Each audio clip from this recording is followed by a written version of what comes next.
what's up, YouTube? What's poppin'? Yeah, we got that Formula cars tonight, baby. Yeah. That's what we doing, you dig? I'll let your boy, man. What's up with y'all, man? Thank y'all for coming through. You know what I'm saying? You know, I be bringing the tea out 2 or 3 times a day now, you feel me? And I got the time, so thank you for y'all support and my subscribers. I appreciate y'all. Yes, sir. Yes, sir. What we doing tonight? We doing some formula. But you know me, I like to mix it up a little bit of this, a little bit of that. You know what I'm saying? I like to mix it up a little bit, which is only right. Yeah. I was just warming it up right there, trying to feel it. You know what I mean? That's all.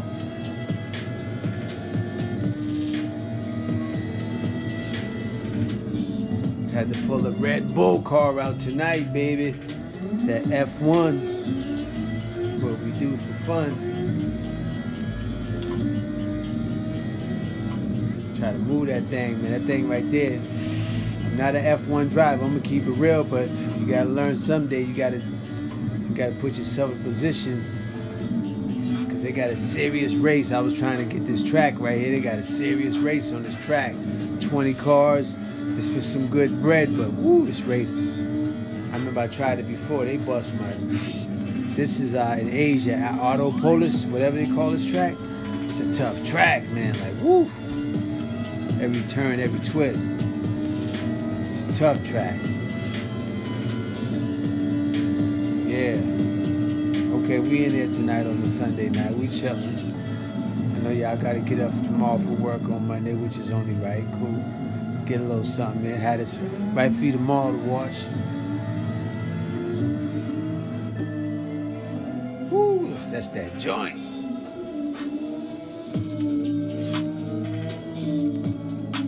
Plus, I wanted to watch this Max Verstappen sim racing video of how how he's good at race car driving and how he's good at sim car racing.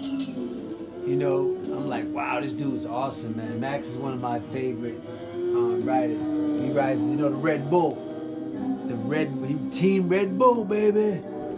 Max Verstappen's a beast. They said he just wins. That's all he does is win.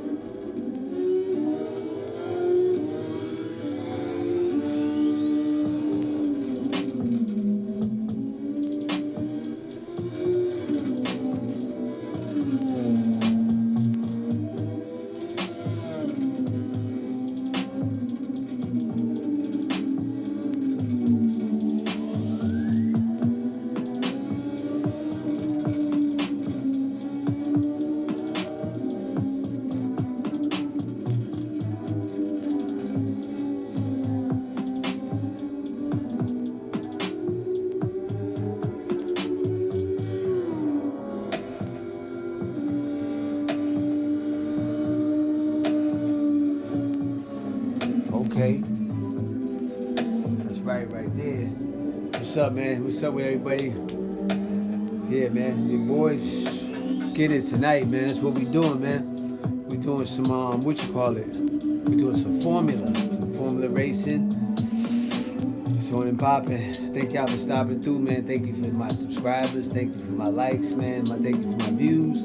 I appreciate y'all, man, coming through, you know what I'm saying, showing that love, so that keep me going. I see the views, I'm like, okay, dudes are watching my shit, so I'm gonna, keep it moving, I'm gonna keep it going, so without further ado, we're gonna get into it. That's what we do. That's me, your boy, too. Yeah, holla at him. Represent, but they really call me too. You feel me? So that's what I do. Holla at your boy. And we gonna set this thing up right here. Get this thing popping. Hey, how's everybody feeling tonight? I hope everybody's feeling good. I hope everybody's blessed. Hope everybody had a great Easter. That's the key. Hope your Easter was good. Good, not bad, good. I'm about good now. You feel me? Hey. All about good, all about good, all about hood, all about wood. Think you should.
What's good?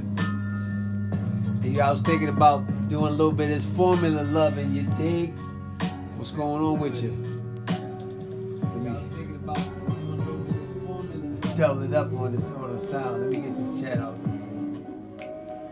Yeah, man, I was up pulling out the formula card tonight, man. Good to see you. Come through, man. I just finished eating and all that. I rested up earlier, man. I just finished eating. So we gonna get to these races, these late nights. You dig? Try to get that in, which is only right. I was just blowing on this card right here. This what you call it? Look how I put this card together. This Red Bull Oracle card. Check it out. I try to customize it like the regular. You know they ain't gonna give it to you like that, so you gotta customize your own card. I think I did a pretty good job. Ran off the road at first. Yeah, it looks good, right? It's that Max Verstappen. Yeah.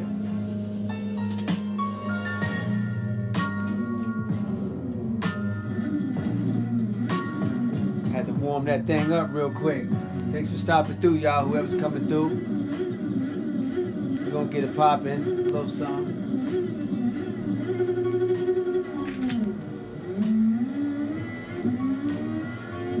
Yeah, it's early. I just had to warm it up real quick, take it out on the track. You know what I'm saying, bro?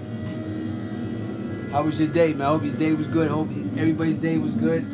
Happy Easter, you know, to everybody that enjoyed it. You know what I'm saying? We just over here bringing it through. And I told you I'm bringing a different view tonight, this POV. You feel me?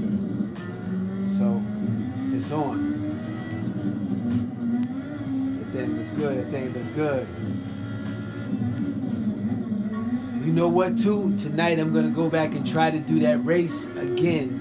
Since you came back on, I'm going to try to go back and do that, the what you call it? That Le Mans race that I did earlier. You know what I'm saying? I want to do this formula, though.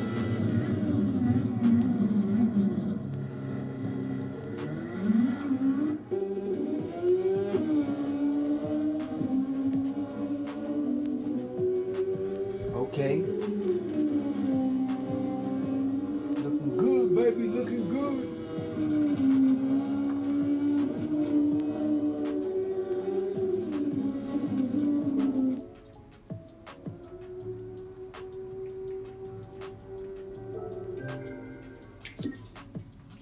I don't even know, man. These F1 cars are serious. Just want to switch it up, you know, for the people. Hey.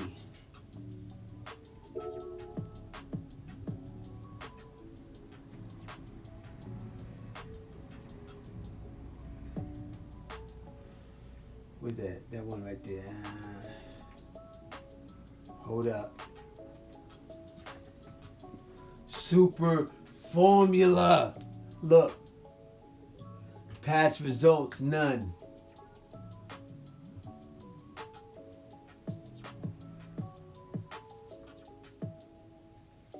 What you think? Woo! It's gonna be on and popping. It's gonna be a tough race. That's gonna be a tough race. I'm in a super formula though, but that's gonna be a tough race. But I'm ready. I gotta make it happen, baby. Let's do it. Let's check it out. All right, man. Shout out to my viewers, man. Thank y'all for coming through. 1 and the 2. Let's see if we can get this, man. You dig? Oh man, this situation right here is gonna be make sure all my cockpit's right. Everything is right. Yeah, okay, good. Woo! Yeah, super formula, baby. Holla at him. You know I gotta have that beat. Bringing y'all the POV vision, you dig? You riding with me, you heard? Put you in the whip, put you in the car with me, forget the screen.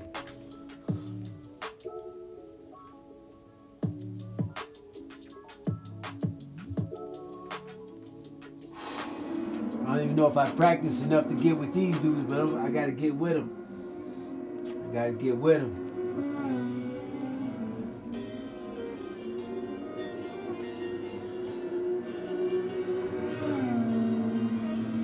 Woo! Let's go.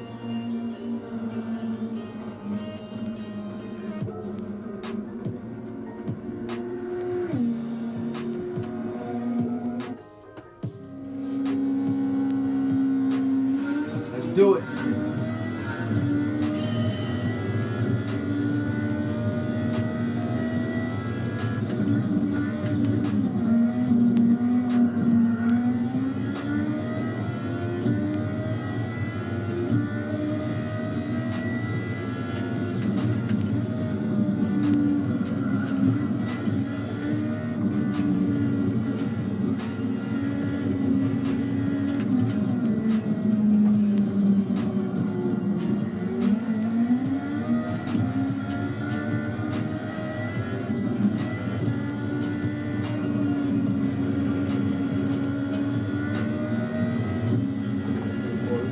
Fast.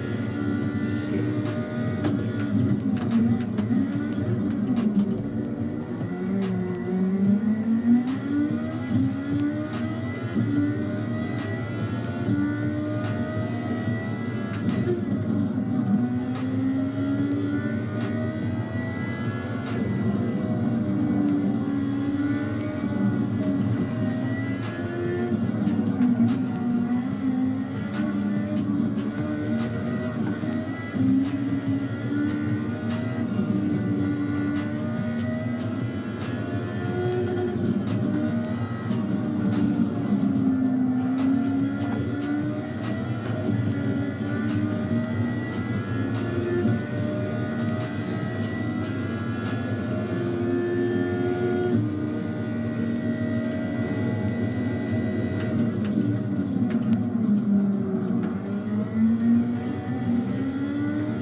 Hope we get the wet tires.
ready, right?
Where's the piston?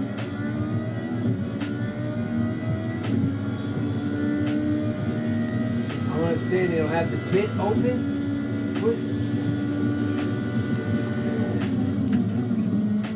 I didn't see it opening to the pit. Did you see it open to the pit side?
Okay.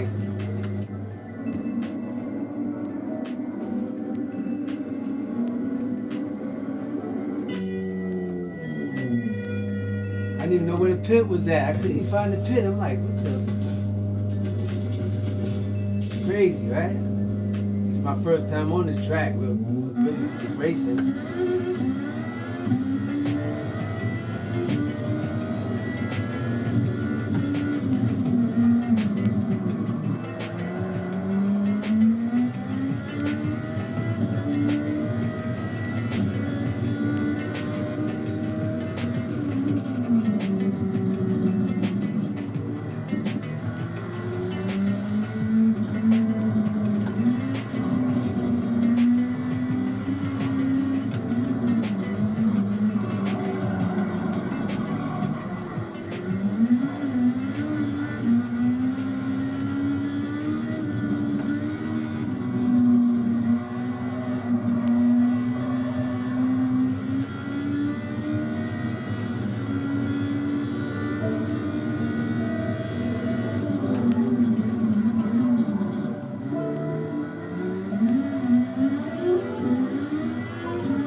shit with these tires. These tires are done.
Too fast. AI made them cars like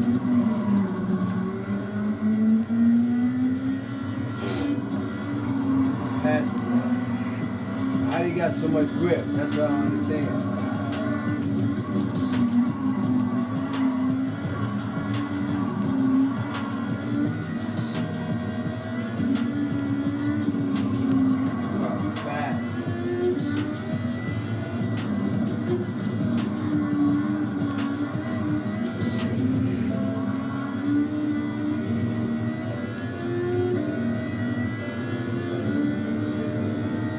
Cars are fast, right? How do you get so fast?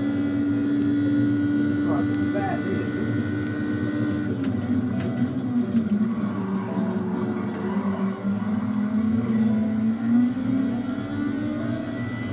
The acceleration is crazy.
like Indy cars the way this is sliding is like a what you call it, like a GT3 or 4 car. Like where's the grip at? I gotta change the tires again? Fucking tires suck.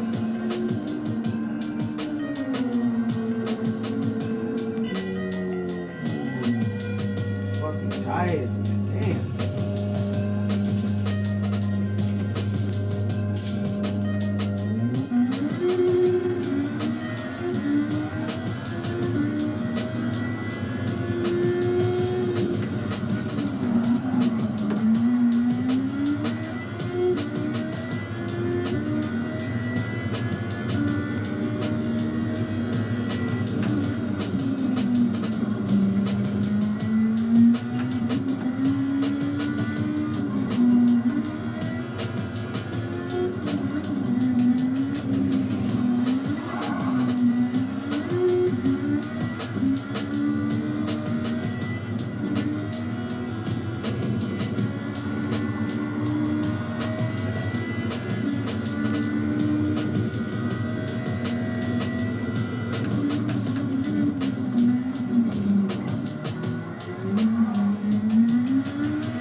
that formula cars, man.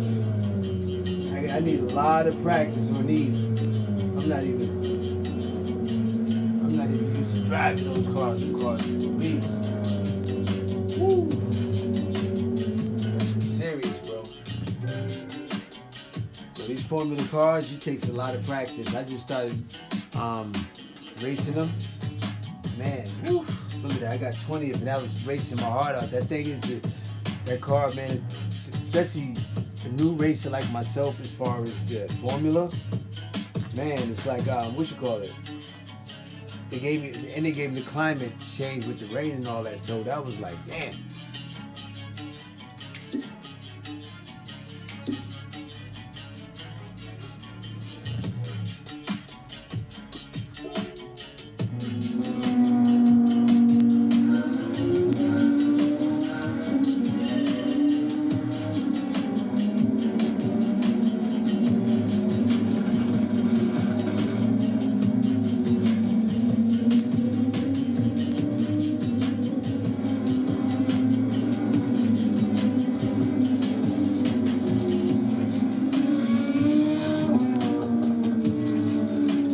Thank everybody for stopping by, man. Thanks for watching.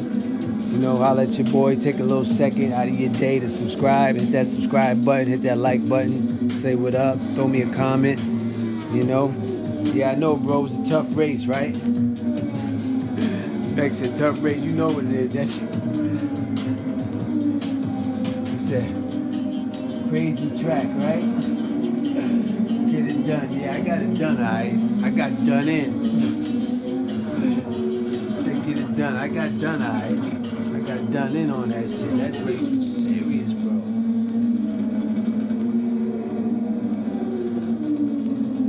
Thing about it, it's like you just gotta be like total focus. Like your mind gotta be right there, man. But for everybody that's stopping through, man, thank you for stopping through, watching this live.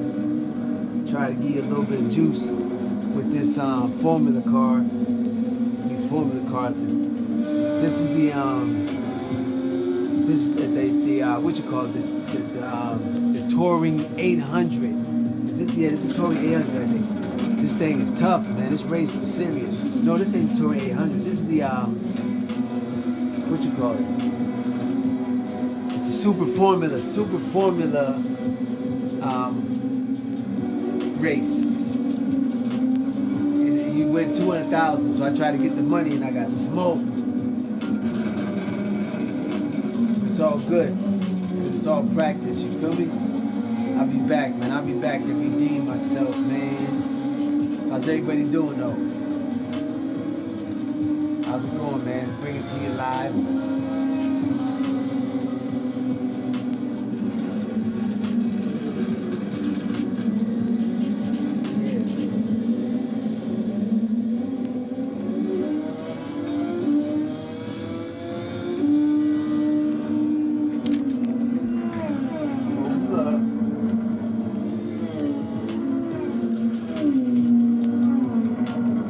You know where I gotta go with it, right? Hello. You already know where I gotta go, baby.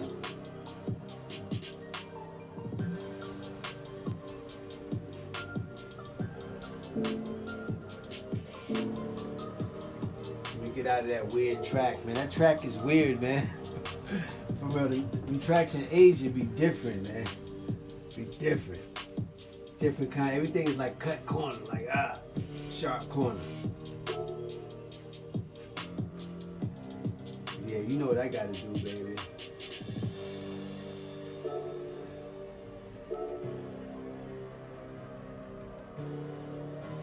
Man, we getting a nighttime race, man. We getting a nighttime race with the pros. We going professional too. We ain't even gonna play with it, you dig? Let's go. I'm sweating. That last race had me sweating a little bit. Let's get it.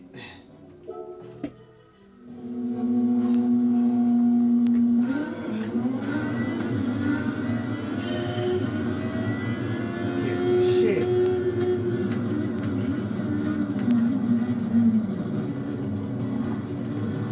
about to get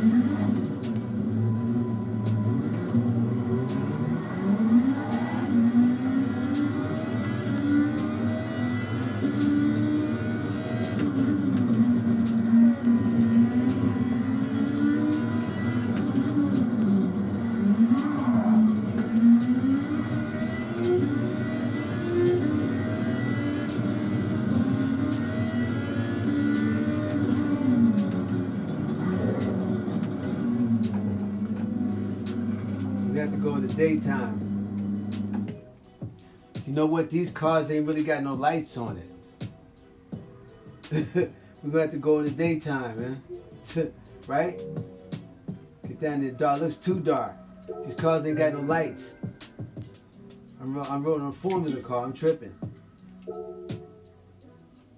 Right? Trip. We gotta go in the daytime, baby.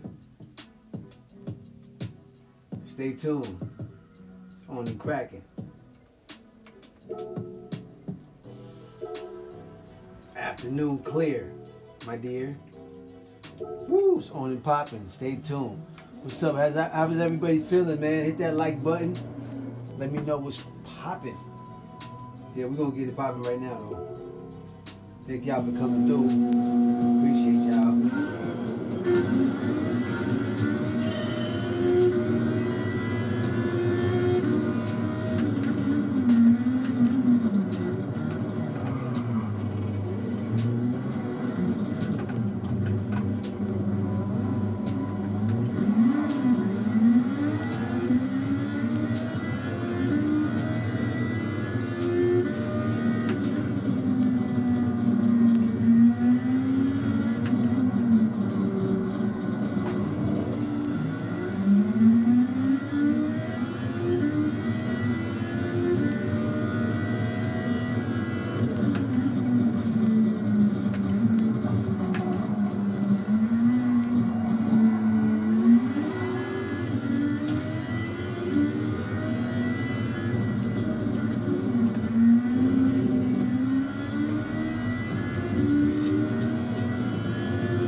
Fast.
great race, man. Woo! Ha. That car did work, man. That car do work. That thing's serious. So one of them races right there, boy. Push your mind. How's everybody doing, man? Thank y'all for stopping through. I'm trying to get y'all the POV vision, man. From your boy. Holla at him. Ha ha. Yo, Meg Levin, what's good? Let me read the chat. I might fall asleep. Oh, that's cool though. That's alright. I fell asleep last night on my thing. I was showing one of my my little video things, and I woke up in the chair, man, like a couple hours later. Live was on. I was like, oh man, I'm tripping. Yo, so I just, you know what I mean? Yo, I just jumped up, took care of it real quick, boom, boom. Went back to sleep. I was tired, man. A lot of people don't know this is it takes a lot of energy to do this for hours, man. Because the mental focus, you don't be just physically tired, you be mentally tired too. You know what I'm saying? But I love it though. Because it gets all that bad energy up out of you. You know what I'm saying? Sim racing. I might try my hand at that race though again too. Try to earn that money.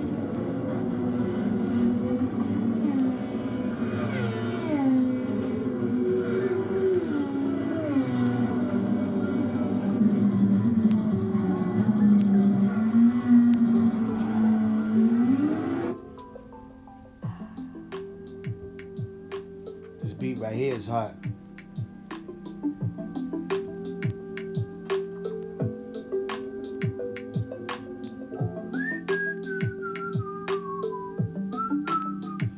And plus two, for my viewers, I got this Max Verstappen video that I wanted to show of how he's so good at real racing and he's good at sim racing. They talk about his style and how he, you know what I mean? He's just good at both. So without further ado, let me take a minute. Let me jump in one of these new update cars. You know, I got to jump in that R8, the Audi real quick and take it down the track, baby. La la. This the new update R8. This joint's mean. Now, remember earlier, they gave me this car right here. Which one? They gave me this car right here as a gift. I haven't drove it yet. I'm going to drive this next.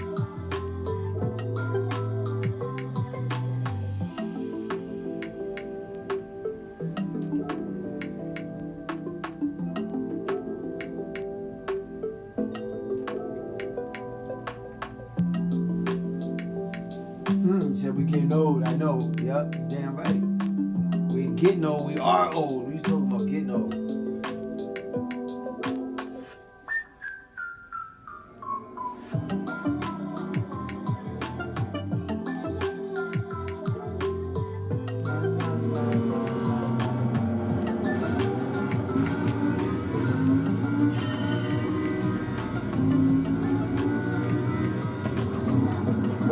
Whoa.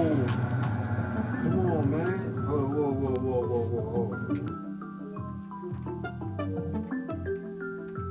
Okay, remember, man, I'm in the... I gotta fix my mind and know what car I'm jumping back in. I'm still thinking I'm in the formula. I'm tripping. Knowing I shouldn't be. Let's go. I'm ready like Freddy now. Let's go.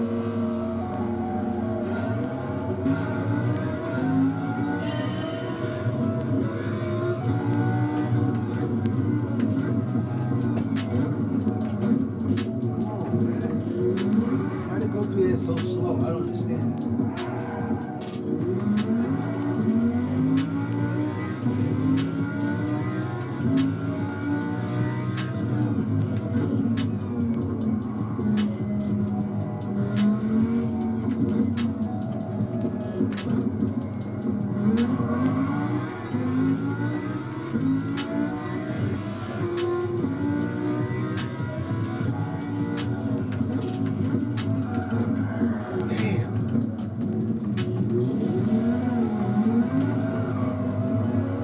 Drive this car hard. This is like...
shipping.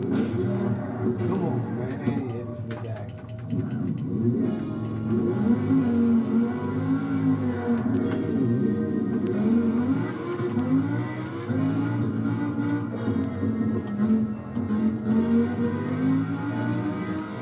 Pick it back up, right?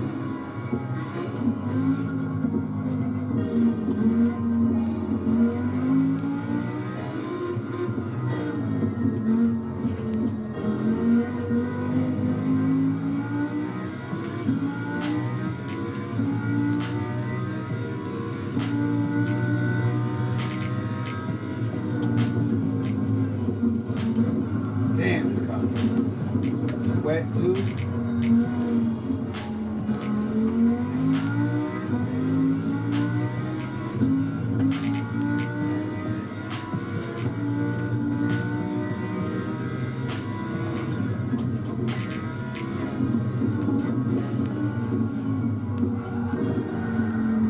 Damn.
Yeah, that race was crazy, right? I came in 14th, yo.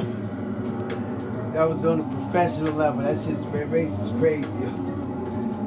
Wow. That race was wild. That was a wild ass race, bro. That was a wild race right there. I want to check that out real quick. That was a wild race, man.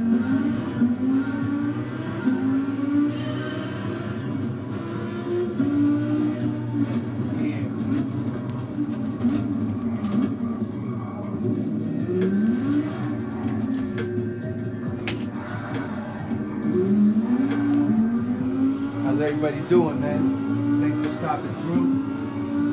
Tuning into my live. You know, because we live. Yeah, we live. That's why we turned into live. You feel me?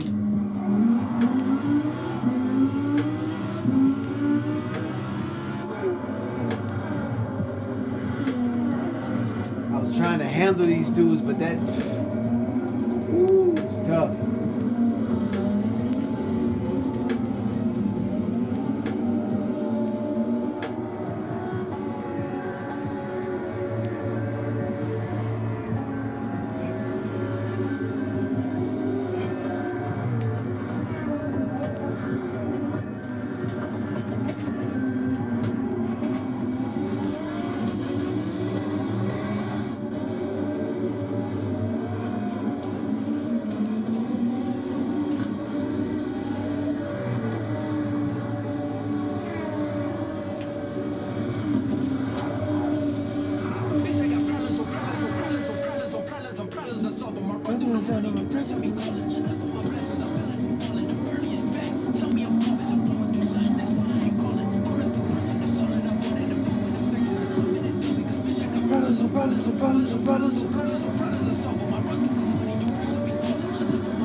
Okay, YouTube, what's up with it?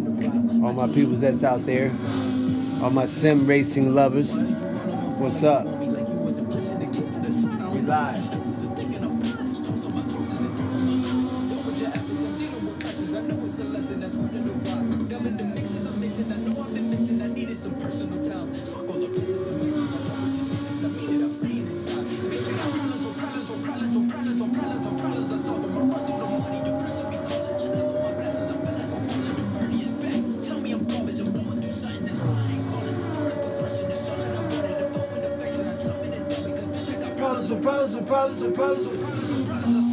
Hey, there's Audi. That's the new update, Audi A8. I mean R8. That's the Audi R8, the new one. That joint is mean. You gotta handle that. You gotta drive that for a good week and know how to handle that car. That's the new update car right there. I just put some spice on it. You feel me?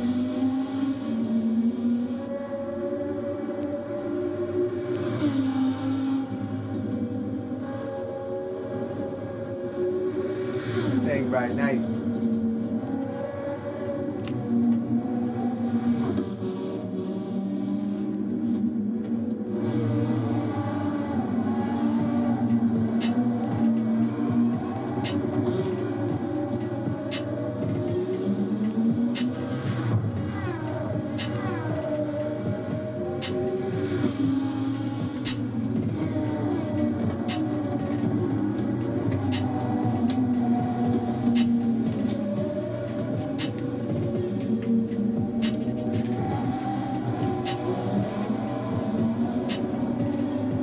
How's everybody doing? You take a second out of your day, man, and hit that subscribe button, hit that like button for your boy. We're gonna get back to this racing. What's up? This is your boy.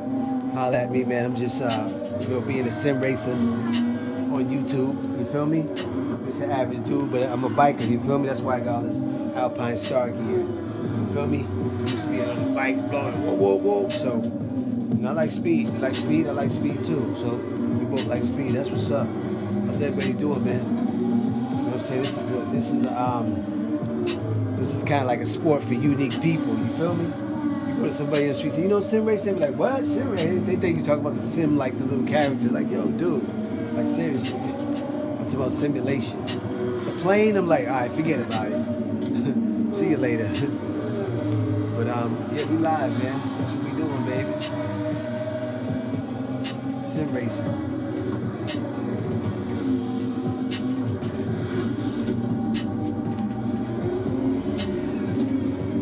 It's all good.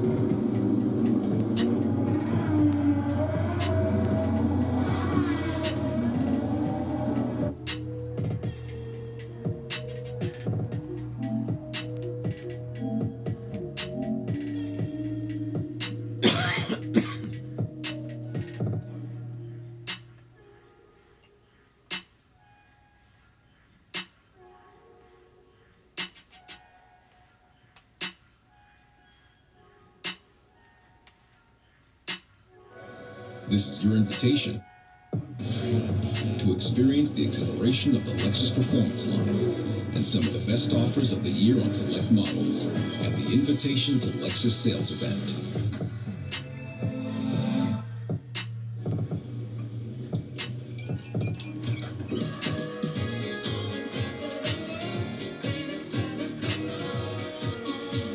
Prebiotics feed your gut anytime, anywhere.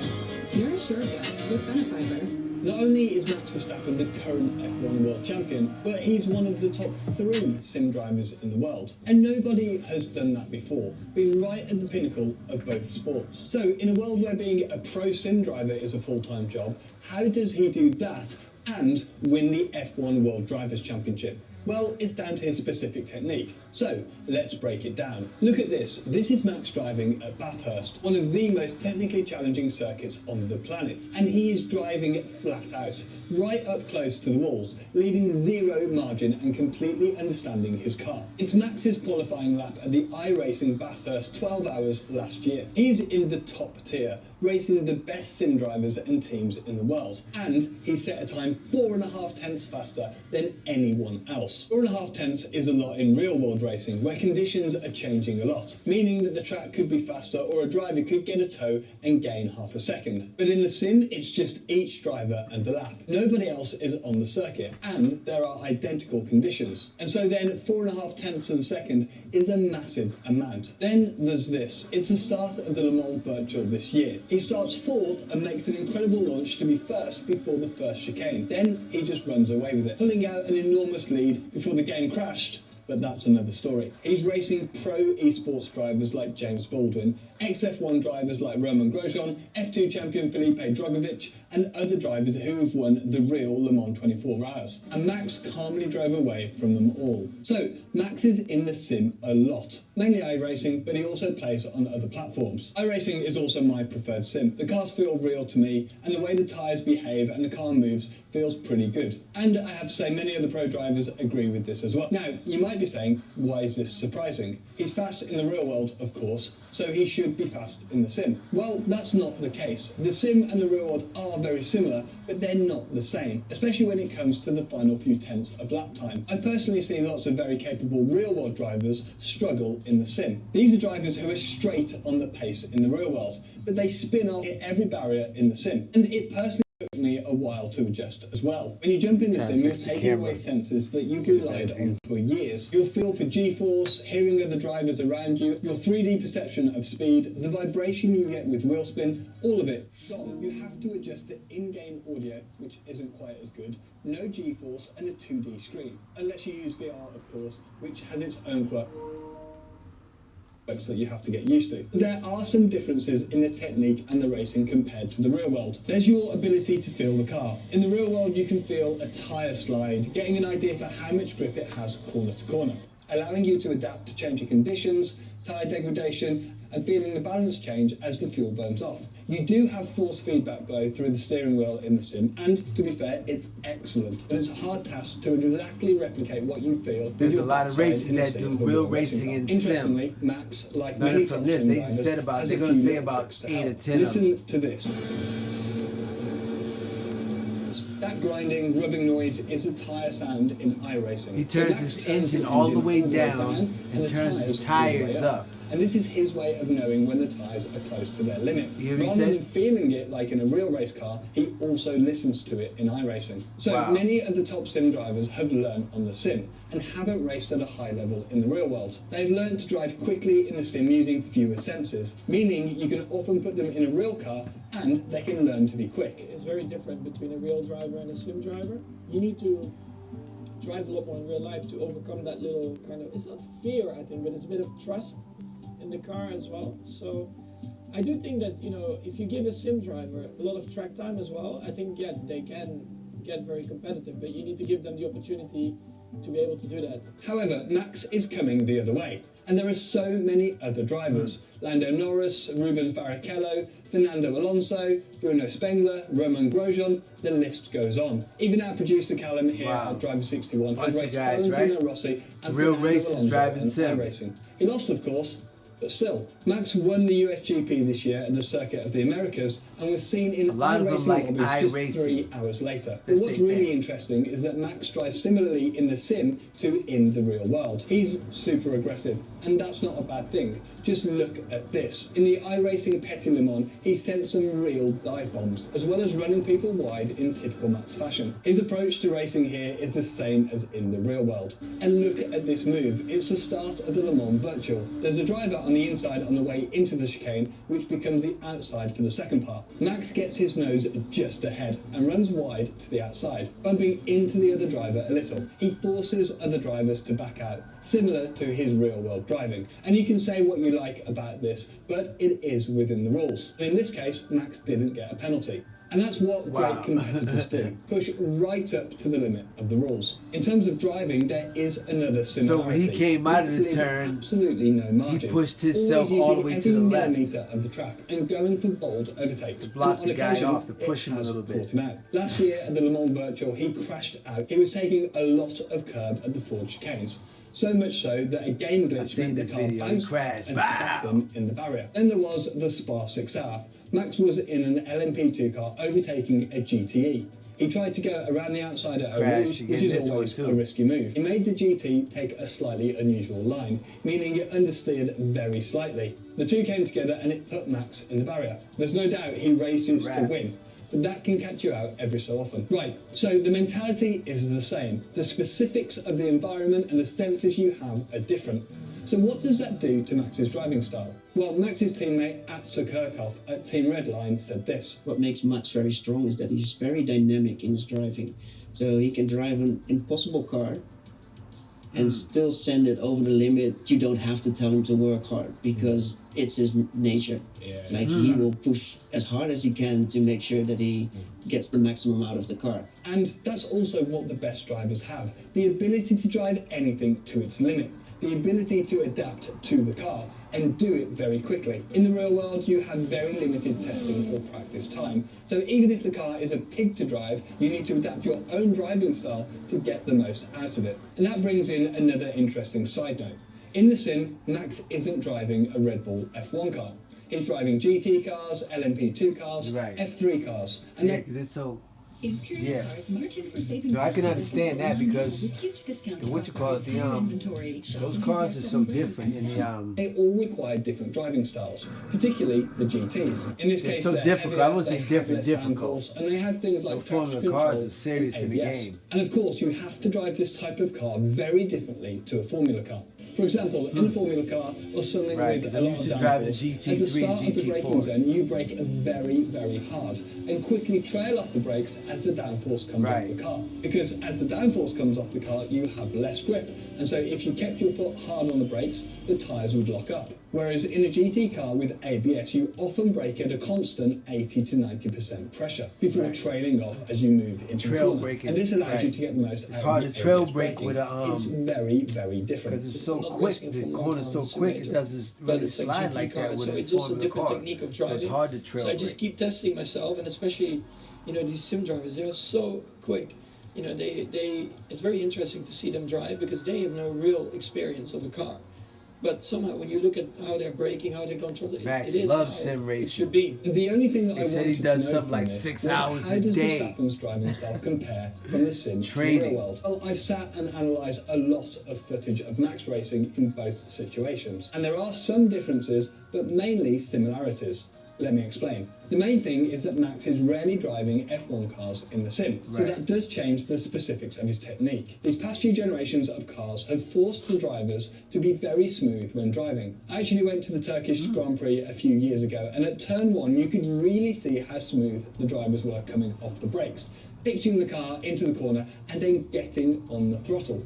And the fast drivers were super smooth. When you're driving in the car, it feels like one fluid movement, from braking to turning to acceleration. All of these inputs are blended together. So Max will be adjusting his technique to suit. So when he's in a GT car or an LMP2 car in the sim, he adjusts to those as well. But the fundamentals are the same. Max uses all of the road and focuses on the exit of the corner. And this is where he's a lot faster than a lot of the pro drivers. Not to say that he's slow on the entry to the corner, but his time is gained on the exit. And then there is the case of Seta. Remember F1 in 2022. At the start of the year, the Red Bull was pretty understeery, meaning that the front of the car was lazy to get into the corner and pushed on the exit. This suited his teammate Sergio Perez, but meant that Max struggled.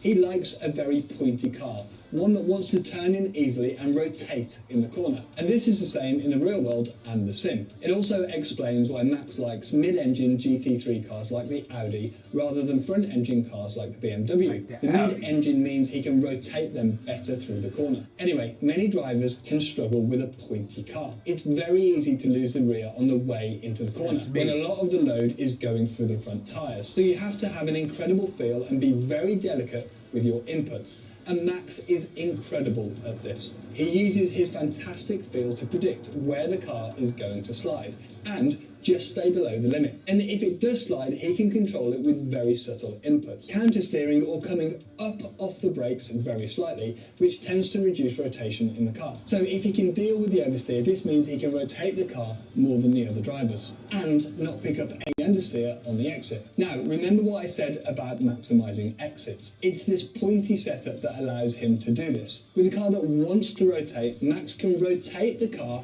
further through the corner, meaning he can carry more speed out of it. Just look at this. The white car is James Baldwin, a really fast sim driver. The black car is Max, and Max carries loads of speed out of the corner. He did the same thing with that. It seemed like he cut his car right before he even get into the corner. Understanding of the car and yeah, he cut his car before he even get into the corner.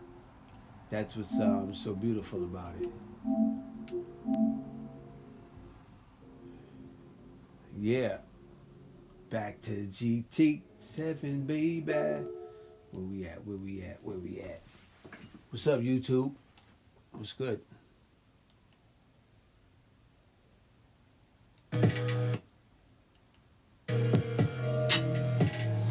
Hey, okay. That's what we do. Before I jump in the whip, hold up.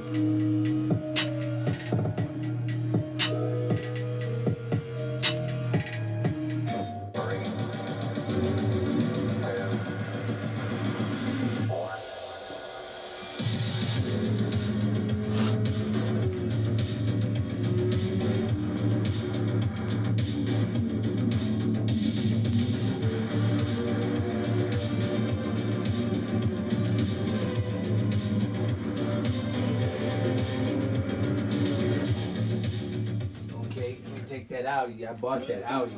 Let me take that Audi for a ride, baby. How's everybody doing, man? Thank y'all for stopping by my live, man. What's up, YouTube? What's up, YouTube? Yo, we live, baby. Yo, we riding tonight. I want to take this to Willow. I love that wide open track because I can slide, do my thing. You know what I'm saying? Willow Springs International Raceway. Let's get a 5-lap custom. Let's get a 5-lap custom race real quick. Boom, boom, boom, boom. Yeah, let's go race, baby.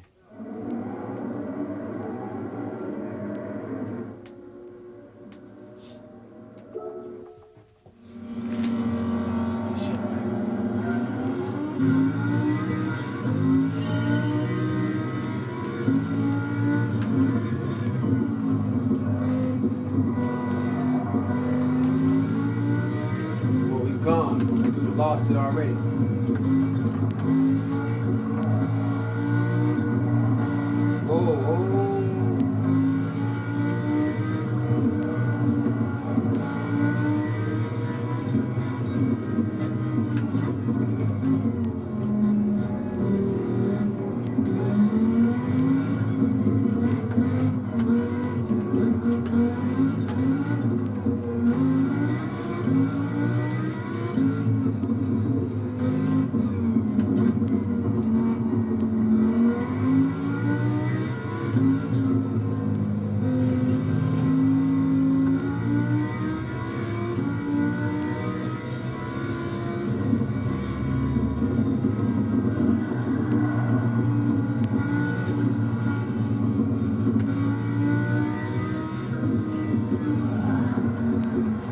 Damn, come on, man. This car's out of control. This power is crazy. Come on, man. This is a new Audi R8. This what it do.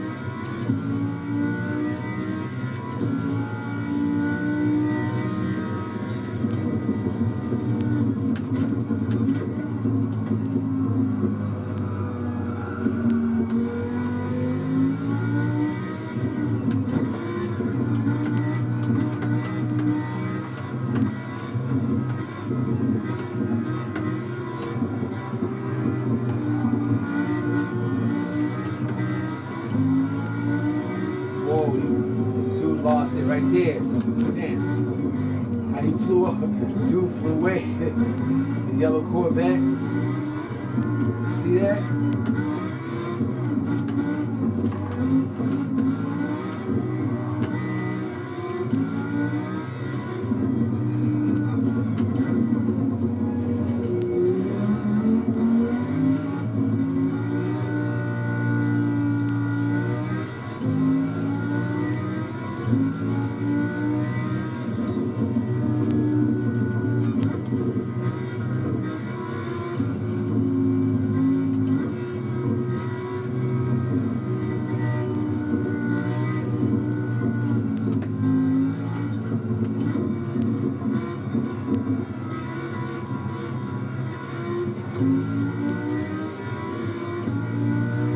Okay, holla. Holla back.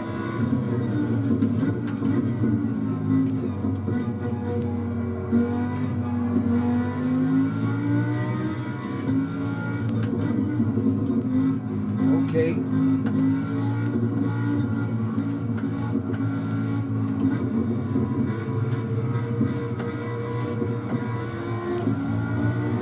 Whoa, another car went off the road.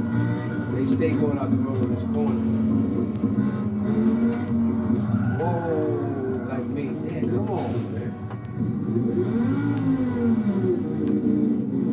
Back on the road, man.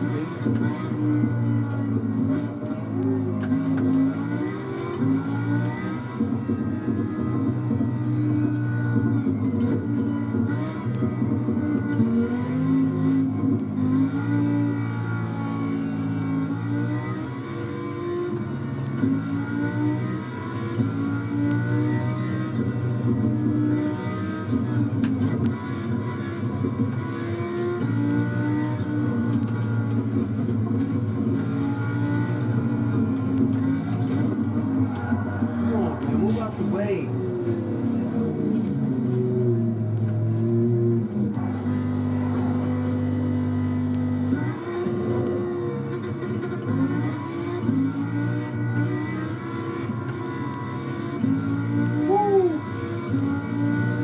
handle this car. I got a lot of power. This car is dope.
Third. Made podium. Hey, that was a tough race. That was a good race. That was a good race. That car right there, it's that A, that's that R8, that new update, baby. That's that R8 Audi. But thank y'all for stopping by, man. Thank y'all for stopping through. Appreciate y'all watching on live. Hope y'all enjoying it the way that I hooked up the new camera view, the POV. We in there, baby. We're gonna get it, and I'm gonna get it better than this. I'm gonna just build on it a little bit as I go. I'm gonna get better with my camera view and all that. You know what I'm saying? Cause I like that immersion look. What's the sense of people watching your races when they can't feel it, right? You wanna feel it. You know what I'm saying? You wanna feel the same effects that I'm getting out of racing. You dig? That's all. Some beats, man. Good beat.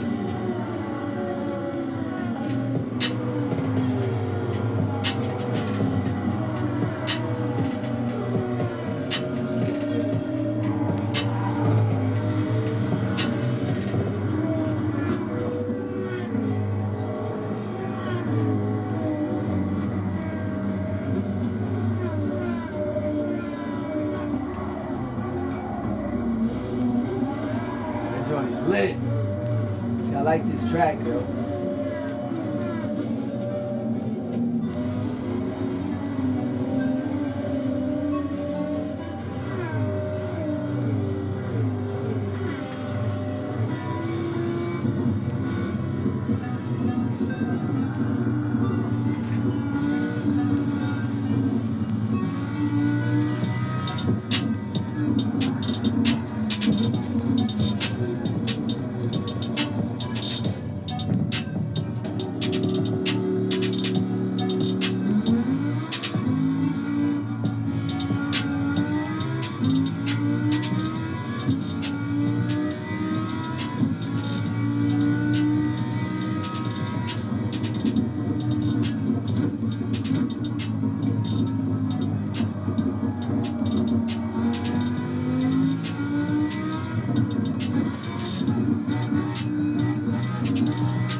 dude right here is tripping, right?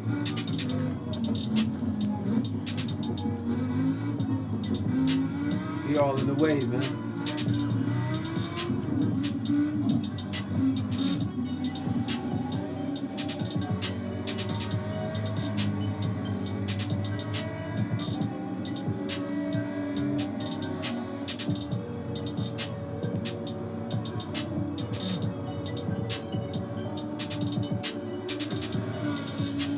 That chrome is shining so much you can't even see it because of the light. Look at that. Out in the sun. That shit's crazy, right? PS5, baby. PlayStation 5. Console cats. What up? We ain't PC, we console, baby. We've been console, we gonna stay console. Woo, look at that joint. That's the new R8 Audi, the new update right there, boy. That joint's nice. That was a good addition to add to the game, y'all. You gotta go cop that.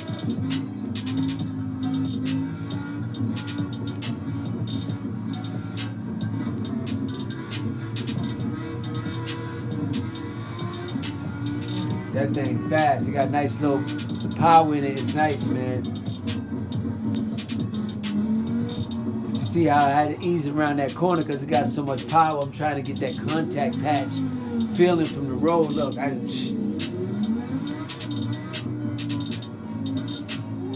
got to ease it around the corners. You can't just turn that wheel.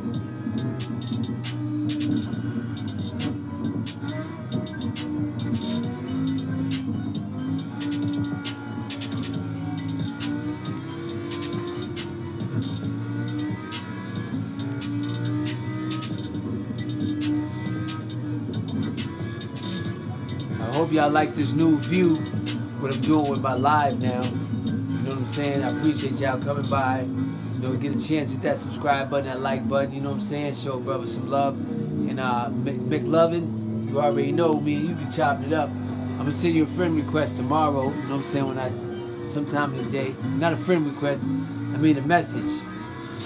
I mean, thank you for sending that, you know, for us becoming friends and letting me send that friend request. In other words,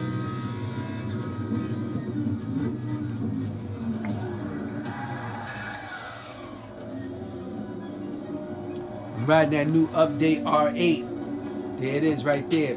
PS5, baby, all the way live. What up? Console cats. That's what we do. Holla.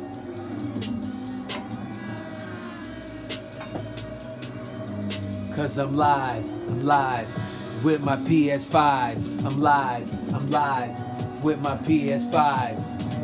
Haha, hey. That's what we do, baby. I'm live with my PS5. I strive with my PS5. I don't lie with my PS5.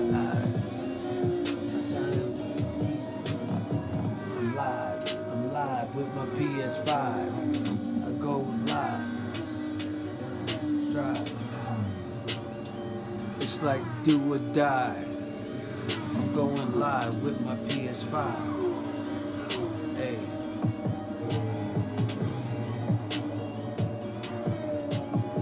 So how's everybody doing, man? Take a second out of your day. Subscribe to your boy. Yeah.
Okay. Nice replay.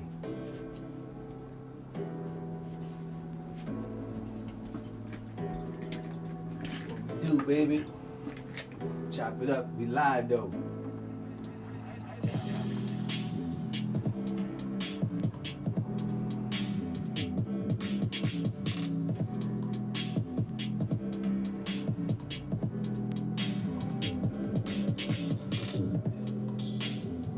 It's that drill. That's a drill beat.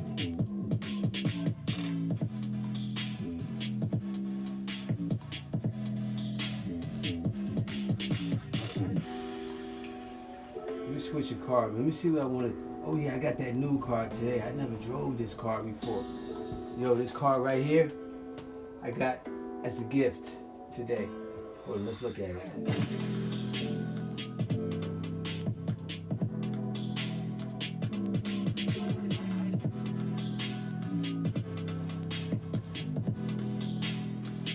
I just got that car today as a gift. Never drove it before.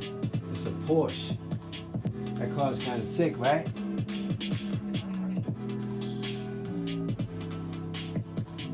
Yo, let's drive this joint. Let's check it out.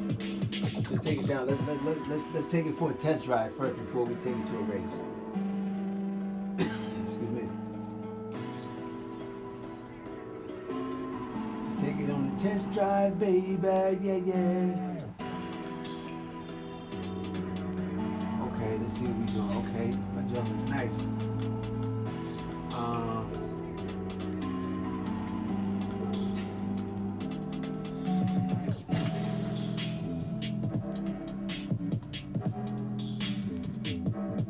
That beat killing me. That beat always get me. That's a drill beat.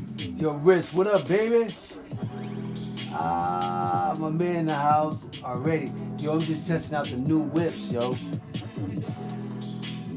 Yeah, this view, right? This view is lit. I'm trying something new, my G. You feel me? Like, yo, like, word, yo. This view right here be kind of getting me, man. You know, I ain't scared to try different things. You know, I'm just starting. If I fumble, man, I did it trying to do right. You feel me? It's only right. Hold on. Yo, we got my man Risk It All up in this. Yo, this is my man. Risk It All up in this piece, you heard? I risk gaming. You see that right there? Sir Risk. His joint's nice. He put me on. Real talk. This is my guy. This is the first dude I met that showed me love, put me on. So when you know what I mean? Whatever. This is my man. So this is my guy. Y'all know what it is. Show him some love too. Throw it up. Come on, man. Let's get the race. Yo, I just got this car as a gift right here. Remember, I was like, yo, I want the new update. This car is something like it, yo. For real. This Porsche, I know you probably already got it. It's a Porsche something. You seen it, right? Check that joint out. What is it again? It's the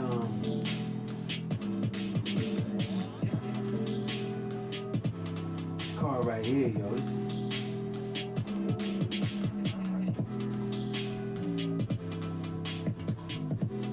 This joint right here. 24-hour Le Mans. Yo, Rich, what you think about that?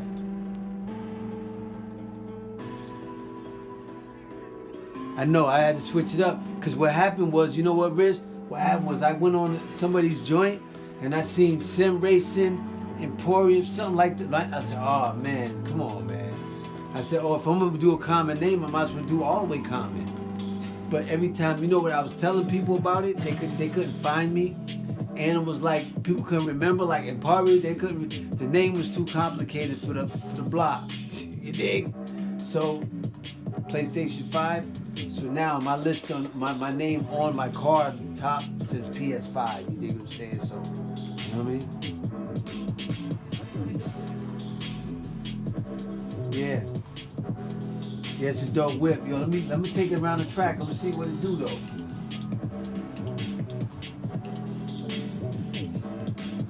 This is my first time jumping in this joint too.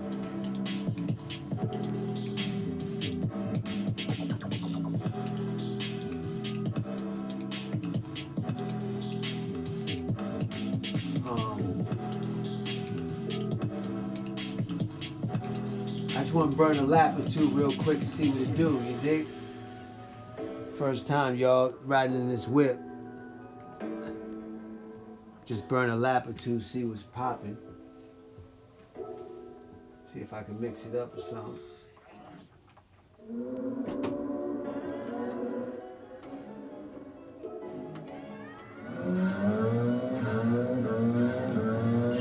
Whoa, whoa, whoa, whoa. Whoa, you see that? That thing just threw me in, just threw me out there like, oh, let me look at this, Will. Okay. Damn. That thing sound kind of sexy though, huh? Hold up. Let me turn that up, man. Dude, that motor sound kind of sexy, right?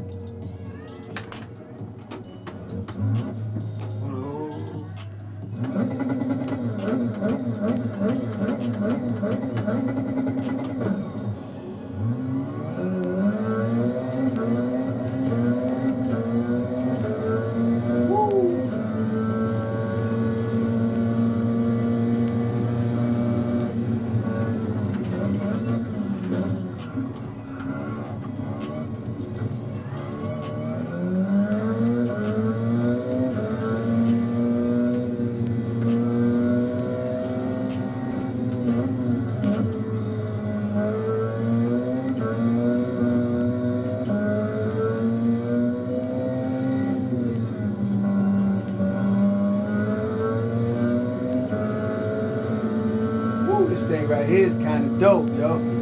This car's ill. Whoa.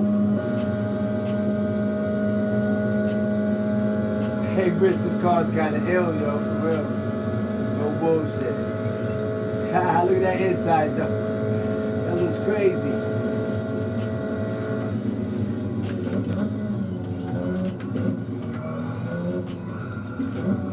Whoa, whoa.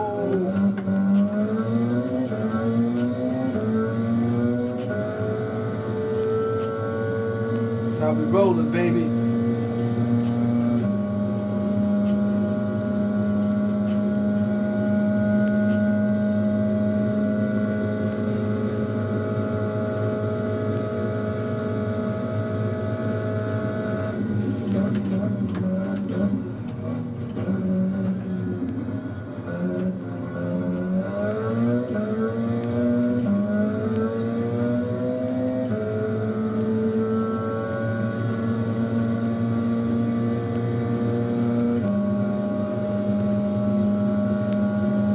Feel a little something.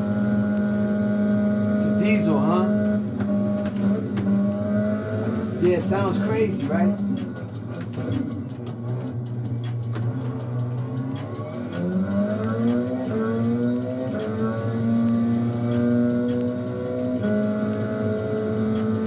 Hey, yo, what do you think what track you think I should take this to, Risk?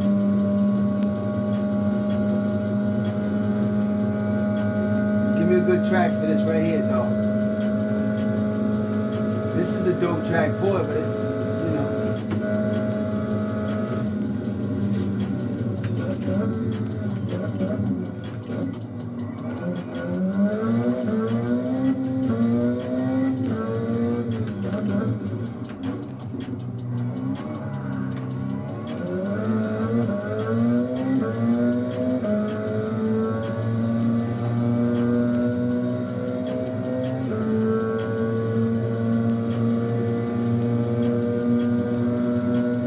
Forest, okay. That's in Americas, right? Yeah, it has to. Oh yeah. That's that. Yeah, you're right. That's that track. All right, cool.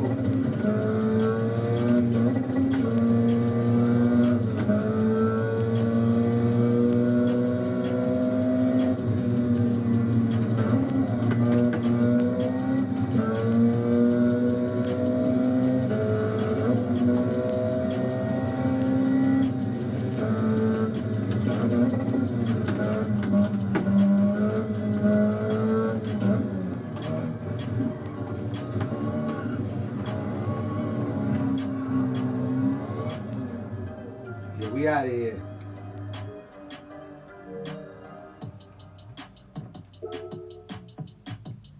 DeForest. Yeah, that's that one with the long. Yeah, I can dig that. DeForest. Okay, that's what's up. I know my man was gonna put me on that game, yo. That's the one with the long hill that goes down. I think that's in Americas, right? Yeah, it sounds like America. It must be Europe then, right? It must be Europe. Oh, okay. Oh, my bad. Hold on. Oh yeah, this is the one right here. Okay. I'm gonna do a custom race, 5 laps. That sound like. Which one do you think I should do? Wait, what's the number on this car? It's 887, right?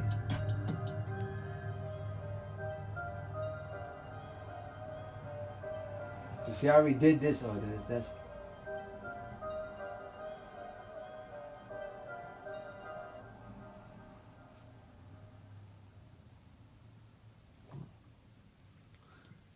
Do a custom race with this? What you think?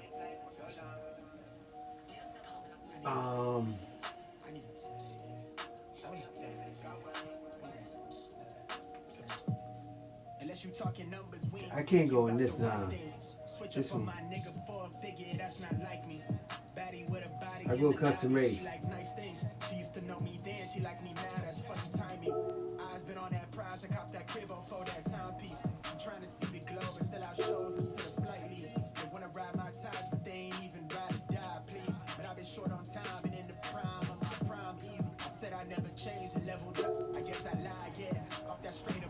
And Pro, hold on. And plus 2, I know, hold on. I know I got it on Pro too, hold on. Let me look again. I know I got it on Professional. You feel me?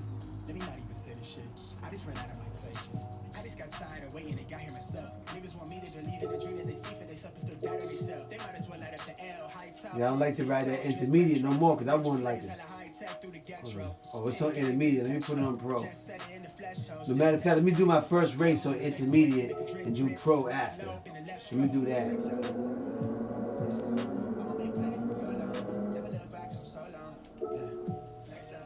Yo, the gears are real short on this.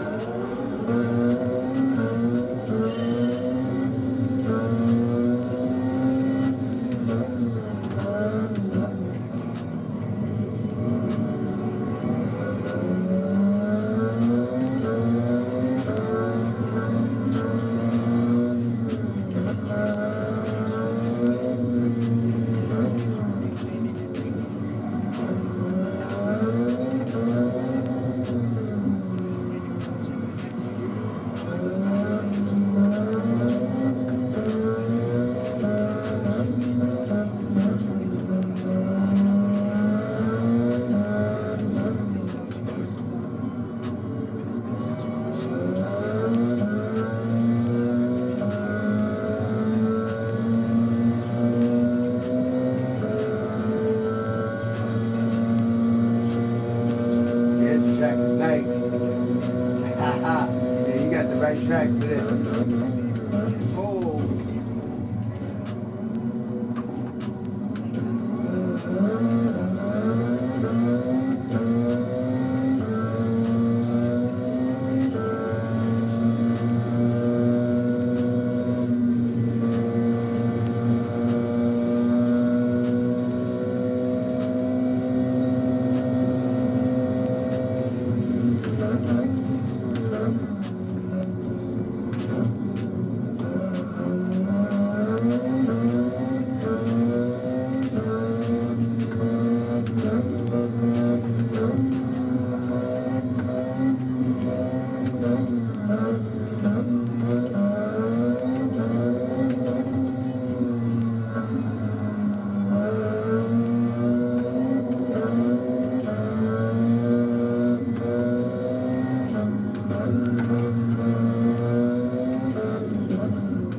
Okay, that joint ride nice, cuz.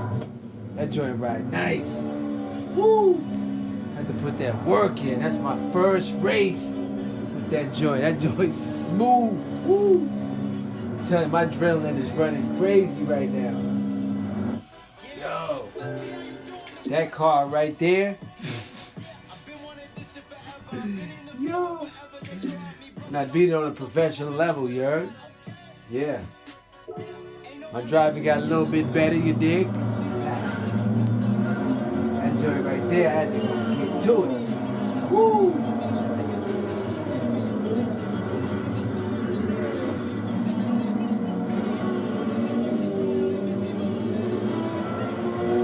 That car ride nice. Real, bro. No joke. I'm serious. Oh, man. Woo.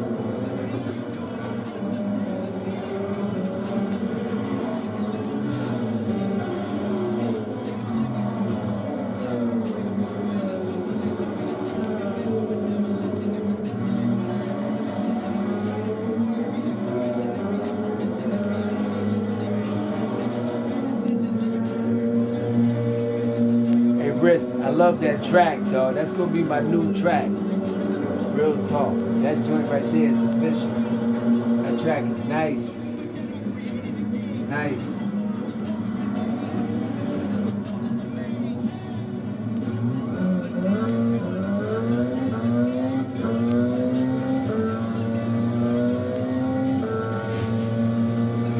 Yo, that car is sick, my guy.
I know that Audi's better, but I'm telling you, this car right here, man, it's different, man. That joint right there is so smooth. My God.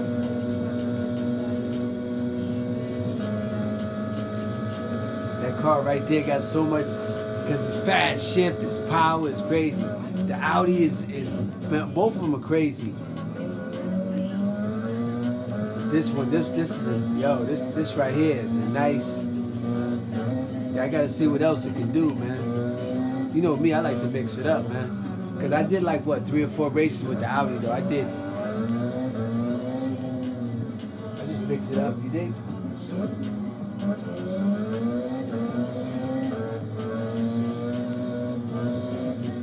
I like to let my viewers get, you know, that replay effect. You feel me?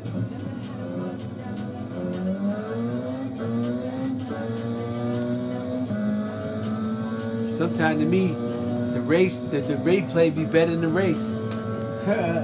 Real, I'm talking about as far as, you know, visual. You see what you're riding in.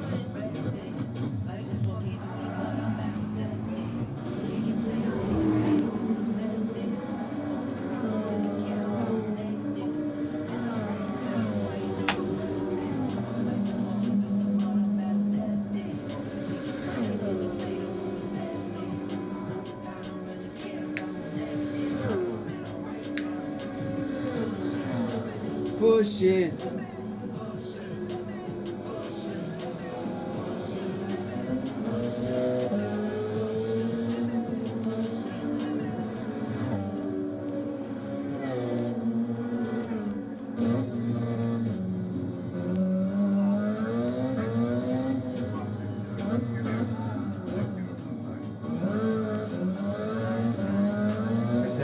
just see ride right there.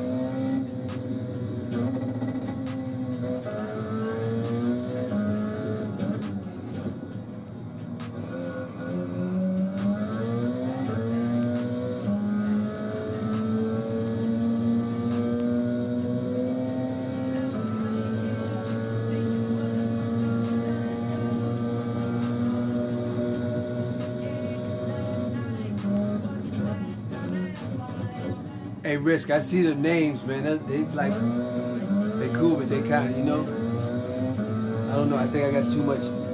I got too much age on me for those. You feel me?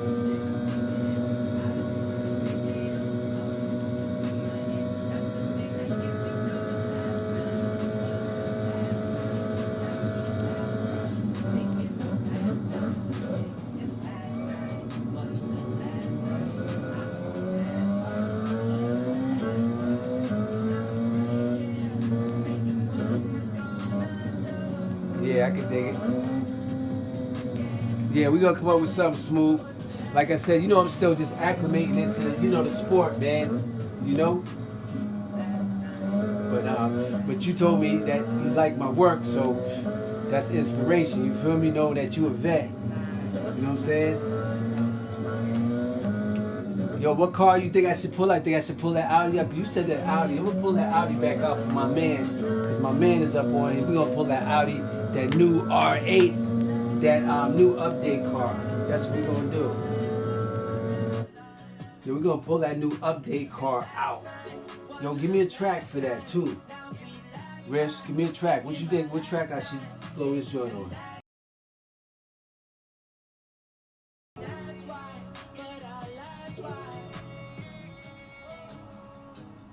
Oh, matter of fact, I put that in the same track. For real. Let's get a custom race, man. 5 laps always do me right, you feel me? Trial Mountain for the reverse, for the R8. Okay, let me get there, baby. Try. Oh, that's in Oh, whoa, I'm tripping. I'm going way too bad. My gloves, that big ass gloves. Oh.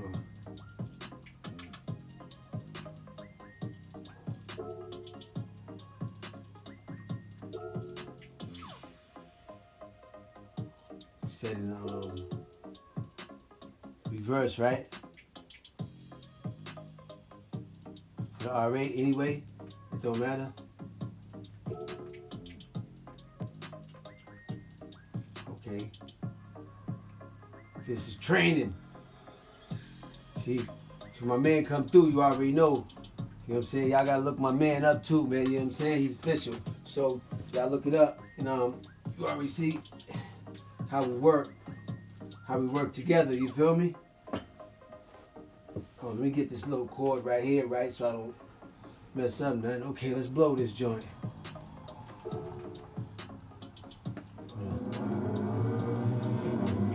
Did you hear that volume on the what you call it? The TV and the music, right? How that sound? It sound good together? I don't want it too loud, you feel me?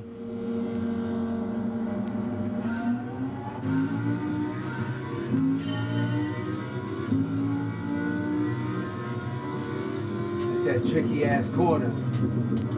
Oh damn. Yo. Hey Rich, that's that corner. That's yo. Okay, now I know what track I'm on. Matter of fact, this was in the daily rate, the dailies a couple weeks ago, remember? That's cool. Yeah, 'cause this one right here.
car, man. Yo, you gotta know how to drive with this car, yo, Risk.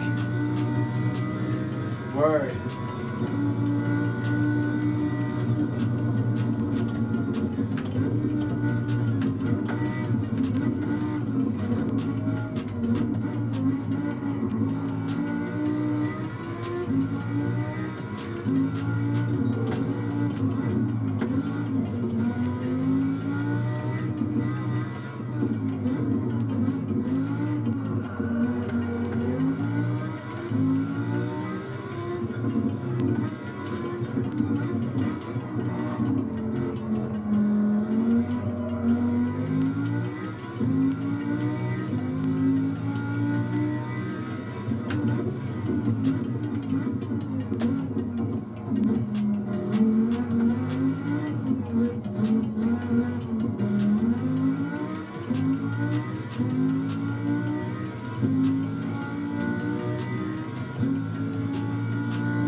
Damn, I almost went into the wall, right?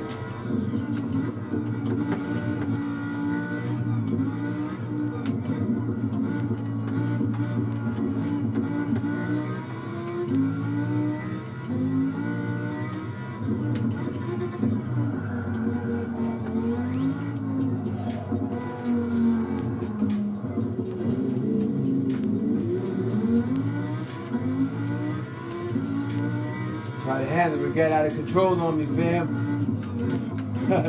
you see that shit, right?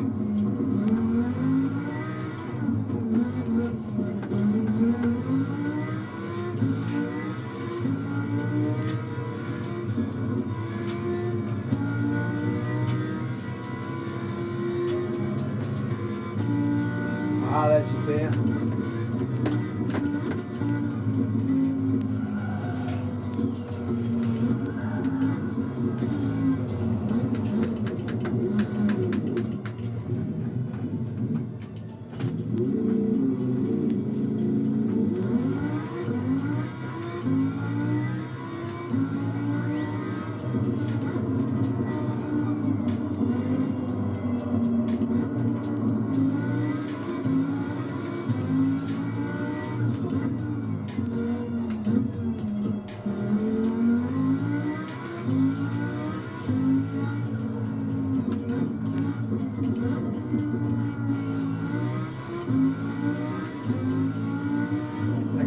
Win this race, I was just kind of like, wilding out.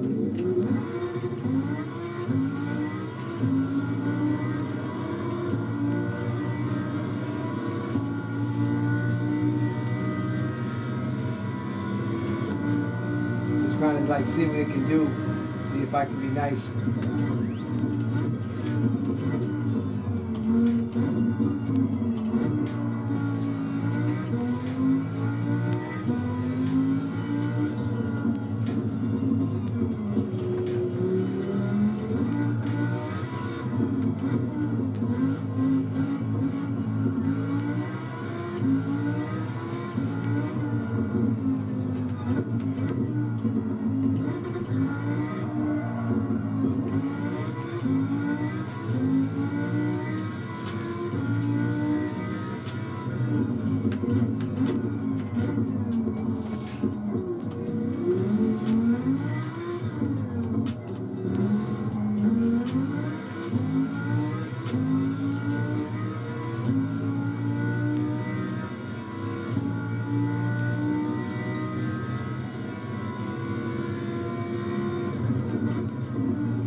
See, I learned that from you, Rich. You said, yeah, man, you get out of control, shift up. Remember? Shift up. I was about to shift down.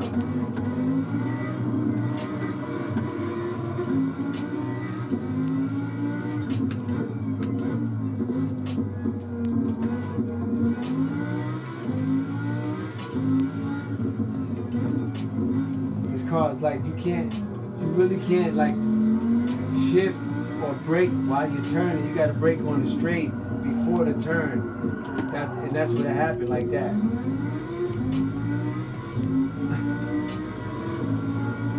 Like that car got to roll around that turn with like, it's like I could brake, but I have to be good at trail braking, in other words.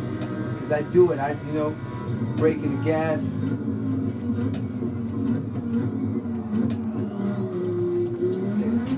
See, if I'd have kept it third, I would have, trail braked it around that corner, but.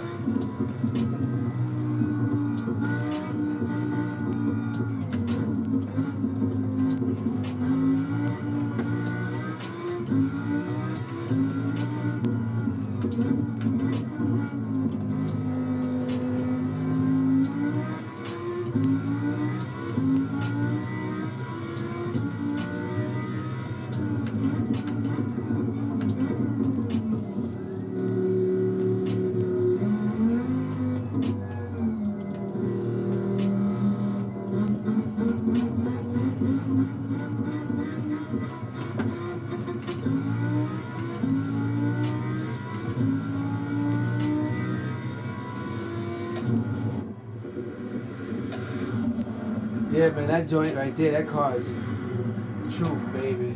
That car is the truth.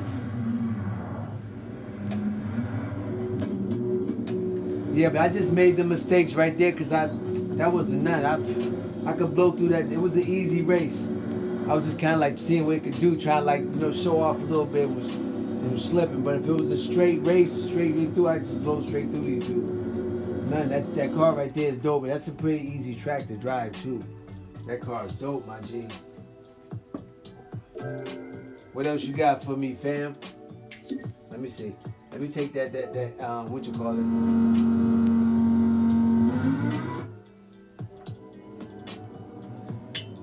Let me throw it up one time.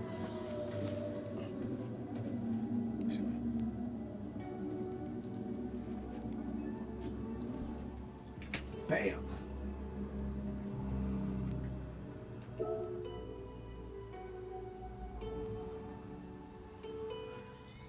I thought that beat was about to drop. Okay, that's one of them, yeah, I mean.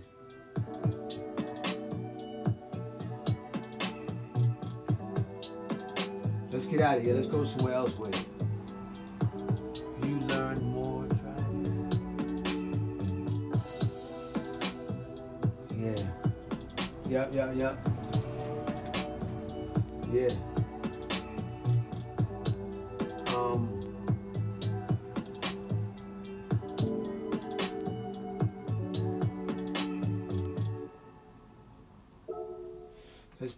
Let's take it right here, yo. Let's take it to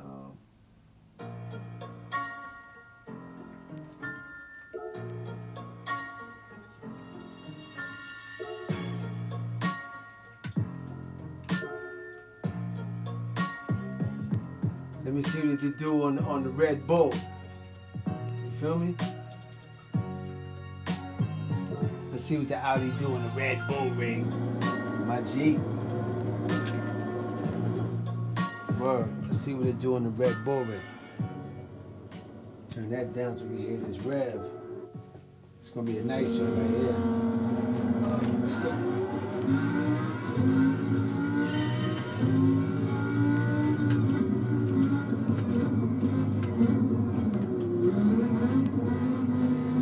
Jumping curves.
had to do a donut. Had to bust a whole kind of U-turn.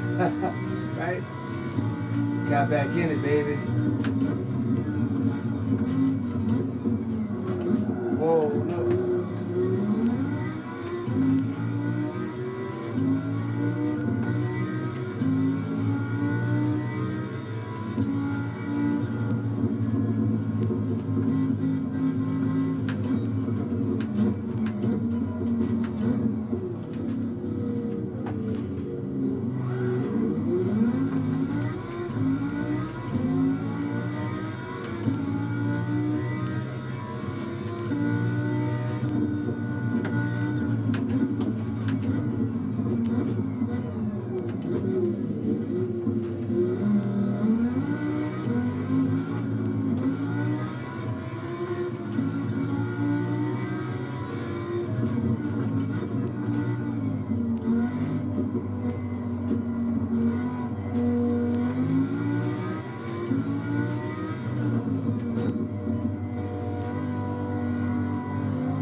trying to feel this joint, man, right? You know what I'm saying? Trying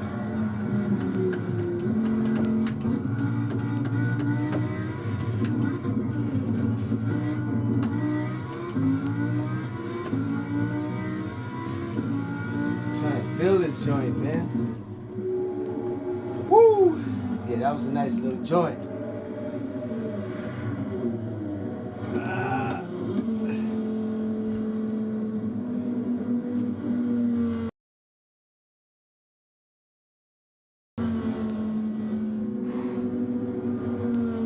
That was a nice little run, right? So that was the easy. That's computer, you feel me? Do them in.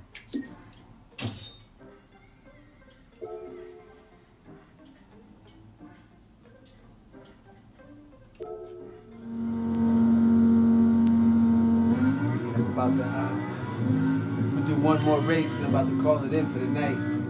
You feel me? This joint right here was crazy.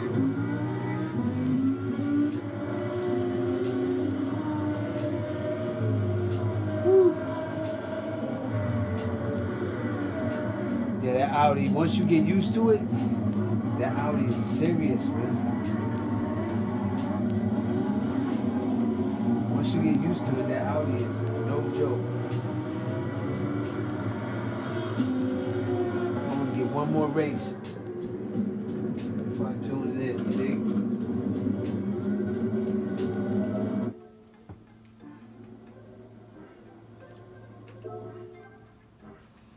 Boom. Now you know where I gotta go with it, right? I gotta take it to the city. Gotta take it to the city. Cause I'm a city cat. Ooh, Tokyo Expressway. All day. Hold on, I'm tripping. Custom race.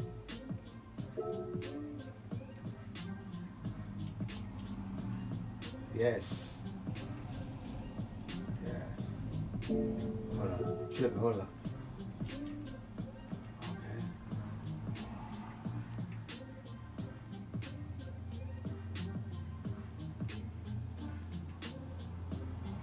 Whoa, we're going with the pros, B. Yo. Let's get it in. Oh, it's only popping. We're riding that R8.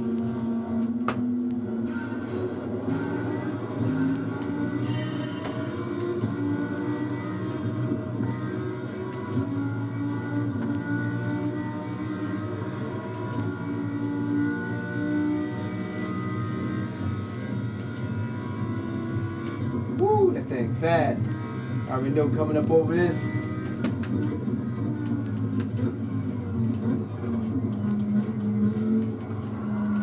Whoa, whoa. All right.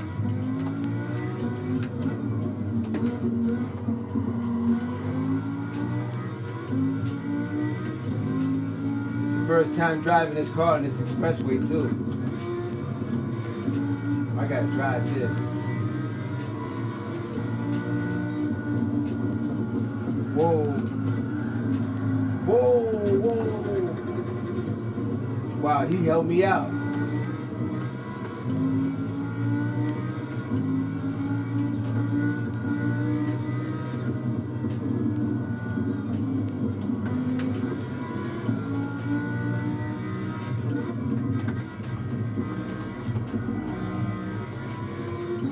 Whoa.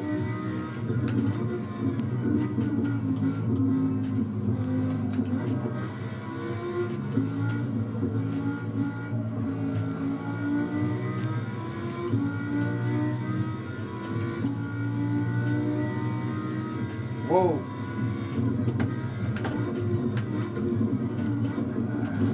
Damn.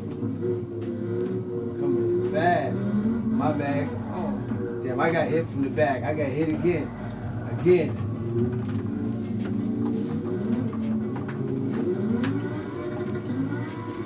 That's how it go. Just keep hitting me. Bow, bow.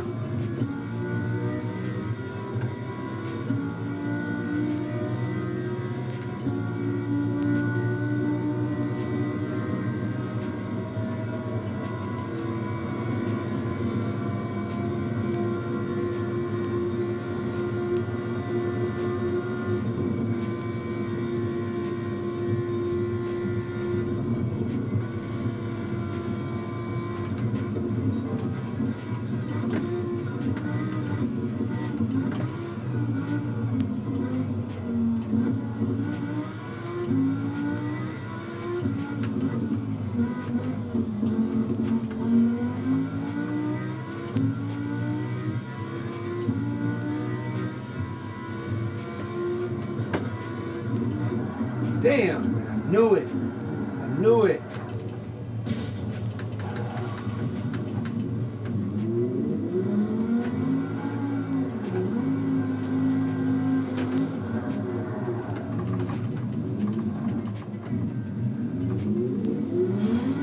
Ah, that was serious, right? Try to back it up and swing it around. Come on, man. This A8 is power. It's like,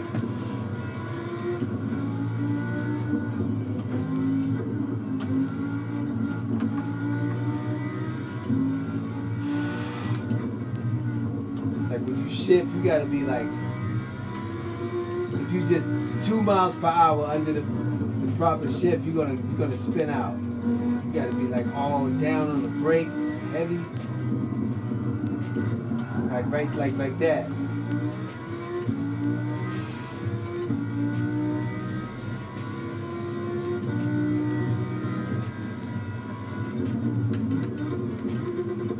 Come on, man.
That corner right there that gets you every time.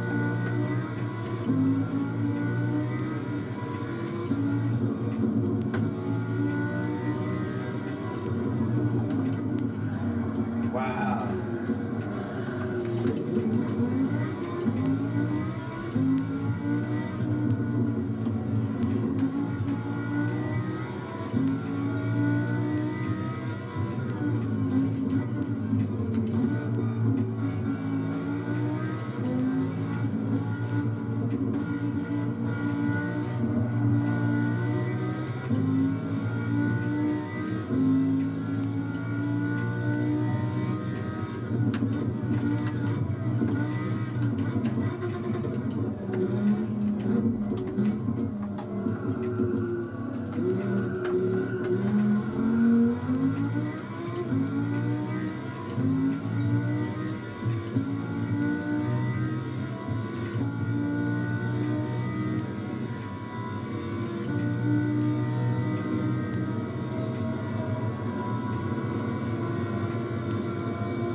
Damn, y'all hit the wall.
Yo, I had it the last second, yo. I tried to, yo, it was crazy. Last second, you see I had it, right? Yo, that Audi is sick. So thank y'all for stopping by, man. Y'all get a chance, man. Hit that subscribe button, man. Stop back through.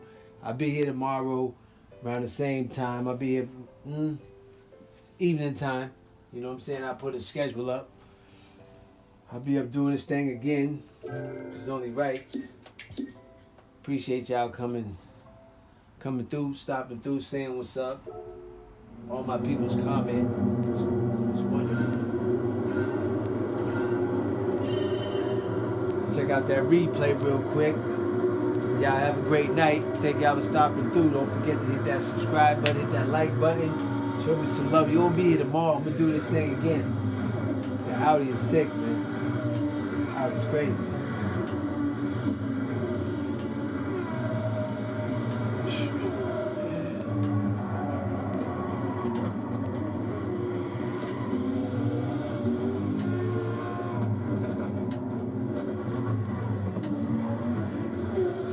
Banged up the chrome, man.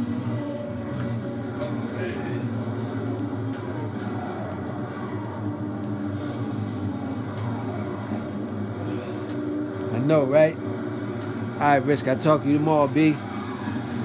Yeah, that was a close finish. That was a nice race, though. Got me a little, you know what I mean?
Okay. Thank y'all for stopping through. Going to the live, baby.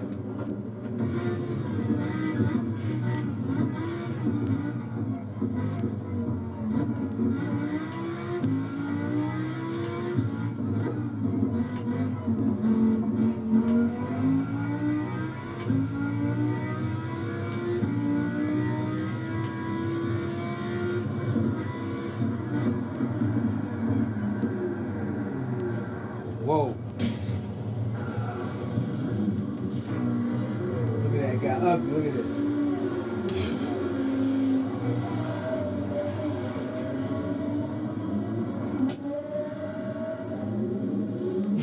Got ugly, right? That was crazy.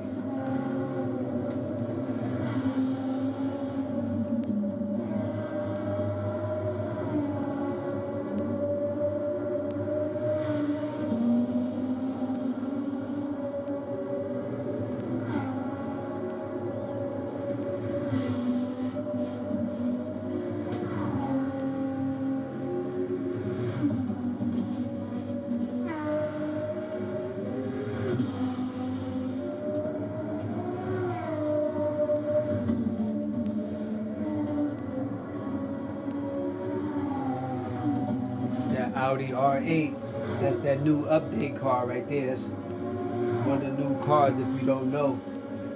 People that come to my live that don't know, this is one of the new update cars. I just bought it like 2 days ago. This car is just the truth. It's hard to handle, but once you get it, it's lovely. It's lovely. It's a big boy car for real, no joke. gonna let you feel that inside of that joint. That joint's nice. Woo!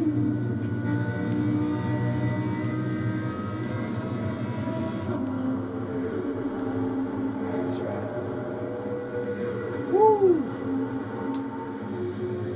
That car is fast. Look at that joint. That's what I'm talking about. Blowing through the city in that moment. Oh. Look, I crashed up the chrome, baby. I was trying to handle it. I was in that wheel like, handle it.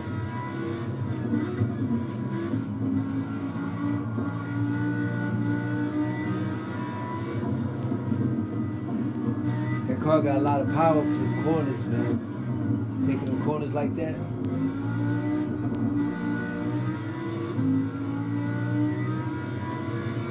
If anybody just popped up on my live, you got to see the couple races before that where I drove like a Porsche, like a what's that? LMF race cars. Man, that thing was, that race was sick. That's one of my sickest races for the day. No joke.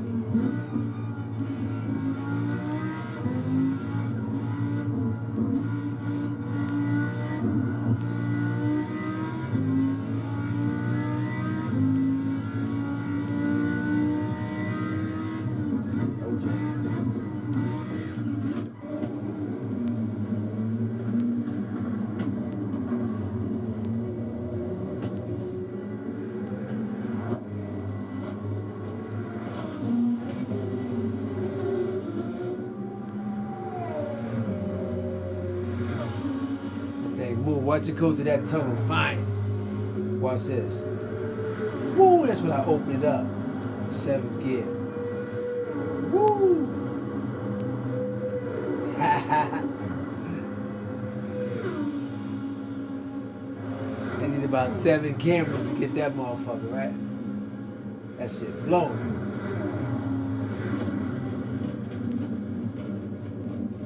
Yeah, the pipes breaking down. Brum, brum, brum. Trying to break it down, we're going so fast, I don't want to stop.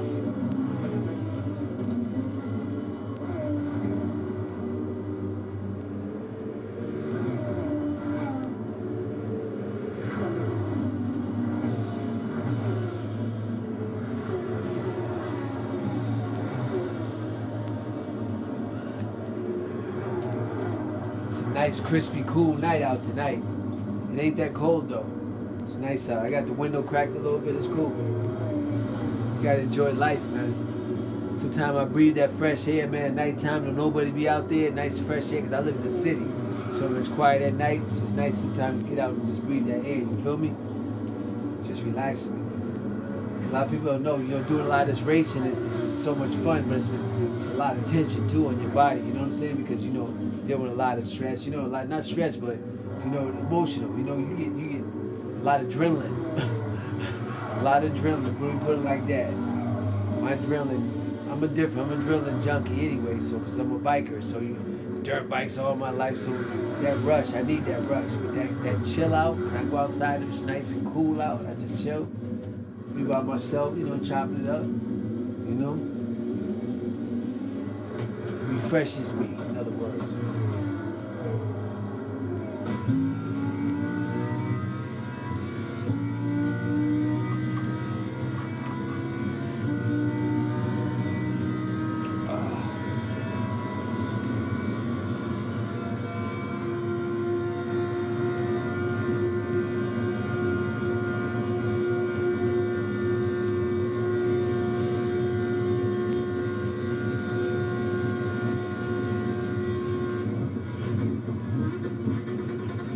Watch it hit me, bam! I already knew it. Did I tell you?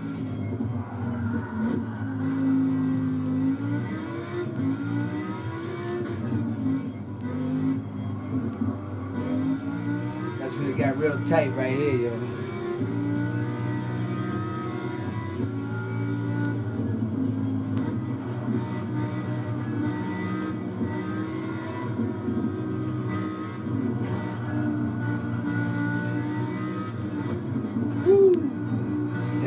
That's that corner that get me every time. See, spin out. Look. Tap me. He tapped me from the back. I think somebody else will come and tap me right now, for sure. Yeah, I think one of those cars. Look, didn't I tell you? Yeah.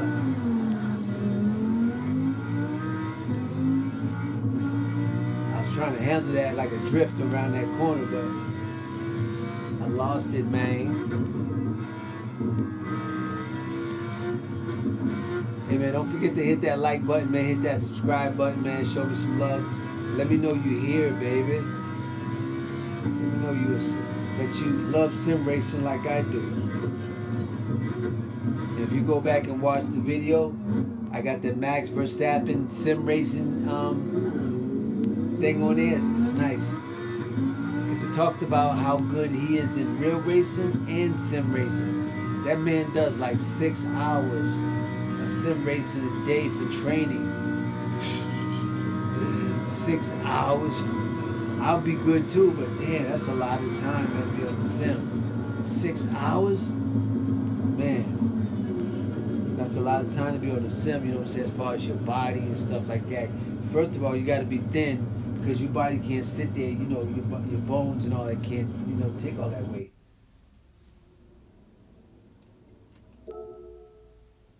Yeah, that was that Audi R8. That's that new update. Let's cap it off, you know what I'm saying? Give you some of this and a little bit of that. Cap it off for the night. Let me see what I got on the gifts, man. I think I got some money. All this racing I've been doing. Coming in first. It seems like my man come up on here. I get like 5 first places in a row. You feel me? After that, before that, I was getting smashed. Totally. Let me get some bread. What kind of, whoa, 10 bands. Okay. All that racing for a punk 10 bands. Man, that's some bull. Nah, I take the bread. I almost got killed, man, for $10,000. Hold on, let me go back. This is what I wanted to show y'all real quick. Because I was about to sign off, but I just want to give you that. You seen that trailer? Have you not seen that trailer? Check out the trailer. The trailer is lit. The trailer is lit. Check it out.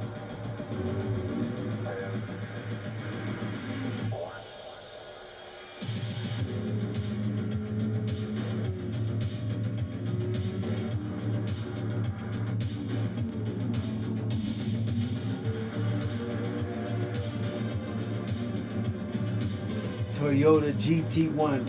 That car looks sick, don't it? 1999. Hear how it sound? That's when they have all them silences on it. That sounds crazy, right? That's how that car, I'm telling you, if you're going back on this video, it's a car just like that. I am getting it for a gift today. Drove it for the first time, got first place, professional level on one of them tracks. I was just blowing. That car was just crazy. It just came to me. Check this out. This is what I want to show you though, too. Before I sign off, you'll love this. This is a beautiful. This car, oh man, look at the design. Watch how they built this car, man. Check out how much craft. I just want to drive this car just one time, just once. I didn't want to go fast. I just wanted to see the Turismo for future. Years, and this was just revisiting the past. I used to play with my teenage boys. A lot of good memories came back. Gran Turismo means everything to my generation. The first Gran Turismo came out during my childhood. Looking back, it was probably one of the most pivotal moments in cementing my journey to becoming a car designer. We had several designers that were doodling tons of little VGT sketches, and you had to go by their desks and ask them, that's not one of the programs, what is that? Oh, that's a Vision GT. And when you realize that there's that kind of passion happening unofficially on a project, we thought it's time to make this an official kickoff. We really wanted to capture an emotion out of the first read. The car needs to sit on the ground and feel like it's moving at high speeds. as soon as the leading design is identified, It's like cutting through the wind like a knife. This design Probably just make you feel so pushing it smooth and digitally so around the probably globe. just pushing you Our to the ground, ideas make get you feel floated flat and through just going through the Korea. wind. They push them back to Europe. Europe pushes them back to us, and there's always the input from our leadership. Genesis. We start off through our whole digitalization process. We have a lot of designers generating their ideas, translating them from 2D into 3D, and then from there we go through a fairly extensive process of mill checking the model in full size to make sure that the proportions, the archetype is correct. The entire silhouette of the vehicle was designed with aerodynamics in mind. Upon refinement, working with the engineers, they really challenged every radius, every section on the vehicle, so that it performs at its highest. Once we have established the right type of proportion, we'll get a lot of the different groups involved in the process as well to really come through there and help us fine-tune the design through its development process. We really wanted to resolve all the challenges of airflow with the silhouette of the vehicle. Starting from the front, there's a large cutaway, so that it lowers the frontal mass, and then as it sweeps over the cabin, the rear deck lid has a spoiler that seals off that airflow. Wow. The vehicle really is engineered to cut through So the many air different air and be ducts. very streamlined. Woo! So many different air ducts, so make it cut through the wind like it's not even, has no resistance from the wind. That's what they wanted to do. Look at that car. Unfucking real. See, that's the future right there. That's it. Because they did the best engineers in the world to create this motherfucker. This is a When we bad first started thinking about the design of the VGT interior, we thought about the beaded white space and how to apply it to a race interior. At the beginning of this project, we were met with many challenges. One of them being the cabin size. We had to determine what was best for aerodynamics and what was best for occupant. fucking spaceship. The examples of beaded white space in this interior comes in several forms. The interior begins as a lightweight monocoque, which is sculpted around the driver. Carefully considering the negative space, create a cocoon. We wanted to give our drivers an edge, so we designed an integrated panoramic display that stitches together See this shit? side and rear view cameras to That create fucking ultimate steering wheel, man. awareness. Come We on, also man. consolidate all My the buttons God. into a few different touch points to Yo. enable faster operation. Look at this.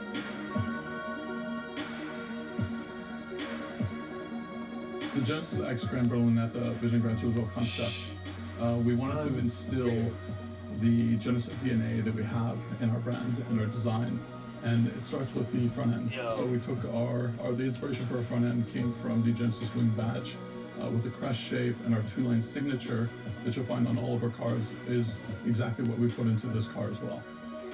As we created the Genesis X Gran Berlinetta Vision Pro Turismo concept, we saw the opportunity to link the racing enthusiast from the Gran Turismo games to our product, which is a fantastic carrier for our message.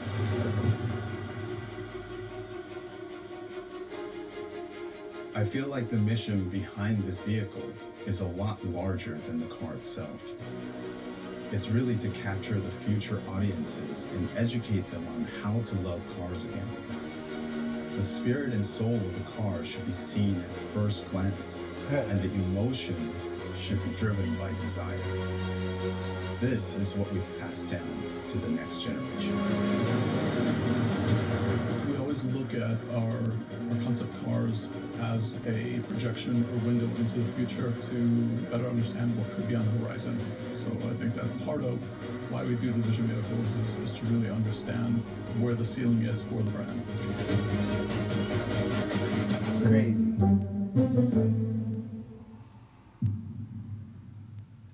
Wow. Awesome. All right.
This is something I did a few days. I think it was maybe about a week ago.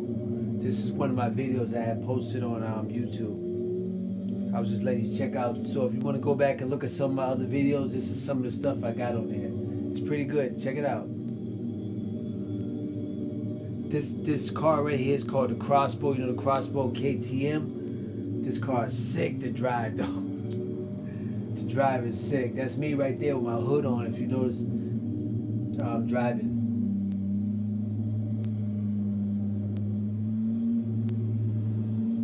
It's called a Crossbow KTM. This joint's sick. It has no roof.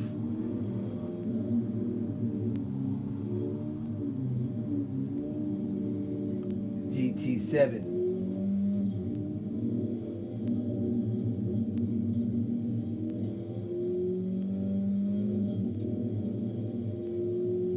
So if you want to go back and look at some of my other videos, I got stuff like this on there, you know what I'm saying? So you can check it out, you know what I mean? It's up to you.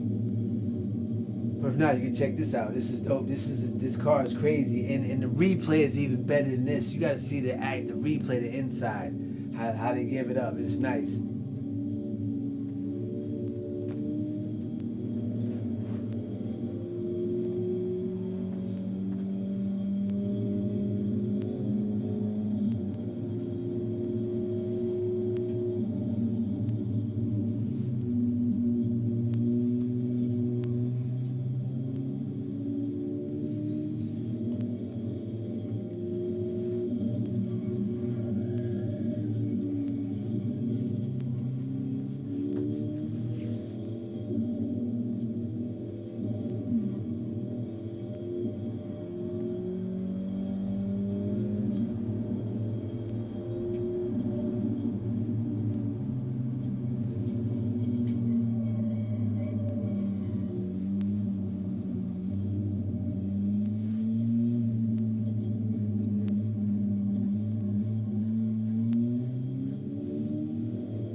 Yeah, this thing Crossbow. Like I said, this car right here is sick. If you got the Gran Turismo 7, go jump in that joint and drive it. You're gonna have a blast.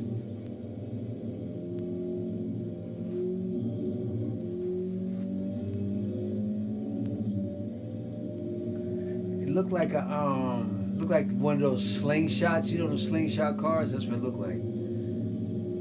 It's on YouTube. They got it on YouTube. A couple guys from the UK, you know, they said it's kind of like a toy, but it's rich folk toys. You know what I'm saying? But it's a car.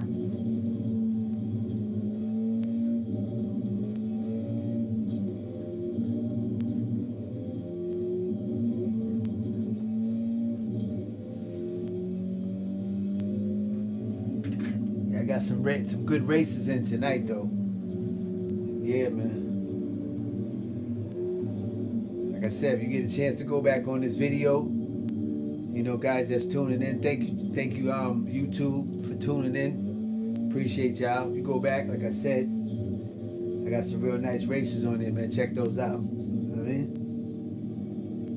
On this video here, and on my page, I got 100 videos with plenty of races, so you can see how it started off, you know, like everybody else does.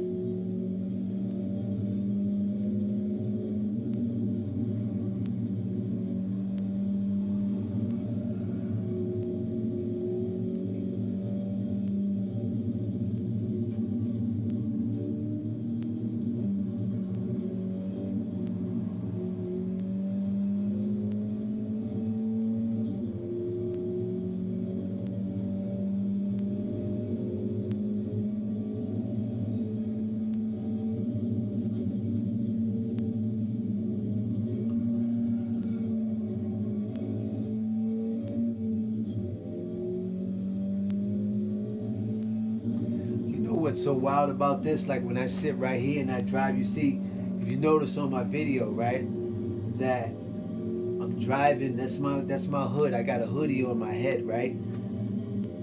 So what I'm showing you right here is a YouTube video that I have on my page. Hold on, let me just show you real quick. See, Gran Turismo. This is on my YouTube page, right? I just did it a couple days ago, right? So you know what's so crazy about it is that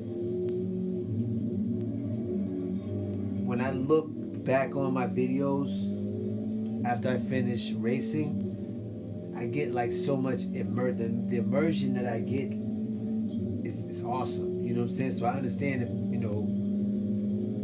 when people watch your videos, you got to put out good material. So I try to do my best. And I think today was my best, material, because I tried some different things. If you notice my camera, this was my first day that I put the camera this way in POV. I'm gonna start doing more camera that way POV, so you get a different immersion. You know what I'm saying? You can feel it different. You know what I'm saying? You can understand it different. You can see it different. In other words.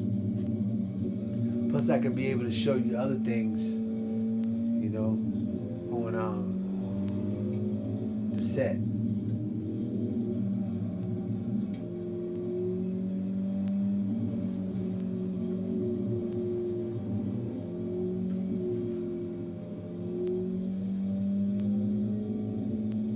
If you go on the page, you'll see this video here. This is the KTM.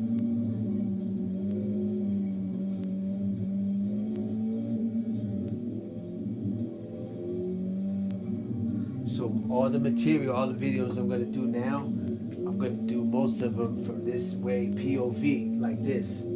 So you see me driving from here, you feel me? So you ride with me, cause it's like,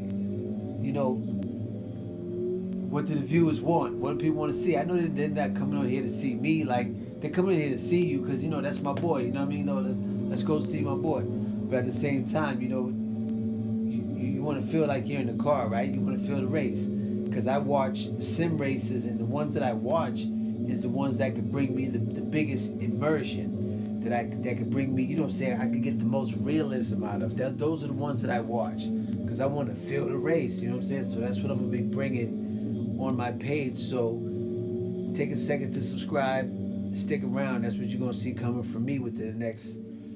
I'm doing it now because today I did some fire stuff. See, this is the replay. This is what I was talking about right here. Watch, see this view right here? It's off the hook. I love it. Look at this.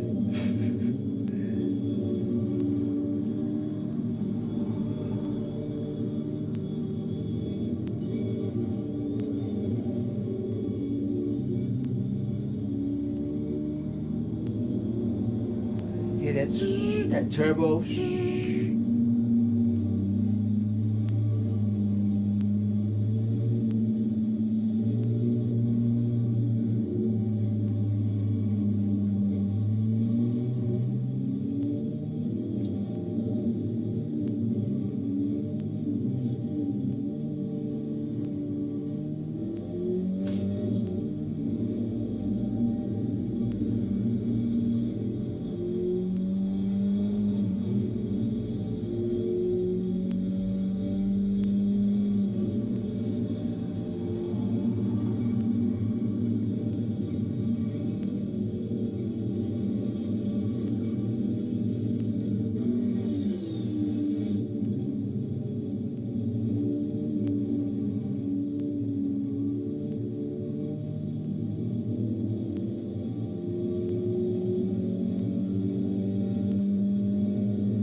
pull out that American muscle, baby. Let's go back.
That's the Camaro. I had posted that video maybe like about 4 or 5 days ago on my YouTube. That's on my YouTube also.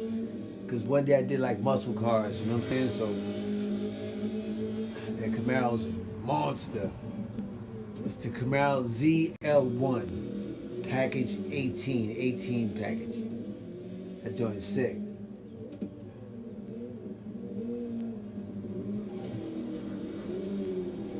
Woo. Yeah, I was just messing around.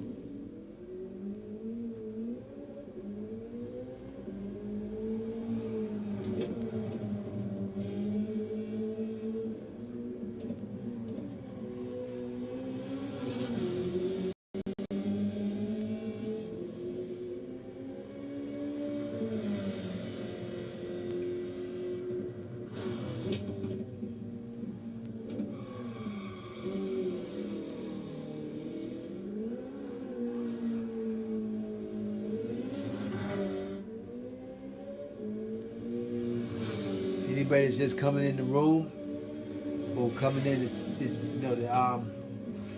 to watch the sim race, I did like, no joke, I did maybe about 8, 9, 10 races before this.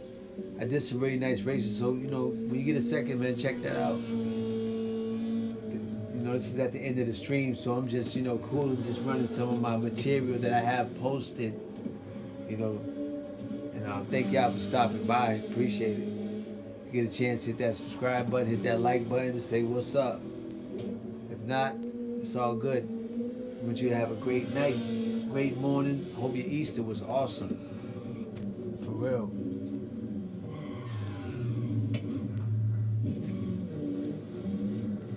I was just tripping it.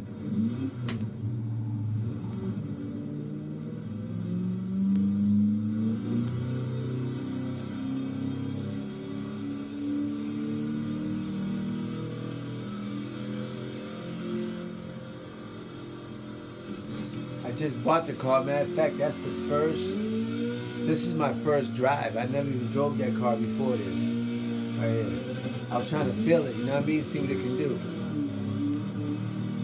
Because the American car is going to drive way different than them GT3s and 4s. You know that. It's heavy, it don't want to stop. You got to break that thing way back there. And if you downshift too quick, it's going to spin the back out like it's so much to. But it's power. Look at that, man. Look at that. You hear that pipe? That Camaro. Whoa! That shit blowing. Moves fast. That screen start coming to you pretty quick with that jump. For real. That screen start coming fast. Like, oh shit.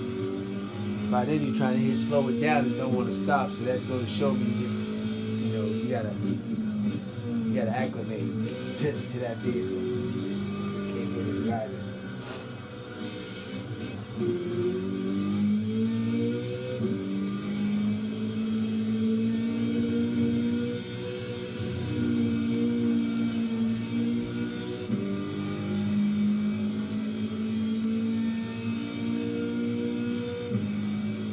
Camaro ZL1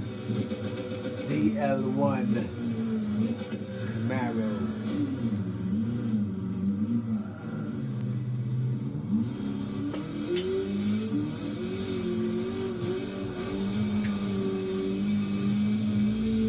That truck's lit.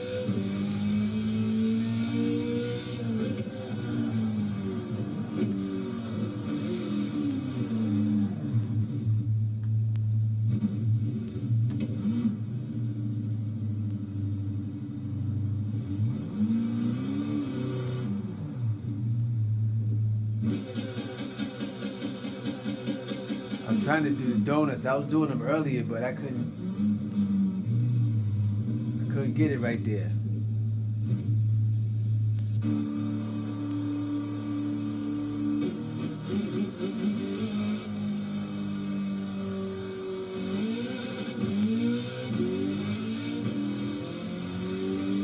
That joint's mean, right?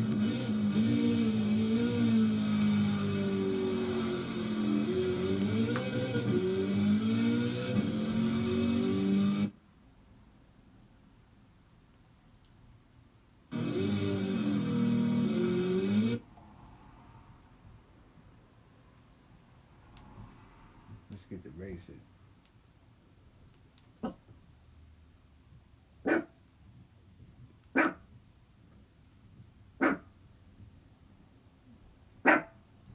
TT, that's the guard dog. TT the guard dog.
just got that car, so I was just learning how to drive it.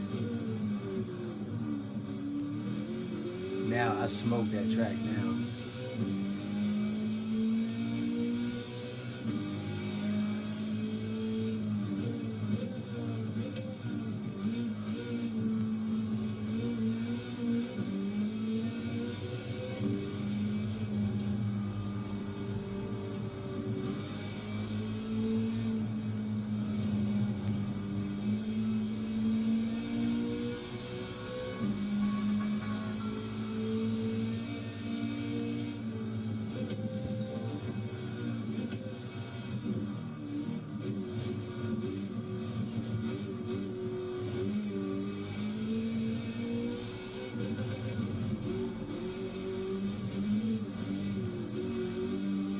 Camaro ZL1 Camaro. That's one of my previous YouTube videos. I just bought that car that day. I was just kind of like learning how to drive it, so you know, I was just feeling that American muscle is a little different from those GT3 and GT4 cars.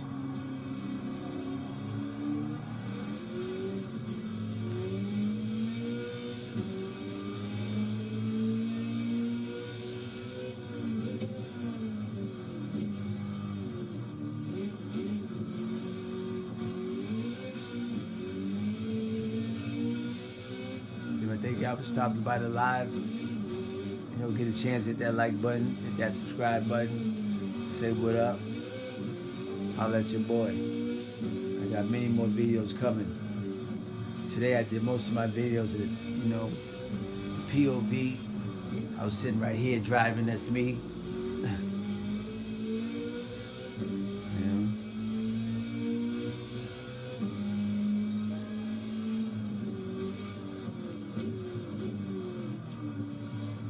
Yeah, was getting it in. I did about 10 races.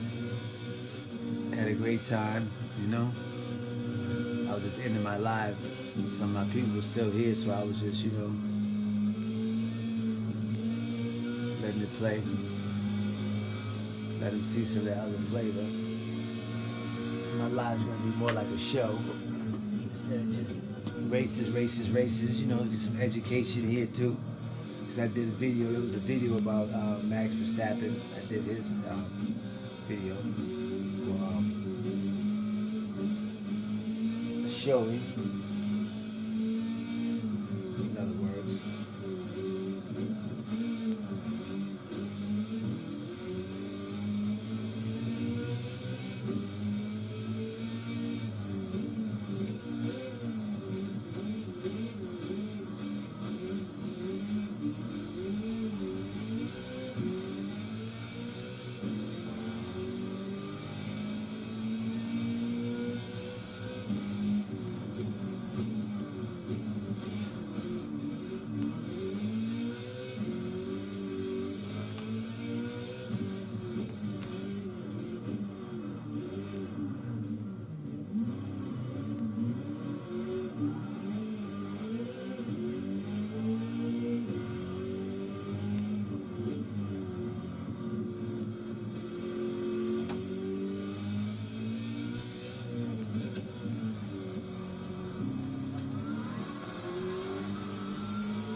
Appreciate the likes.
I was just showing one of my other my YouTube videos that I did previous to this.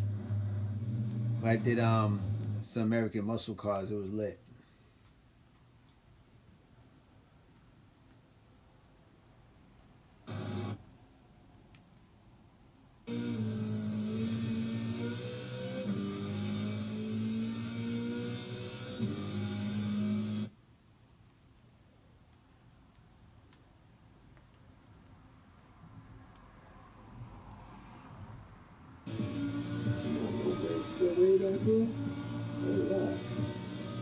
This is that new Audi R8. This is what I did yesterday. Yeah. This car is fire. This is the new update car right here. Audi A8.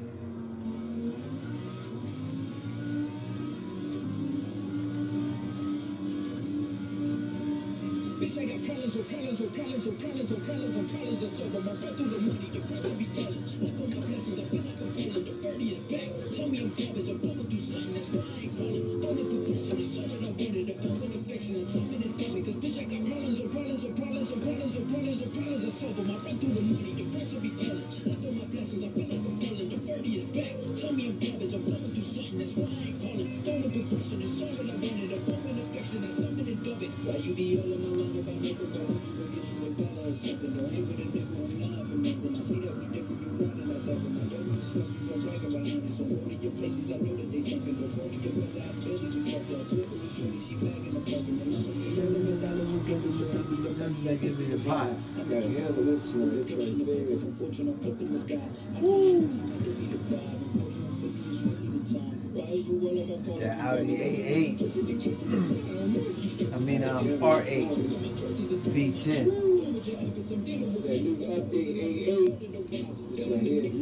R8 is not an A8, it's R8.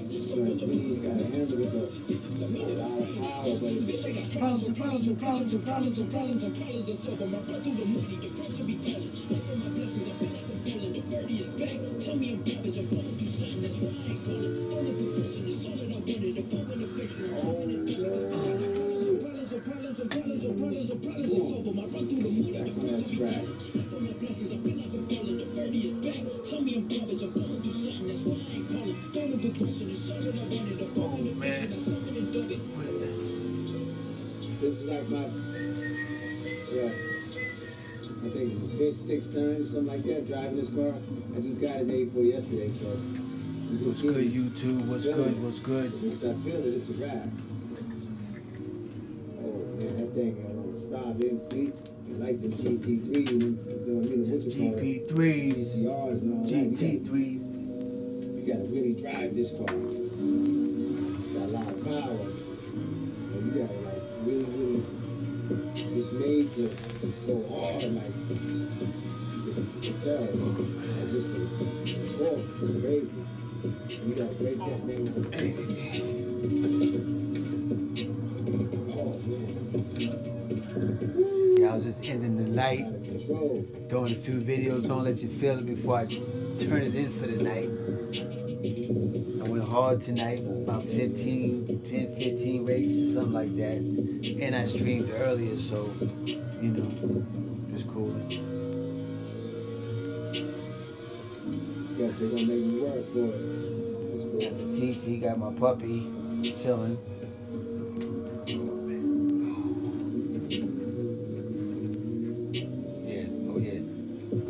What's up, YouTube? It's your boy. Yeah, we got it tonight. I was trying to do something different, you know what I'm saying? A different view with the, you know, kind of like a the POV view where you can see me driving. So that's what I did on my early videos. So come through and check it out. You know what I'm saying? But this video right here, I did this yesterday because I had bought the A8 because I seen the update. I was like, yo, let me get the A8 and the Lambo. I didn't have the money to get the Toyota because it was 2.5 mil. So I got this and I've been blowing that. This car is crazy. This car is sick. You gotta check this out though, for real. I got in that other video. You'll see it on my page. It's lit. I chromed it out. You know, threw a wing on it, some chrome. Got the puppy. Let me see if y'all see me, man. Y'all see me right there. Trying to give it up for the video. Got TT. That's TT, y'all. That's a Chihuahua. That's Quiero Taco Bell. She's chilling. She's cooling. Thank y'all for stopping through. Appreciate it. Oh man,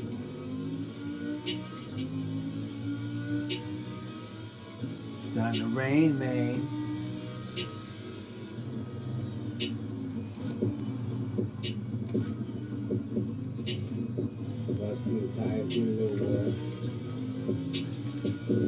Yeah, race right there was kind of.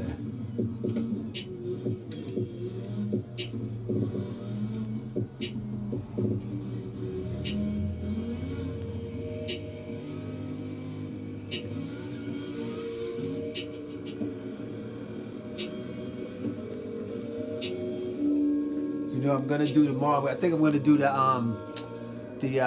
Red Bull. The Red Bull, what you call it? I'm gonna do the Red Bull X 2019. That's the car right there. That's the Audi. Ooh, look at that thing. Yes. You know what I mean? Like I'm supposed to. Yes.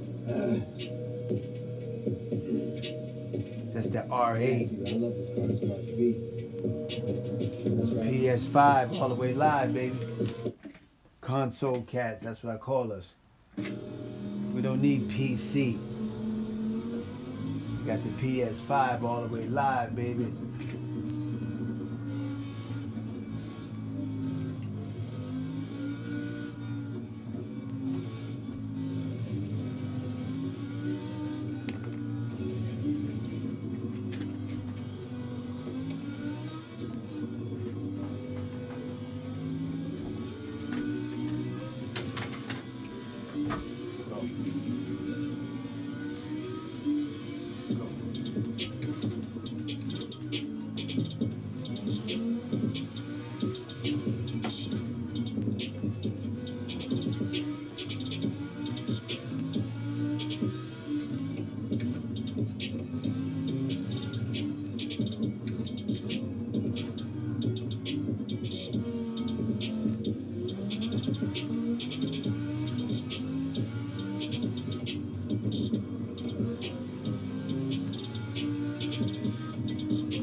Yeah, whoever's on the live, whoever pops in, in on this live, I do live every day, so stop through. I'll let your boy.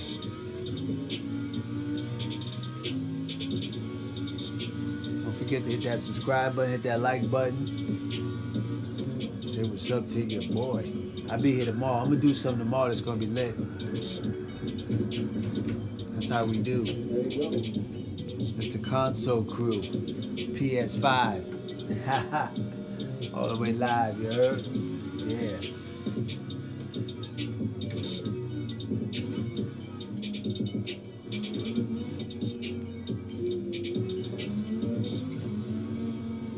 Like PS5. Subscribe to the PS5 because we live.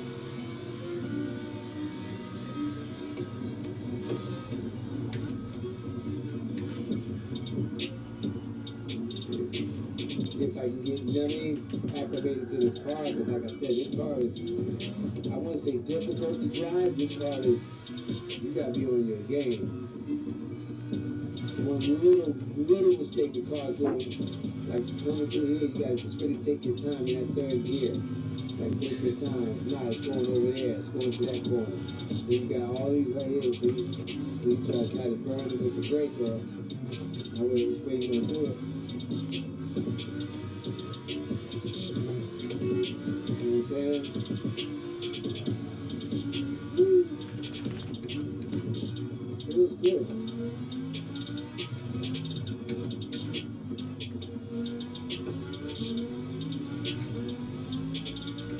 Say, woo, it feels good. See it put on the screen, woo, feels. Closed caption.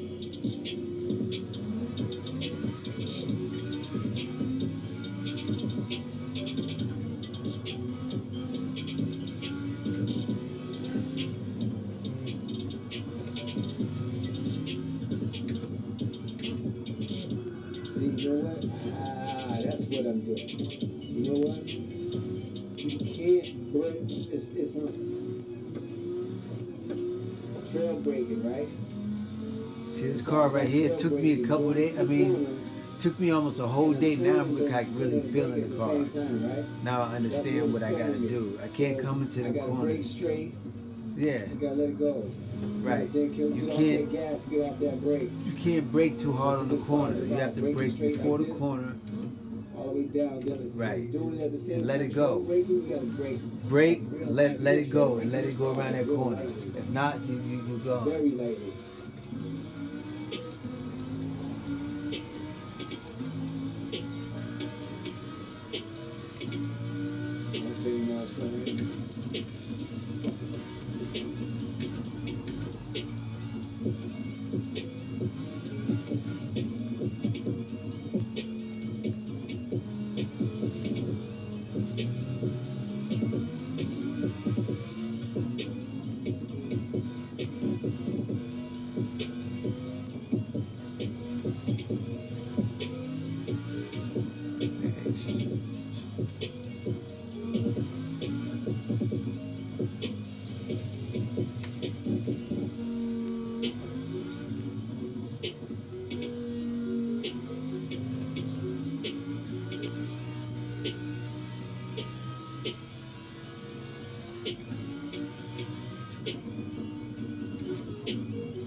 This race right here is crazy.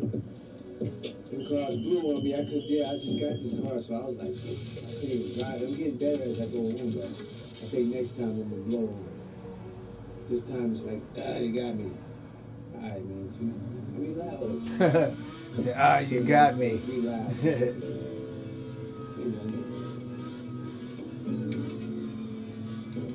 There's some hard tires. For anybody that just came into the room, I just did a whole live session for 2 hours, right? This is one of my YouTube videos that I previously recorded. So I was just showing you what I did. Thank you for stopping through. You know, hit that subscribe button, hit that like button. You know, stick around. Keep it on for a little while, you know.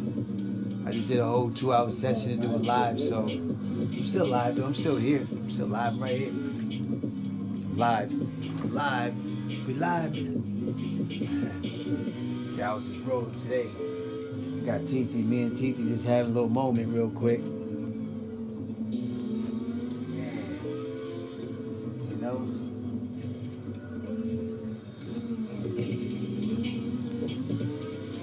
Yeah, give me a shout out. Say what's up. Holla. YouTube. Alright, pretty good. Okay. Alright, let's go to the track a little more. I'm getting to just understand how this car works. It's the A8, the new GT7 update car. It's one of them. Brand new to the game. first to ride it. Not the first, but one of the first. The R8, not the A8, the R8. I didn't get it right. I don't know what I was thinking about A8. I'm so used to the A8. The R8.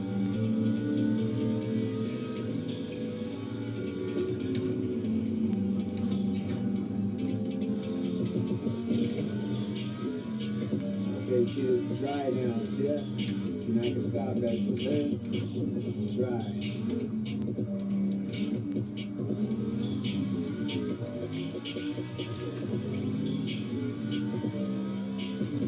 Okay. Yeah, that's it further out of that. Yeah, see that. Go.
It's great for me to have an event here in Amsterdam. Amsterdam to me is interesting because the entire city is below sea level, hence the canals is a very beautiful scenery. It feels great to travel again. It's been a couple months and it's nice to have a free vacation. Completing that with my first world tour, it's pretty special to me. In my home county, of course, it's perfect. The going back to the live events, also with live audiences supporting you, and yeah, it's gonna be even much more adrenaline event. I think it's great that Gran Turismo is being able to kind of blur the line a little bit of real racing and sim racing. Getting close to real racing is very difficult sometimes, but Gran Turismo makes it possible to, get involved into that. And if you are competitive in the game, then maybe you can get a chance nowadays to get to real stuff. It will be possible to a lot more people to get, into racing. So I think that's great.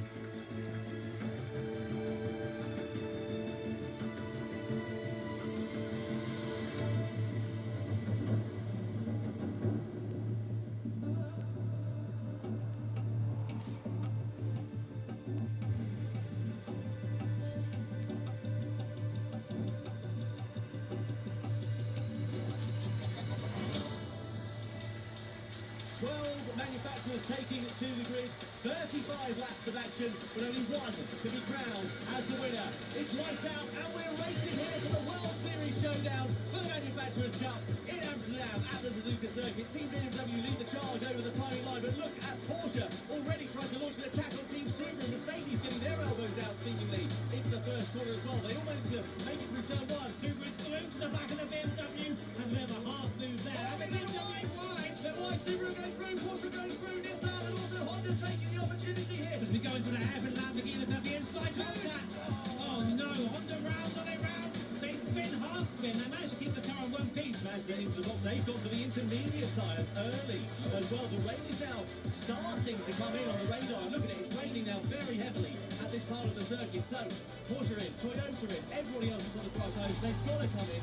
Oh, and the barrier off! It's really bad indeed. Team Radio, we just heard straight off into the barrier on the outside of the final corner. Subaru into the pits, so our race leader into the pits, onto the hard compound tyre. They think now is the time to stop over. I'm inclined to agree. It's side by side down the start finish straight. The inside line is what Porsche has, and second position is what they have as well. Porsche then to the outside. Serrano travels a long way around the outside of the hairpin for the race lead in the Manufacturers' Cup, and he goes through. What a drive, what an overtake from Jose Serrano and Team Porsche. But they come around the final corner. Porsche have delivered here in the Manufacturers' Cup World Series Showdown. They win in Suzuka in spectacular style. Bueno, pues la verdad que estoy muy contento. Es la primera victoria en un World Tour que hago. Lástima que no sea con Ángel aquí, pero bueno, desde aquí se lo dedicamos a él. I like the new format for the National Cup because the National team is with two together with your teammate and your friends. It's pretty cool for the spectacle, for the battles on the track. So let's see the result and see the race. I'm very excited to that.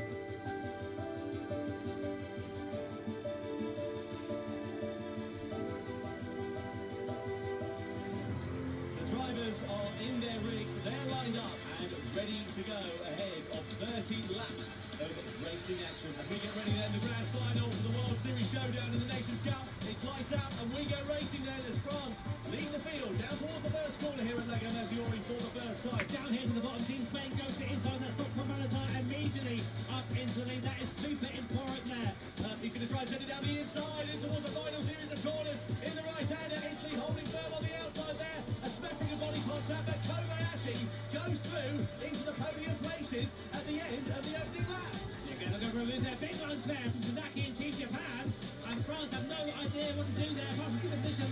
Tries to get back by again, but it's blocked well. Up the inside goes back Team France well, but Team France makes a move up to P4. But now, a little bit wide there, and so will exit, and he loses both positions. Droga sends it down the inside and through into fourth position. A big round of applause there for Team Spain. It's been a great race for them so far. Can they hang on for 8 more laps? Brazil go to the inside to get by. So Brazil are going to go up to third place. There you go, Brazil there. Team Brazil onto the podium. France through as well into P4. France into 6th. But here, you see the tyre light. Team France really struggling. And as I say that, the rear tyres of Team France going away and into the wall they go.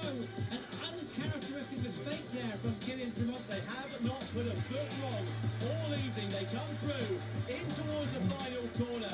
It was Jose Serrano who won in the Manufacturers' Cup today. And as part of Team Spain in the Nations Cup, Spain wins here for the World Series Showdown in Amsterdam. What a performance by 16 seconds.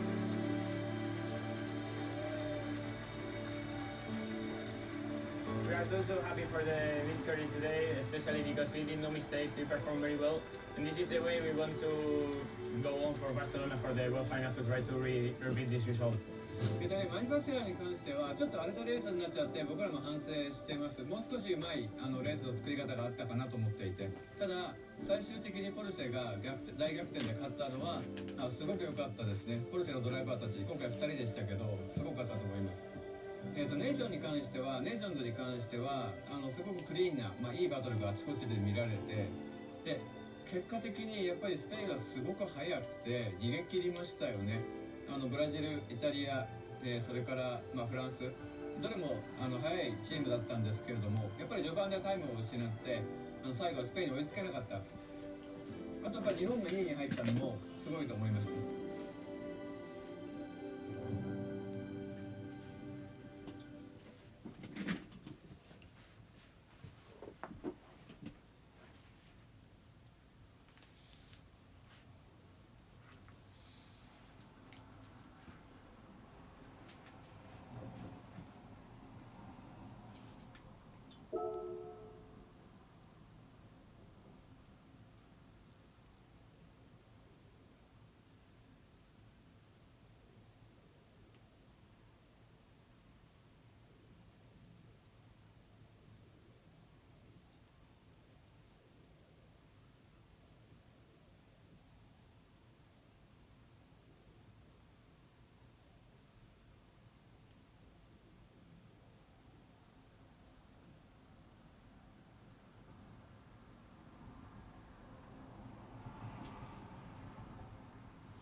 This year marks the 10th anniversary of the Vision Gran Turismo project. And yesterday we decided to unveil this gorgeous VGT from Genesis. Just take a look at it in all of its magma orange glory. We're coming to you from Barcelona for the Gran Turismo World Finals. I'm Jules Hardy, and I thought, you know what, we thought we'd just add one more car to this amazing collection, this time from Bulgaria. It was a dream for me. I played Gran Turismo on the PlayStation for many years. 3歳の時から車が好きで自分で遊びたかったんですよね。だからでプレイステーションを、立ち上げるっていうそういうチャンスに恵まれた時に30年前にだったらこれを作らなきゃと思って作り始めたのがグランツーリスモ。The dashboard that inspired the watch is the dashboard of one of the most iconic cars of the 80s, 90s, but was not enough to create a concept car. The cars that get inspiration by the watch. 自動車のデザインのね歴史の中にちゃんと位置づけられるような車になったと思います。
Wow, what do you guys think of that? Let's hear it! Wow, I'm joined by Fabrizio Stigliani, who is the product creation executive director at Bulgari and, of course, series producer of Gran Turismo, Kazunori Yamauchi-san. And well, welcome both. First of all, welcome to the Gran Turismo family. Lovely to have you here. let's start off very, very simply with what's it called? Talk us through how you got here. This is a fantastic experience for us. Honestly, between Kazunori and me, we have a friend in common. And everything started with a very, very simple story. Fabio Filippini once called me and say, I know very well the people of Gran Turismo.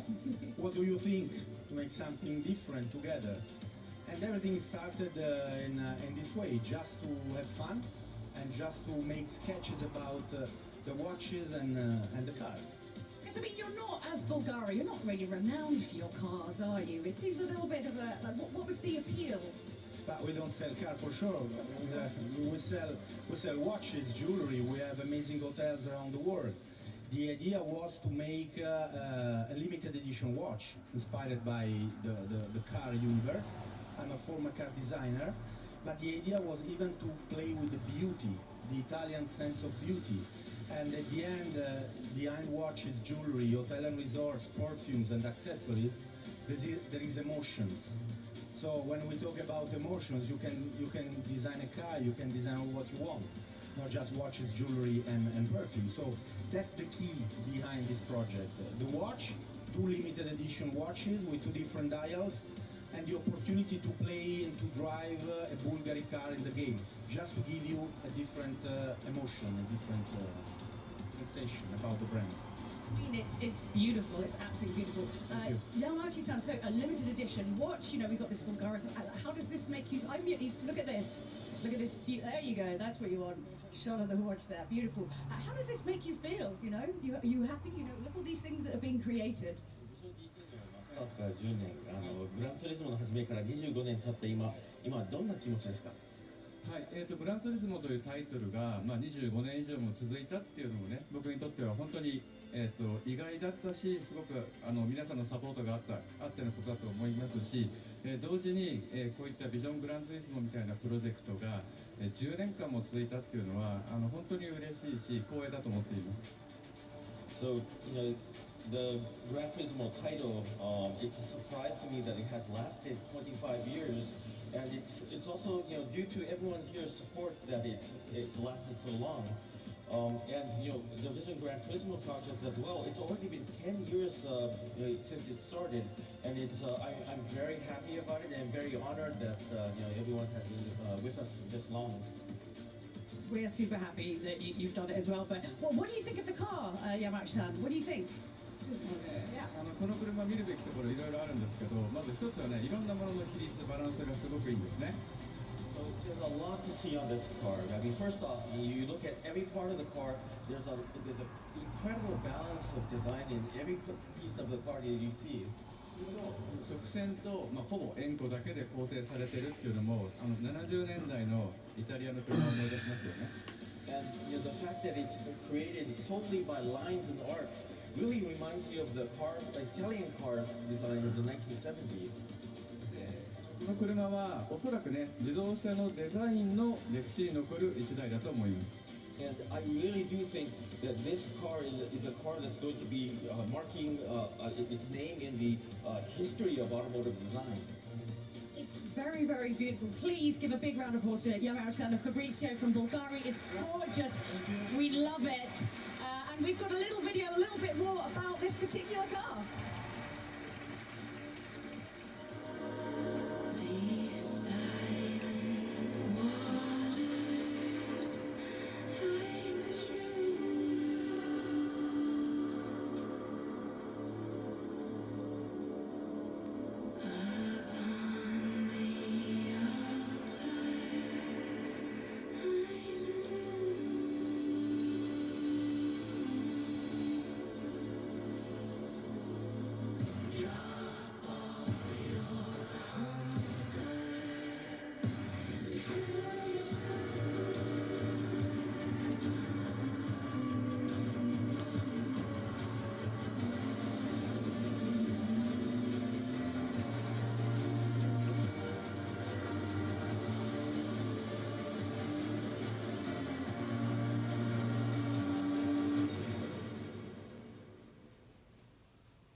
Welcome from Barcelona for the Gran Turismo World Finals. I'm Jules Hardy and we are on the final date from the Gran Turismo calendar. How have we got here? Yesterday was the Manufacturers Series where Team Nissan was victorious, even though the race was incredibly spicy around the Nürburgring, and honestly it could have been anyone's win on that track. It was amazing. But that was yesterday. That seems like a long time ago. Today is the Nations Cup. Yeah, So we're gonna yeah, find man. I out just whether Team threw it on and dozed off in his chair, man. I was just throwing some videos because I had some people watching, so I was like, some people still viewing, so I was like, shit, I might as well give them some entertainment. You feel me? Well, my friends, Let's get that time in. to find out because the Nations Cup World Yeah, I was just in the Finals chair is about to dozing start. off just now, man. I'm tripping. 12 nations competing, giving us a total of 36 drivers. Not just any drivers, the top 3 online drivers For from all each nighter, country. fuck it. The fastest of these 3, the top-ranked driver, will enter a qualifying time trial.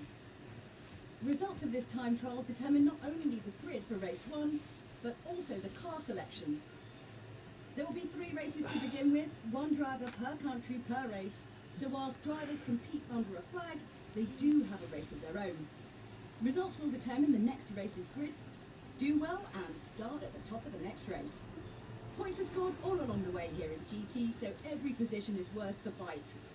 Next up, the grand final. As it's described, each driver from the team will take a stint behind the wheel. It's grand points that are awarded in the grand final, doubling the amount on offer. The winning team is the team with the highest points, and yeah, it sounds easy, but this is the Nations Cup, so nothing comes easy. Hello everybody, welcome to the GT Desk for the final time in 2023. It is the Gran Turismo World Series World Finals, and it's time for the Nations Cup. I am so excited for this. We've had 2 brilliant days worth of action in the Zoo Racing GT Cup, and yesterday in the Manufacturers Cup as well. My name is Tom Brooks, alongside me as ever, JB, Jimmy Broadbent. Looking forward to having your company here today. JB, what are we expecting from the Nations Cup? Because, of course, a different format compared to previous years. Yeah, much more of a team game this time around, of course, as opposed to being some individual driver highlighted.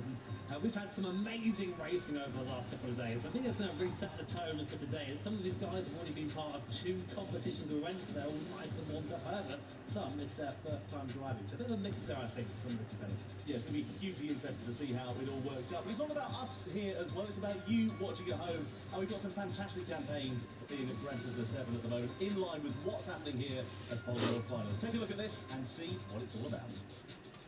If you've opened up GT7 in the past couple of days, you'll see that it's been updated for the GT World Finals in Barcelona. It's your chance to get rewarded with amazing gifts all weekend. If you think you can predict who'll be our 2023 winners, click the bonus campaign button on the GT7 map screen to join the Predict the Winner campaign like Rambo. Receive 1 million credits every time you predict correctly. You can vote right up until the start of the grand final race of each event. You can also get rewarded by watching the World Finals directly in GT7. Click the button on the GT7 map screen and join that Viewers campaign by BBS. You will automatically receive a new Vision GT concept car for every show that you watch. While you're in GT7, participate in the final celebration race to experience the same races as the drivers competing at the World Finals this weekend. Keep practicing and who knows, it could be you going head-to-head here next year. Well, without further ado, it is time to meet the 12 teams that will be competing as part of the Nations Cup here tonight. First of all, please welcome Matt McEwen, Cy Bishop and Thomas England for Team New Zealand.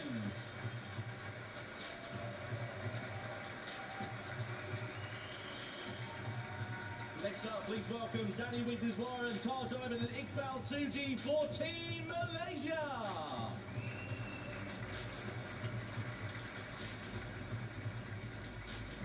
The 10th team, please welcome Kai de Bruin, Floris Zimmerman and Rick Kevelan from Team Netherlands.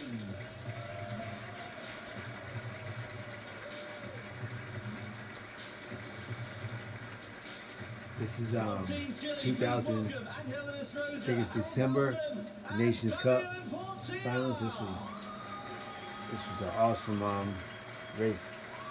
This is crazy.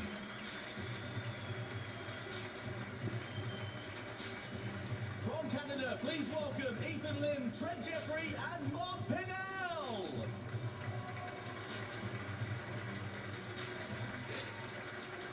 Okay.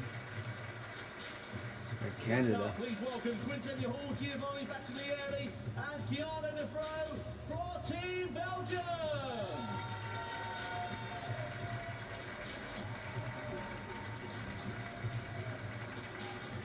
For Team Japan, please welcome Rikuta Kobayashi, Takuma Sasaki, and Saya Suzuki. I guarantee everybody that's there, that's racing, every one of them is a computer nerd. Guarantee. Right? USA. These dudes, man, it's...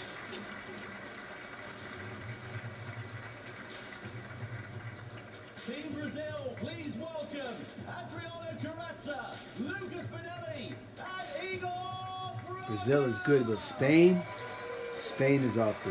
Man, them dudes are good. Spain is real good.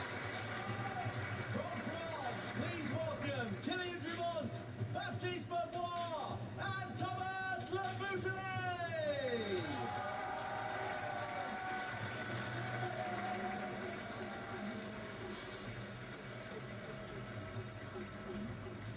From Italy, please welcome Valerio Gallo, Giorgio Mangano, and Marcus Busnelli.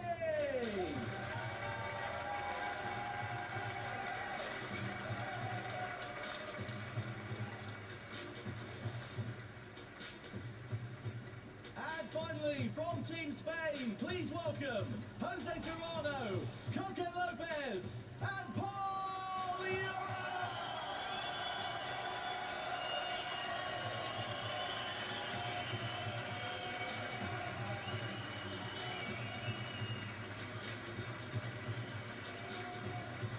And now, ladies and gentlemen, we invite you to remove your hats or caps and please stand if you're able for the national anthem of our host nation here in Spain.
Can I just suggest that you take a quick look at our 35 drivers' shoes, gloves and caps? Just take a quick look over there. Now, you may remember that in 2022 we showed some lovely racing overalls imagined by Dior Men's Artistic Director Kim Jones for Gran Turismo 7. Well, Dior's collaboration with Gran Turismo continues, and our drivers are kitted out with new driving gloves featuring the number 47 as a tribute to Christian Dior's first show in 1947.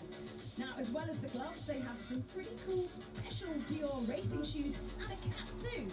Now, I like the looks of this. Now, is anyone here a size 5? So, you know, maybe a 37 euro? Because, yeah, I might have that. Well, the Nations Cup this year is going to be tough. Intense, top level drivers. Magic. Chose. Big red. Oh no! Unpredictable. It's the hardest competition. Laps over. We have to really be patient. Really bad.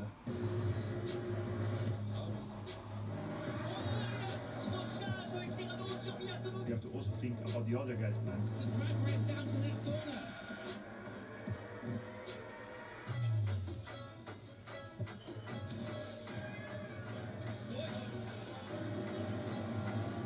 demostrar esa agresividad con cabeza.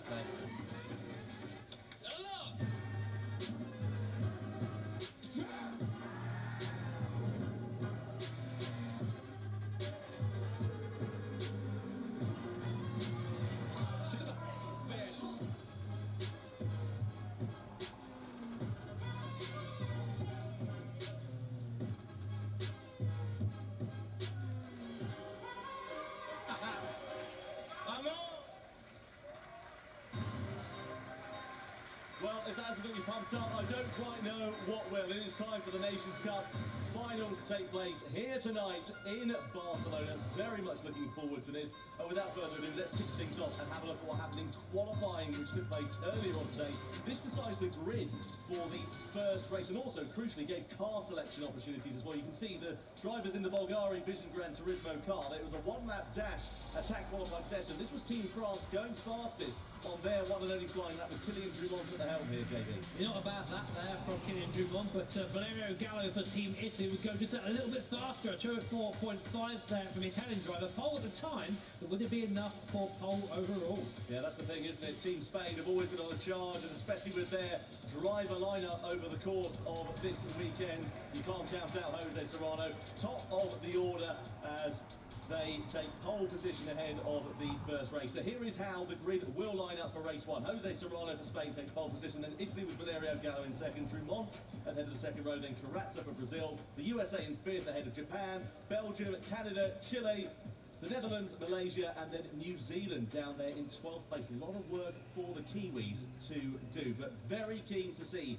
how this is going to work out. Now, as you saw, of course, we unveiled a Bulgari Vision Gran Turismo car, and we also saw glimpses of the special limited edition watch. And without further ado, I'd like to welcome Antoine Payne to the stage to present the watch to the fastest qualifier, Jose Serrano of Team Spain. Antoine Payne is the Bulgari Watch's managing director.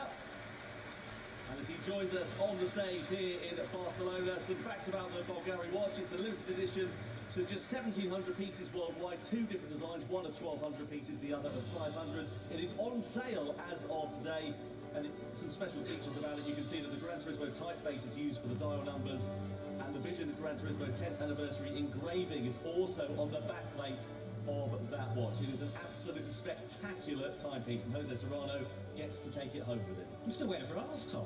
What's going on there? Wishful thinking, I think. Yeah, I think it is, man. I think it is. Yeah, absolutely spectacular watch and timepiece. You can see the two different designs there, one with a black face to it, this one with the yellow face to it. This yellow face one is actually the more limited edition timepiece of the two. This one just 500 of them, and as I said, on sale as of today, but it's only available in a very, very limited window. You've got just 24 hours to go and bag yourself one of those limited edition Bulgari Vision Gran Turismo watches, so you better be quick. Yeah, if you're a collector, I think this is now your time to pounce. But yeah, no watches for us, still, unfortunately, but yeah, looks awesome. Absolutely. Well, let's have a look then, shall we, at the cars for race one of the Nations Cup here tonight. So, as we know, depending on who qualified where, that was the selection that they got of those different machines. So, Spain qualified in pole position. They went with the BMW M3 Coupe. You've got the likes of Italy. They were second quickest. The Lexus LFA for them. France, third fastest on the grid. The Ford GT in the mix there. Any particular cars that take your fancy, Jimmy? Well, I mean, I'd be lying if I said I wasn't rooting for Team Brazil in the Super. I knew that was coming. Had to be. But here's your starting grid, of course, based on the qualifying you saw earlier. Paul Euro will be starting in the car ahead of Giorgio Mangler for Team France. Kylian Drumont, Team France in P3. And then Lucas Tonelli for Brazil in fourth, and Road, of course, fifth. Kobayashi sixth for Team Japan.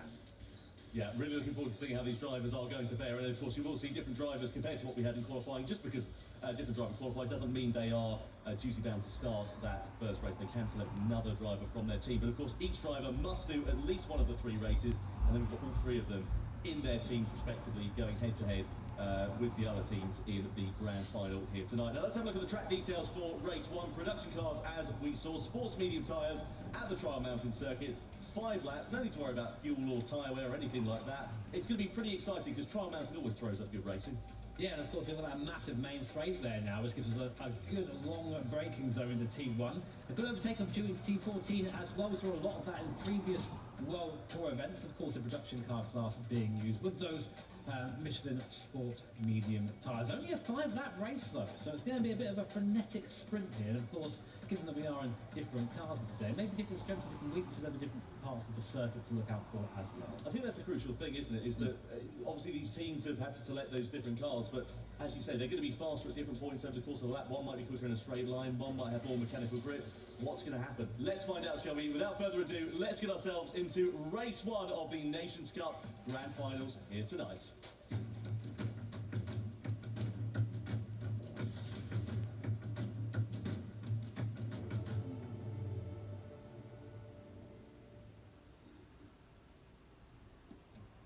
Well, we are ready to go for the first Nations Cup race of the evening. We are, of course, live in 7 different languages as well. Here are our Italian commentators. You just saw the Portuguese and the Japanese as well. The Spaniards, the French, the Germans, and, of course, us here in the British box as well. Very much looking forward to seeing how the field are going to get on here tonight. And without further ado, let's have a look at the grid for this first race. It is Team Spain, Pol Jura, starting this one on pole position. Italy with Giorgio Magno at the helm. In second place with France and Kylian Drummond taken to the wheel in third position. The Toyota Supra for Team Brazil in fourth place. And of the USA, they've gone for the Mercedes-Benz McLaren SLR. Japan with Rikuto Kobayashi, they're a driver down. Sasaki not able to make it here. Belgium, Keanu Defro with Canada's Mark Bennell taking to the Ferrari F40. Ninth place is the returning 800 Stroza for Chile at the Honda NSX. Then you've got Team Netherlands with Kai de Brun. Malaysia with Taj Ayman in 11th position, and then 12th and last on the grid, it is Cy Bishop for New Zealand in the Mazda RX-7. So 5 laps of action. Of course, this will not only determine the grid for race 2, but also, crucially, is the first opportunity to score points. 12 as the maximum available here in this race. 3 races of the same points order, and then for the grand final, as ever, it's double points. Yeah, we've seen that points matter in this competition. Of course, that's like a silly thing to say, but any points you carry into the world final drastically increases your chances of having a good result, of course, in the grand final, and to your grip position too. So it's always worth trying to push in this race. So lots of different cars might make some manufacturers rounding around this last corner. Team Spain leagues off Team Italy. Big home crowd here today. Massive support. We can barely hear ourselves over them. So looking forward to seeing how they perform here tonight. Well, there we can see the Brazilian driver just watching on Lucas Pinelli, that is, at the wheel. They start from 4th position. Let's get ready then to get the Nations Cup underway for the Gran Turismo World Finals here in Barcelona. It's lights out and we're racing as Team Spain lead the field across the line, followed by Italy, followed by France and Brazil as we head down in through the first corner. It's a very fast and flowing first couple of turns here at Trial Mountain, so don't expect any rash moves, but as the field begins to bunch up in that technical second sector, that's where we can see the field beginning to make some overtaking moves. Italy closing up onto the back of Spain as we come over the crest of the hill, through the left-hander and into the tunnel for the first time. Keep an eye out for France, Kylian Drummond at the wheel in the background in that Ford GT, but Spain and Pol Jura having a good start to this race so far, leading the way as they intended to do so. They could be actually having a good start as well for Japan in that Lamborghini up to P5, managing to jump Team USA. Of course, that squabbling though has meant a little bit of a gap has opened up between 4th and 5th position. Still, Team Spain and Pol Jura leading some to the back straight. Now let's see which car has the legs here. Here's where horsepower matters. You see straight away Team Italy going defensive in an LFA. That V10 engine bringing out through the tunnel here at Trial Mountain, coming down towards the first big braking zone and the first big overtaking opportunity. Doesn't seem that they're close enough right now. Team Italy, as you say, in the LFA, driving by Spain, as does Team France then, into the braking zone. Spain on the inside at the moment, retaking that second position, but Italy hanging it around the outside. Can they keep the lead for now? Team Spain side by side up towards the hairpin. Italy do have the inside line though, and Spain retain the lead only just. They all end up where they started. And look at who is in the background lurking there. It's Lucas Pinelli in the Toyota Supra. Exactly, yeah, well, the Supra there in 4th position. Just behind there you've got Japan as well. So it's gone from a 3-way scrap to a 4-way tussle here. And as we come down in towards the final chicane, this corner was redesigned for Gran Turismo 7. We flick it through the left, slightly deep there for Pol Jura of Spain. Has he done that intentionally to try and block any attack from Team Italy? get as good a exit as he possibly can. Malaysia, New Zealand under investigation as we come towards the end of the first lap. It's as you were at the sharp end of the field, but France and Kylian Drummond trying to mount a challenge on the back of Italy as we come down the start finish straight into the first corner. No way through for them at the moment, but Spain now going to pressure from Italy in the Lexus LFA as they look towards the outside, but again, no opportunity for them to find a way through. So that BMW is fairly quick over one lap, but you see suffering a little bit down the straights compared to some of the cars behind Team Brazil and the Super Car the inside there. That's Benelli making a move on Kylian Drummond, who we know is very fast around this circuit. So Brazil up to P3 for now. In the background you can see the Lamborghini of Kobayashi sniffing as well, trying to find a place against that GT. We're still looking back from the BMW of Paul Euro and Team Spain at the moment. Italy very close, so, and I wouldn't be surprised if we see a move on this straight here. I think the LFA's got a little bit more straight line speed than the BMW M3 that we're on board with. Let's have a look then and see what happens as we come down this straight. Of course, Spain don't have the hole being punched in the air in front of them. Italy do. Look at the overspeed pulling to the inside here is Giorgio Mangano. He's going to be able to make this move stick in the background. France and Brazil were pretty close to one another as well. So Italy do go back through into the race lead. Keep an eye out as well. Japan looking to the outside in their Lamborghini Diablo. We're three abreast. Down into the left-hander. Brazil on the inside. France in the middle with a hip and shoulder with Japan on the outside of that corner. Not too much to worry about. Brazil still holding on to third, but for how long? Because the Ford GT there of France trying to pick their pocket as they come over the crest in towards the final sector. Japan with box office seats watching this view unfolding behind them. And what it has done is allowed the top two of Italy and Spain, that's Mangano and Euro, to break away just by a few tenths of a second. Yeah, but Benelli did well there to actually catch that Toyota Supra through the hairpin. He went in far too quickly, got a lot of oversteer, and just about corrected. Because of that, now Kobayashi is through and up into P4 in the Lamborghini Diablo. This is the sort of race that got me into Gran Turismo, Tom. Seeing all these different car makes there, fighting on circuit and being balanced is just awesome viewing. And now the LFA from BMW, Italy from Spain as we come through the first sequence of corners in the background. Kylian Drummond needs to go defensive, but it seems it's not quite enough as Team Japan in the Lamborghini Diablo in that lime green up into third position for now, but on the outside for the left-hander, and France back up into third. He's in a really unfortunate position here is Rakuto Kobayashi trying to attack and defend, and keep an eye on as well. The Jaws music is playing for these drivers because Caleb Roach in the McLaren Mercedes SLR is ready to try and join in on the action as well. He is side by side with the Brazilian Lucas Benelli as they come through into the right-hander. They're going to go the outside line, just a bit of a slight tap of the wall there. That might cost them a little bit of drive, and indeed he does. Bit of a wiggle of the hips there for Benelli as well as he manages to get himself back up into fifth position. And also not far away is Belgium, Keanu Defro as well. So let's see how this is going to work out. What a hugely exciting start to the race. But now look at the top two here, Jimmy. They've got some 2.5 seconds over France, Japan, Brazil, who are all involved in their own battle. Yeah, this is great for these two. Japan and France changing places once again. So Team Japan in that Diablo up past the Ford GT of Team France. Kobayashi at the wheel. Kylian Drummond behind. Big dive up the inside for Benelli there in the Supra, and almost followed through by Roche behind. There's contact between the three of them there. The GT of France manages to stay ahead. Here comes Team Japan on the inside. It's a carbon copy of the last lap. Supra stuck on the outside.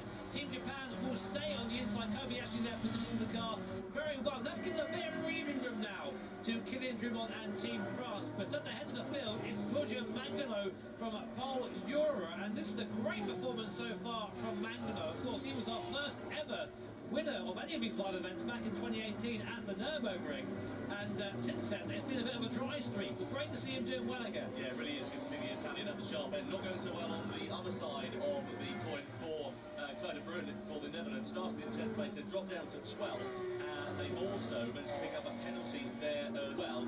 Rakuto Kobayashi, we're just looking at here in 4th position, the Japanese Formula 4 champion this year. That is exactly the same series that Yuki Tsunoda won. He, of course, has gone on to race for AlphaTauri in Formula 1, so who knows, maybe we'll see Rakuto in a Formula 1 car in the not-too-distant future. Meanwhile, back at the sharp end of the field, Italy versus Spain as we come through on towards this back straight. Now let's see what the legs of that E92 V8 BMW are going to be. Just a couple of corners left to go. We're right on board here with Paul Euro. A bit of a slip and a slide through the right-hander. Pole, of course, won the Toyota Gazoo Racing GT Cup here on Friday as part of the World Finals. And he'll be riding a crest of a wave of confidence coming through here. Will be that LFA looks a little bit out of shape to me there, going into the tunnel top, but still manages to pull away. And of course, Euro has the advantage that no other driver has in this race, having the home crowd behind him. That's got to be worth at least a couple of tenths of a second. As now Spain latch onto the back of Italy. Mangano in the LFA in front, shrieking through the tunnel down towards this long left-hander. Loads of camber. They're going to dive to the inside where the camber is great as it puts the car in and helps you rotate. And Spain not quite close enough for a move now, but I get the impression that maybe Paul Euro had a bit of a dry run there. But okay, I think I can catch him if I'm in this position on the next lap. And if he can overtake him there, then it really limits how much of a response Giorgio Mangano can give. So really, it's a high-speed chess match here, as always in the World Finals. A little bit further back, Belgium and Chile have just exchanged places for 7th position. They're under investigation, though, for a little bit of a collision. We're already able to begin the final lap in just a couple of corners' time. This race has absolutely flown by. Of course, don't forget, points will be on offer. There'll be a maximum of 12 going to the winner in this race. Look at that from Paul Euro. He's trying to set this one up to get as good an exit as he possibly can through this final turn. I don't think it's going to be anything to challenge down in towards the first corner as we ride on board here with the 18-year-old Spaniard. He came straight from university to here on Friday and then managed to clean up in the Toyota Gazoo Racing GT Cup as Belgium do indeed pick up a penalty. But Paul will be back to uni, I'm sure, tomorrow morning here, and I wonder whether he'll have another success to discuss with his classmates. Through the left-hander we go and into the tunnel for the final time. What do you think is going to be going through the mind of Paul Euro? When's he going to be setting this up? For me, it's going to be the end of the back straight. Yeah, I think so too. And of course, bear in mind, this race is worth points and position in the next race, the Grand Final. So very important to do well here. Sets them up nicely for the big event coming just after this race. So we go into the tunnel for the last time. Italy, Giorgio Mangano in the yellow LFA in front. Behind, Paul Euro for Spain in the BMW M3. One last bank race now. They are fairly close, 4 tenths of a second, but is that close enough for a move down towards this last corner? Well, France and Japan and Brazil are not too far away from one another for that final podium position. Let's have a look and see what Spain can do. Easily taking the defensive line as they come through the tunnel and emerge into the daylight. Side by side we go into the left-hander. The crowd are going to go absolutely mad if Spain win this one, but Italy and Giorgio Mangano not giving this one up. They're slightly deep though. Spain and Euro are going to get the switch back on the inside here. Can they hold that though to the line as we come down through the final couple of corners? Greatly timed move there from Paul Euro, driving for the win and 12 points in the opening race of the evening here in the Nations Cup. Behind Japan, France and Brazil lining astern as well. We come through the final series of corners and I think Paul Euro has got this one in the bag if he's able to keep as it is. He's got just a few tenths of a second over Mangano and Italy as they head through into the final chicane. So barring any mistakes from the young Spaniard, it is going to be first blood to Paul Euro and to Team Spain here at Trial Mountain for Nations Cup. Race 1 they take 12 points and of course pole position for race 2. Team Spain taking the honours here for the opening race of the evening. Italy finishing in second place with Giorgio Mangano at the wheel and Rakuta Kobayashi 3 places up from where they started in third position. The final spot on the podium ahead of France and Brazil who complete the top 5 with a really exciting first race there, and Team Spain starting exactly as they mean to go on. Proper statement of intent there for Paul Euro and Team Spain, of course, the Toyota Gazoo Racing GT Cup winner on Friday, incredibly fast yesterday as well in the Manufacturer Series, and now, of course, here in the Nations, just showing how talented he is. Great drive as well for Kobayashi for Japan, of course, up 4 places up to P3 in the end there, so great result here, of course, for Italy in second place with Giorgio Mangano. Yeah, hugely exciting stuff from our drivers. Let's have a look at some highlights then, shall we, from that race. So, Team Spain, Paul Euro started this one on pole position, followed by Italy, France, Brazil and the USA. That was your top 5 as the race began. Didn't take long for things to kick off though. Brazil and France having a little bit of contact at the start of the second lap, and that allowed Japan to come into play there as well. You wonder whether the USA and that McLaren Mercedes SLR might try and have a little nibble, but they were just a little bit too far away right when it mattered. But Rakuta Kobayashi, some fantastic racecraft, exactly what you'd expect from the Japanese Formula 4 champion. Yeah, exactly, and that fight went on for pretty much the entire race. You see there, Supra on Diablo, only in Gran Turismo can you see that sort of action. Here was the overtake for the lead on the last lap from Team Spain. Paul Euro going up the long way around the outside. Giorgio Mangolo trying to come back at him on the inside, but just overshot the braking zone ever so slightly. Paul Euro says, thank you very much, mate. I'll take that up into the lead, where he would stay until the end of the race. Brilliant drive from Paul Euro and from Team Spain. A maximum of 12 points on offer then in that race, and that is exactly what Team Spain have taken. 2 more races to go with the same points tally. Then, of course, we have got the grand final, which will be double points. Let's head down to Julia, who is on the floor. She's catching up with our winner from race 1, Paul Euro. Well, my goodness, what drive! Let's hear it! Are you having a nice time this weekend? You're having a nice time, right? I mean, okay, how concerned were you when Giorgio came and took pole position? Were you worried? You were like, okay, this is cool, I'm just going to hang out, and then I'm just going to take it back? I'm fine. No, I think everything this weekend is looking less concerning than it actually looks, you know?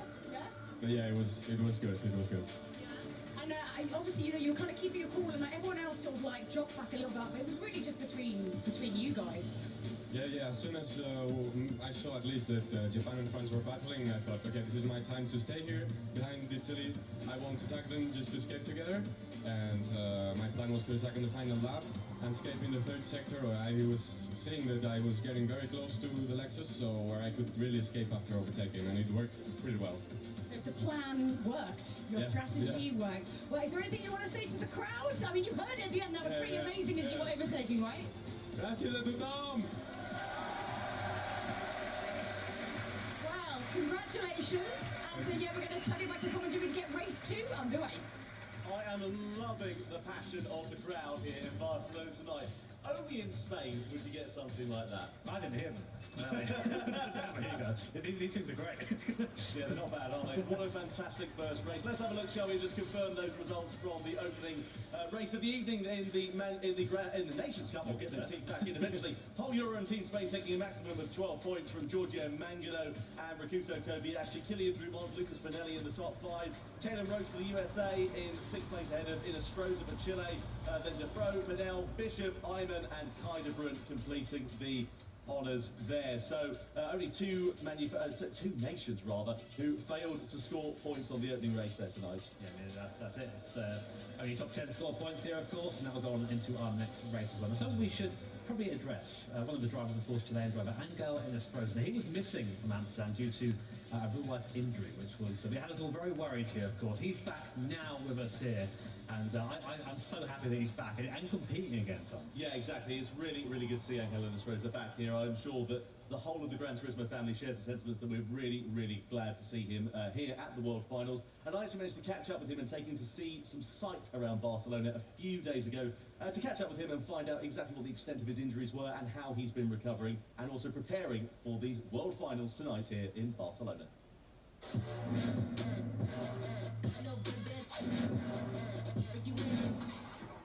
Hey man, how you going? Fine, you? Yeah, all good. What are you doing here? Nah, nothing. Okay, then what are we doing tonight? Well, I'll be your driver for tonight. I'm going to show you around Barcelona. I lived here for a couple of years, so do you fancy going and seeing some sights? Yeah, sure. Let's go.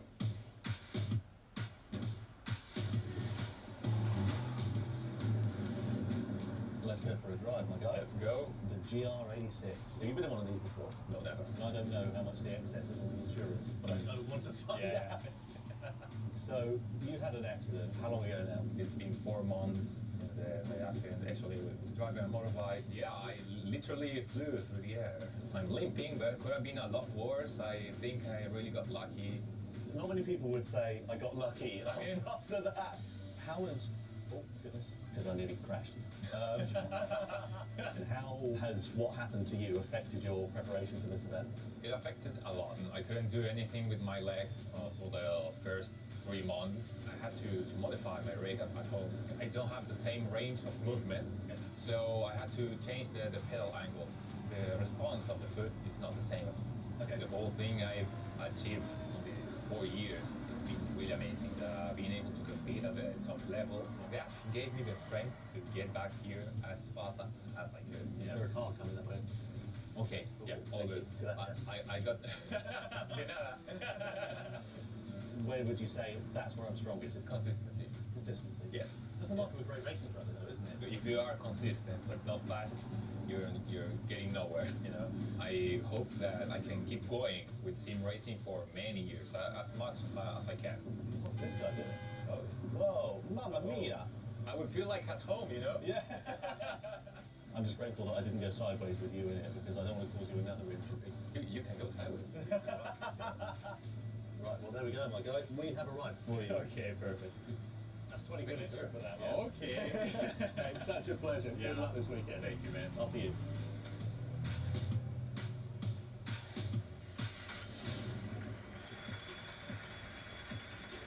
Well, great to see Angel and Rosa back for the Gran Turismo World Finals here tonight. Fantastic, great reception from the crowd, and it was really, really good actually to catch up with him there, Jimmy, as well, just to see exactly sort of what he's gone through, and the mental strength of him has been fantastic as well, to be able to bounce back so quickly. I think recovering something like that, of course, with a leg injury as well, which directly affects, as you said, his range of movement and his sensitivity as well. He's still here, he's still qualified, he's still got the pace. So, I mean, it just goes to show, you know, just how strong his character is, and obviously missing him kind of good luck tonight. We can't be biased. No, absolutely not. Let's have a look, shall we, at the starting grid then for race 2. So, more drivers, of course, for different teams now. Spain have got Jose Serrano at the helm with Marco Bustinelli. Then you've got Suzuki, Beauvoir, Fraga for Japan, France and Brazil respectively. The USA with Donovan Parker. Then Chile have got Portilla, Baccalieri with Belgium. Then Jeffrey for Canada, McEwen for New Zealand, Wittliswaren for Malaysia, and Floris Cinnamon for Team Netherlands. And we've changed the order up a bit. No more production cars of the Honda RA272. A proper Grand Prix race car around a proper Grand Prix racetrack, Jimmy. Yeah, that's right, of course. 60s F1 car around one of the most historic circuits in the US. Watkins Glen, an awesome track in 2 parts. Of course, running the boot layout, and with that slipstream as well, really helps for some nice overtaking opportunities. Of course, we've seen this car, of course, in the white Honda livery, but seeing it with the Spanish flag on it, it looks like it belongs. It looks good. It does, yeah. I have to say the team at Felicity Digital spent an aged amount of time to get that car looking as good as they possibly can, you know, to make sure the liveries fit the different designs of it. And as you say, it does look spectacular. I'm just looking forward to see what the other nations are going to look like, if that's the only one that we've seen so far. I mean, it's going to be some pretty frantic racing. We've seen some of the historic star racing before, and it's always who can adapt the quickest. And that, of course, has come into the driver selection as well. You probably go to your historic car specialist for this round. So looking forward to seeing how the guys get on. Well, let's see what is going to happen then. We are ready to go for race 2 of the Nations Cup. It's Watkins Glen in the Honda RA272.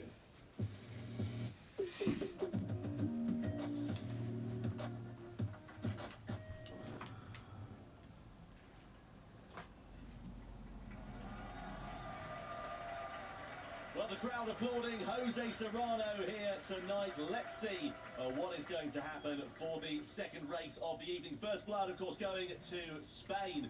And are they going to be able to make it a double? There is Baptiste Beauvoir, has been feeling quite under the weather coming in to this one. And what about Igor Fraga as well? He knows a thing or two about racing a single-seater. This year he's been in Super Formula. Let's see whether we're going to have the Brazilian at the sharp end from 5th on the grid. And here is how it lines up then. It's Jose Serrano for Team Spain who will take off the pole position with Marco Bustinelli from Italy in 2nd place. Japan with Seiya Suzuki 3rd on the grid. Next up, Team France, Baptiste Beauvoir. Next up, we have Team Brazil, as I mentioned, Igor Fraga, single-seater specialist. He's got the USA's Donovan Parker for company on that 3rd row. Row 4 is headed by Fabian Portilla, the Chilean. Next up is Team Belgium with Baccalieri. Next up, 9th on the grid, Trent Jeffrey, just a stone throw away over in Canada. With New Zealand's Matt McEwen at the wheel. 11th on the grid is Danny Wittliswaren for Team Malaysia. Works in for the Netherlands, Floris Cinnamon. We're hoping that they finish further up than where they are starting. Once again, Jimmy, a 5-lap race for this one. What are we expecting here? Well, I think a little bit of a sympathy battle at first. We've got a very long run down to the first chicane after the start-finish line. And it's a very good place to overtake if you're far enough alongside. If you're not, that chicane is very quick. And it can lead to quite a big accident if you're not careful. But at the same time, looking at the bill, I think the Malaysian livery is probably my favourite out of a lot of them there. You see the drivers, one of last little bit of preparation, that massive live audience sitting behind them here at Barcelona. Live point rankings right now, of course. So Spain and currently from Italy and from Japan. All to play for in this race 2 in the World Finals. There is Matt McEwen for Team New Zealand. 10th on the grid is where they start. They were 11th in the World Series showdown a few months ago in Amsterdam. Will they be able to improve on that position and get some more points on the board? Danny Wiggins-Warren for Team Malaysia, 11th on the grid also. But it is Team Spain and Jose Serrano who will start this race from pole position. Race 2 of the Nations Cup Grand Finals here in Barcelona is underway at Watkins Glen as the field heads down towards the first corner. So, Spain from Italy, from Japan. No downforce, of course, on these cars. Expect them to be sliding their way through a few of these turns, and it's going to be interesting to see how they adapt to this and the fast and flowing Watkins Glen circuit. It is a spectacular Grand Prix track. It was on the Formula 1 calendar through the 60s and into the 70s. Now, let's see whether we will have some great Grand Prix racing here. Spain leading the way from Italy as we head towards the bus stop for the first time. But Italy looking to try and challenge already as we go side by side. Spain and Serrano just covering off Bertinelli's challenge for now. That's what I meant, just thought maybe thinking the better of it for now. Would it be a late lunge? Would it be quite a big accident there? Spain did have the track position, but we now go on board with this awesome Honda. It's awesome to have these cars represented. Then we go, oh, big lunge there by Bertinelli. I was just saying, I think, oh, Spain are off. Spain in the wall. Spain have been shunted off there in the barrier, Tom, down to P7, much to the dismay of the home audience there. And I think that maybe Marco Bertinelli just became the most unpopular person in this room. Well, I don't think it was intentional, but either way, there may be a slap on the wrist, and you see under investigation already. Well, that was Spain without the S for Jose Serrano, I'm afraid to say, as they drop down to 8th position and now have a heck of a lot of work to do. Let's have another look and see if we can piece together exactly what happened. So Spain in front, Italy looking to the inside line as we come through into this left-hander. Yet contact front right into rear left, straight off into the barrier on the outside, dropping behind the rest of the field. And now all of that hard work that we saw from Spain in that first race from Pole Euro is going to be all done again by Jose Serrano. So yeah, good recovery there by Serrano. As you say, I don't think it was intentional, just maybe a little bit too late on the brakes there for Bertinelli, and then into Serrano. Meanwhile, behind, it's frantic though for second place. Team Japan leading with Suzuki at the helm of the field. Fraga looking at the inside now. Baptiste both Warfik, Spinner of it, and France, oh my word. Oh, he's messed up on his own. He sent it off the course there, too late on the brakes. The car spun. He took somebody else with him there as well. 4-second penalty for Italy. That is a huge penalty. I mean, let's be honest, we saw penalties yesterday and we heard drivers saying they were too lenient. We want harsher penalties. You've got a harsher penalty, 4 seconds. I know that some people will say, well, that is unfair and the punishment doesn't fit the crime. That's what the stewards have awarded it. Let's have another look at down towards that first corner. Keep an eye out for France. On the inside is Brazil. Behind the wheel of that French car at the moment is... oh, look at that, just going through, sliding the rear by Chile as well there. Sliding and lighting up the rear tyres, and France now dropping down into 8th position. So a lot of work now for Kylian Drumont to do. So Team Chile now, yeah, Fabien Portier up into P3. So they're going to be P2 after this, because there's 4-second penalty. Where's that going to put him? Where's going to put him right at the back of the field? Because it's not just 4 seconds taken out of your time. You are on the brakes for 4 seconds till you get down to pretty much a pit lane speed limit. Then you have to wait for that to elapse, and then you can get going again. So here we go. On the brakes, this will feel like an absolute eternity for Bertinelli. Through goes Varga, through goes Suzuki, through goes Portier as well. Fred Jeffrey up into P4 there for Team Canada. Italy will be just behind there. Jose Serrano, Serrano for a figure. Oh no, come on. Take it easy.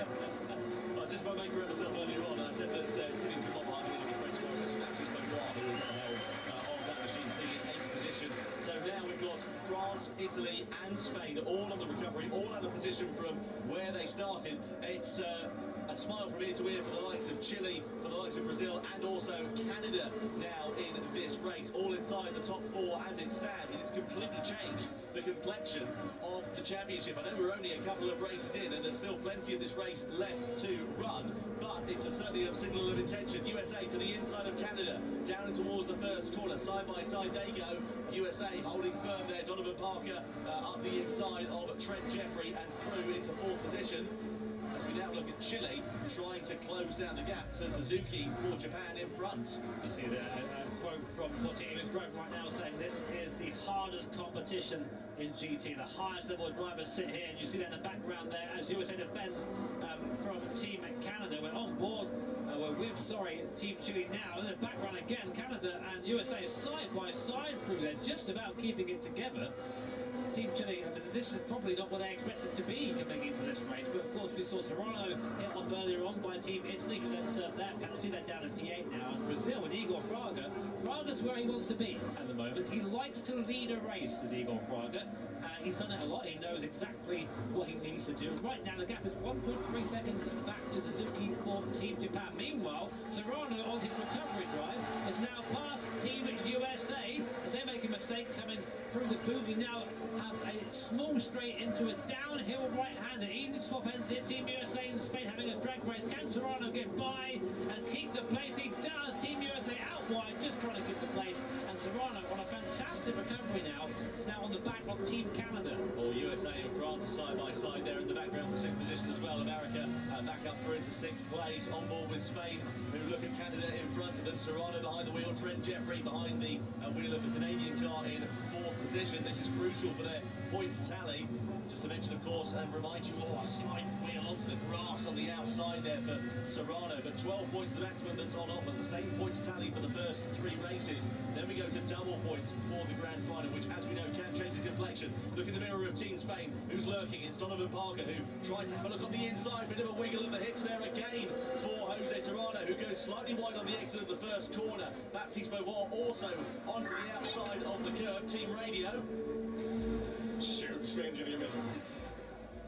That's Trent Jeffrey. Oh, USA versus France are going side by side. Keep an eye out for Italy lurking in the background there as well. We're going to head towards the bus stop. This is an overtaking opportunity as we're going to head side by side with the USA versus Italy. France are ahead and through into 6th place. Italy up into 7th position. Slightly wide in the first part of the corner. That might put them out of sequence for the second part of the bus stop and leave them under attack from the USA, who in turn need to watch their mirrors because New Zealand are ready to try and join in on the action here. Live points rankings for the first time. Brazil would have 18 points and be tied with Japan and Spain in the top 3. There you go. How's that for close? If the race ended as it was, these 3 teams would all be tied going into the next race. So, Jose Serrano doing his best to come back through the field. Trent Jeffrey, though, picked up a fantastic fight. +5 for Team Canada in this race so far. They started P9. It really does feel like this could be anyone's series here. So, up the inside looks Jose Serrano, gets the move done.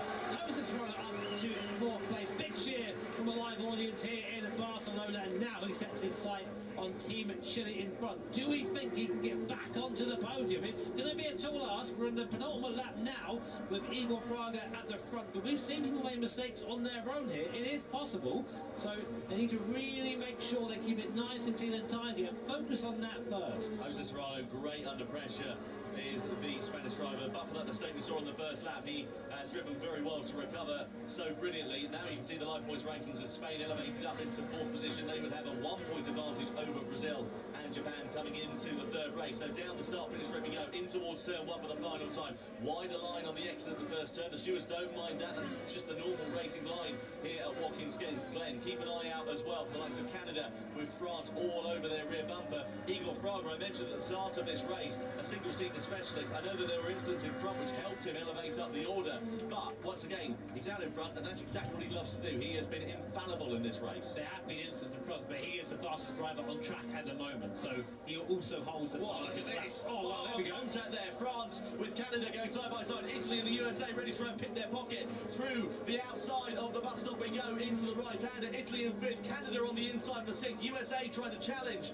in 7th place. France and New Zealand there ready to try and join in the party as well. France going to the inside, the USA on the outside here. They want a top 5, they want as maximum points as they possibly can. Under investigation at Italy, France and Canada on this final lap for a collision there as well. And it looks like Italy are going to just about hold firm in 5th place for the time being. Just about for now. Team Italy looking back now. This is going to be the last chance, really, for Canada to make a move. We're coming on to the last lap. Igor Fraga seemingly going to win it, but the fight for 5th is still raging as Team Canada. Trent Jeffrey looks up the inside, not quite close enough. Busnelli in 5th position, still holding on for now as Igor Fraga comes around the last couple of corners. Team radio. Oh, don't you dare send it 3 wide here. Don't. And that's Trent Jeffrey there just saying, don't send it three wide there. They want a nice calm end to this race. What a job, though, from Igor Fraga, the fastest man on track. Brazil bounces back in race 2 to take the checkered flag in the Nations Cup here at Watkins Glen. It's Igor Fraga and Brazil on top. Second place for Sayo Suzuki and Team Japan. Third for Chile. Fourth, a brilliant recovery for Spain ahead of Italy, Canada, France, New Zealand and the USA. Side by side for 10th with Malaysia and the Netherlands as well. Malaysia and Weakness Warren just getting the better of Floris Zimmerman, and a penny for the thoughts of Bachelieri, the Belgian driver, dropping down into 12th place at the checkered flag. But what a fantastic drive from Igor Fraga. And look at the Chileans as well. Just saw the team going over to talk to Fabian Portilla after a dramatic race for them. And this is going to be an advantage then of just 1 point going into this third race of the evening for the Nations Cup for Team Spain. Well, that consistency of Igor Fraga there is what won him the race easily. There were events that happened, of course, but he would have been a 10th of a second over the last 3 laps. That's how close his times were. So the highlights, of course, of the race, this was the big one. Bucinelli going into the back of Jose Serrano, putting the pole sitter into the wall and down to 7th place on the first lap. Massive for that. And of course, it was this. As Kylian Drumont getting it all kinds of wrong into T1. Off the course he goes, taking Team Japan with him at that point. And this is what gave Team Brazil the advantage. Yeah, really sideways there. Just got a clip from Chile for good measure there too. Meanwhile, this was Japan versus Chile, and Chile having their own moment coming through into that left-hander. Japan picking their pocket and going up the inside. Meanwhile, Spain on the recovery after that first lap drama. Bit of contact there with the USA. That left them, in turn, under attack from France behind as well, with Baptiste Beauvoir at the wheel. This is Trent Jeffrey in 4th place, as we saw Serrano going through on his inside. A magnificent recovery, but what a drive from Igor Fraga and for Team Brazil. I know the incidents helped him get to the front, but he was able to stay there quite commandingly and pull out a gap over Japan, Chile and the rest of them as they completed the podium. Spain in 4th, Italy 5th, Canada in 6th place. And this is what they meant for Igor Fraga. Let's go down to the floor. Jules is catching up with our winner for Team Brazil, Igor Fraga. Igor, how do you feel for that 5th to 1st? That seemed very comfortable. I mean, it wasn't that comfortable, but yeah, I just drove and then suddenly I was in P1. You don't even know what your strategy was. Yeah, I just drove. And then when I realized I was in P1, and then, you know, it was just about to break the draft from the Team Japan. So I tried to go as fast as possible, and I could manage to put a little bit more gap, and yeah, it was a good race. Yeah, I mean, you increased the gap, you kept it really steady, you seemed like nice and calm. Yeah, it seemed okay. Yeah, but this car was super tricky, and especially to the bus stop chicane, it's super hard because the car bounces a lot through the curb, so, you know, I was trying to nail it every time. And if you start to save there, you know the Japanese guy will be coming after you. Yeah. Absolutely. So how do you feel now going into this third race? What do you think we've got in strategy? Yeah, I feel kind of released a little bit because, you know, you've done good. Yeah, exactly. Okay, I could, you know, pass the bottom really well for my teammates. And yeah, there's going to be this race and then the finals. And on the finals, we don't know, like, you know, what's going to happen. So we have to stay focused and try to get good results.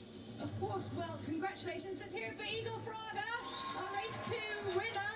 We're going to chuck it back to you, Tom and Jimmy. Thank you, guys. Thank you. Jules, looking forward to seeing what is going to unfold in race 3 in a few months' time. But let's just confirm those race 2 results. From a few moments ago, Igor Fraga, 12 points for Team Brazil. Japan with 10 points in 2nd place ahead of Chile in 3rd. Then Jose Serrano recovering to 4th position for Spain ahead of Italy's Marco Bucinelli. Then Trent Jeffrey in 6th place. Beauvoir for France in 7th. And then you've got McEwen, Parker and Weakness Warren completing the order. No points though on the board for Zimmerman and Bachelieri in that race. Now here is what it looks in the overall rankings. After 2 races here tonight, you can see Spain 19 points, Brazil and Japan tied for 2nd on 18, Italy not far away, and Chile and France still very much within a shout. Yeah, that is so close at the moment. We've got really 4 teams that are starting to make a small breakaway from the rest of the teams there, but in the grand final, that pretty much means whoever beats who is, well, going to be the other one. That sounds like a very silly way of saying it, doesn't it? But yeah, double points really brings that together, so it's very close. And now let's talk about the defining moment for Spain during that race, because it didn't go entirely their way in race 2 at Watkins Glen. As you can see, contact with Italy, front right to rear left on the opening lap. What do you make of that, JB? Do you think that 4-second penalty was fair? I think you have to think about how that affected Spain's race there. I mean, 4 seconds is a very harsh penalty, but it did put him back to where Serrano was. It brought them back together to where they were before the incident. So in that respect, I think it was fair. But also, if you look at it, it was, I think, just an honest mistake from Busquets. These cars are very, very difficult to drive, even with the Michelin slick tyres, which is not what these cars run in periods. So, yeah, I think it's fair in the end. Now, of course, for this year, we've got a new format for the Nations Cup, which we're absolutely loving, by the way, the team aspect. No longer is it an individual driver all going for their own glory. Now you've got to work as a team, as part of your own nation. Have a look at this VT as we find out exactly what it makes for teamwork to be the dream work.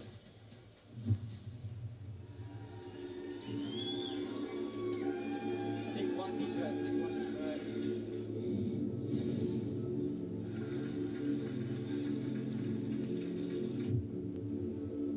Prior to 2023, all Nations Cup championships were raced individually. Starting in Amsterdam, the competition introduced a new format. Now, we race as a team of 3. It feels good to have teammates, be here to compete with everyone else. Mic test. Yep, we're good. Mic check. Any? Check. You can hear me all right? I can hear you. Radio calls play a huge part. I'm excited to use team radios because it adds like another layer to the event. I beat the D1, again left the D1. Okay. In terms of the strategy, I think it's going to be a good help. We use radios in the actual race for really important stuff. Who's behind me? Who's behind me? Pushing the limits of the tires, the car, the fuel. Tires New Zealand on. The tires start struggling. If the rate's coming, if the weather's going to change. Holy, this is slippery, man. What can I do to catch up to them, pass them? You can get up here. Some rates, the scenario that you don't predict. Wow. Okay, I have no power. You have to think about also what the other guys are going to do and try to find the best strategy. We have to work together, strategize together, and make sure we don't make mistakes. How aggressive is Kai normally? Does anyone know? I wouldn't take any chances. We had a lot of pressure in our shoulders because we just can't mess it up. It's very, very intense. There's a lot of eyes on you. Yeah, it's a lot of pressure. Let's get it. Let's go, dude. Let's go. This race is gonna be amazing, but at the same time, a big challenge. I just can't let the pressures take advantage of it. I totally did not just slam into the wall for no reason. Try not to embarrass yourself. I don't know if that's legal. We are more ready than ever for this World Final. We are not favorites, but we can win for sure. How you feeling? Feels pretty good. When you put in a good performance, make your teammates proud, make your country proud. It's fun. Well, there you are. That's what it takes to make the team work, be the dream work. Jimmy, you can kind of relate to that, can't you? You've had to work as part of a team for your racing career this year. Can you relate to what they're talking about? Yeah, I mean, it's super important to be very transparent with your team. You know, the ultimate goal is performance. So that sometimes means being honest with yourself, working out your strengths and weaknesses, and then discussing that with your teammates. But sometimes it means telling your teammates off when they're being a bit silly. So, yeah, it's definitely a team game. Let's have a look, shall we, at race 3. Get ourselves straight into it. It's the last of the normal point scoring races for this one. And it'll be Brazil that will start on pole position for Adriano Carrazza, with Rakuta Kobayashi for Japan in second place, and Howard Bolston for Chile in third. Coque Lopez, former champion of 2022, of course, in fourth place ahead of another former champion, Valerio Gallo from 2021. He lines up for Team Italy in fifth. Then you've got Ethan Lim in sixth place for Canada, Laboutelet for France in seventh place, New Zealand for England, then Pounder for the USA, and so on and so forth. Now, of course, we're here in Barcelona for the World Finals. Where else could we go for one of our races but the Circuit de Barcelona, Catalonia? It's only a stone's throw away. And, of course, it's the no chicane layout as well, the proper layout. We love this one. But interestingly, Jimmy, just to throw another curveball into the mix, a Peugeot 908 HDI. Yeah, amazing car. Diesel as well, of course, little known fact. But we've been worried, I think we've seen this a couple of times over the course of this weekend, that Catalonia might not produce good racing, but every race we've done on camera and off camera has just been simply fantastic. I've got no doubt it's going to be exactly the same today, especially with this Peugeot 908. If you're a fan of Le Mans, you're going to know this from, I think, 2010 and 2011, if my memory serves. Someone's going to correct me if it doesn't. Amazing downforce car, lots of power in a straight line as well, and round here, incredibly fast lap time. So it's going to be testing the Twitch reactions today, I think. I'm looking forward to seeing how this is going to get on then. Let's get ready, shall we, for race 3 of the Nations Cup for the Gran Turismo World Finals here in Barcelona.